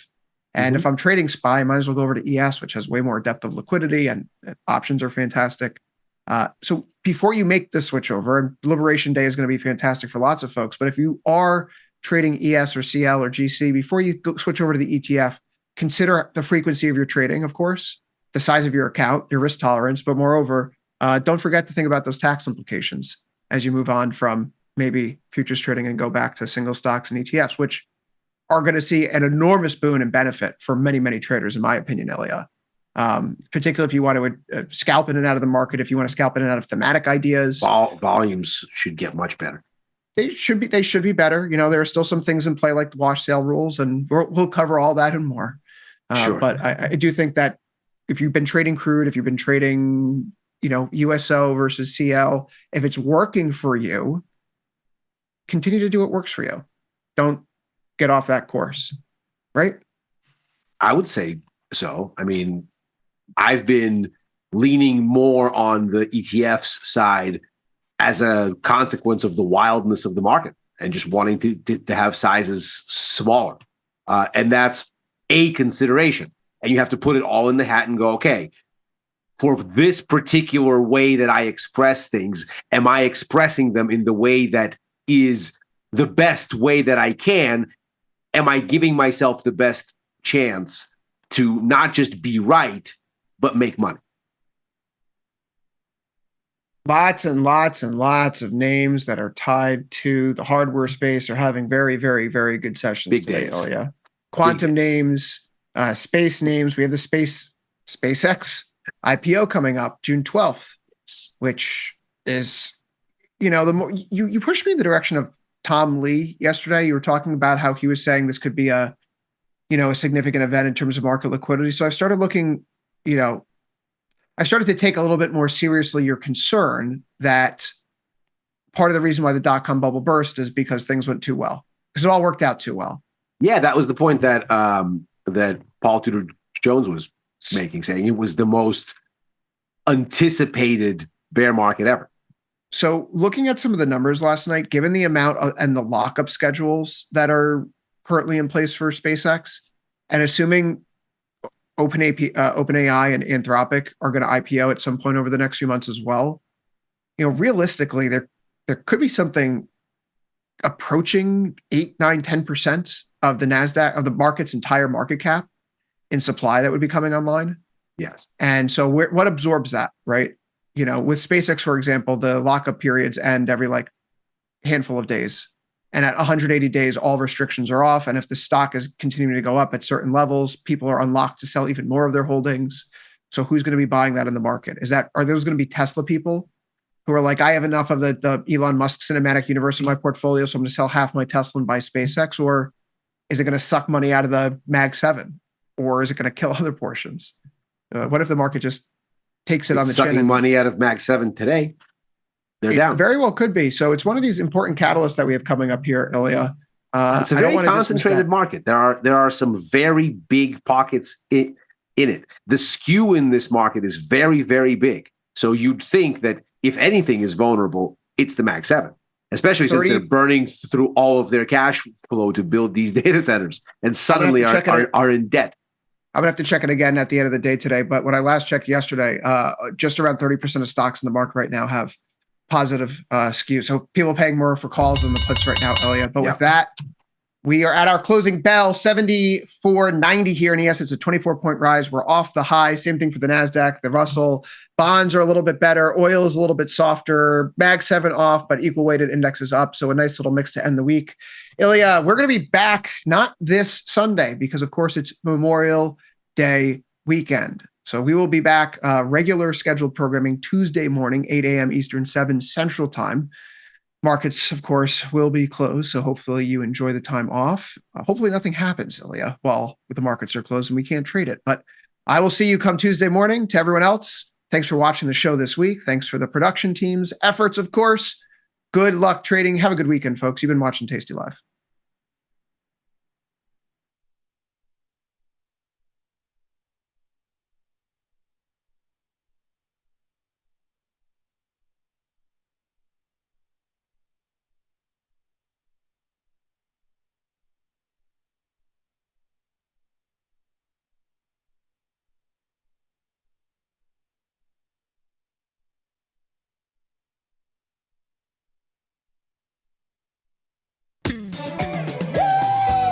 Get tasty, pre-market. Come on, you know it, can you feel it? We got some things to talk about. Pre-market, it's early, but not too early. Come on, wake up now.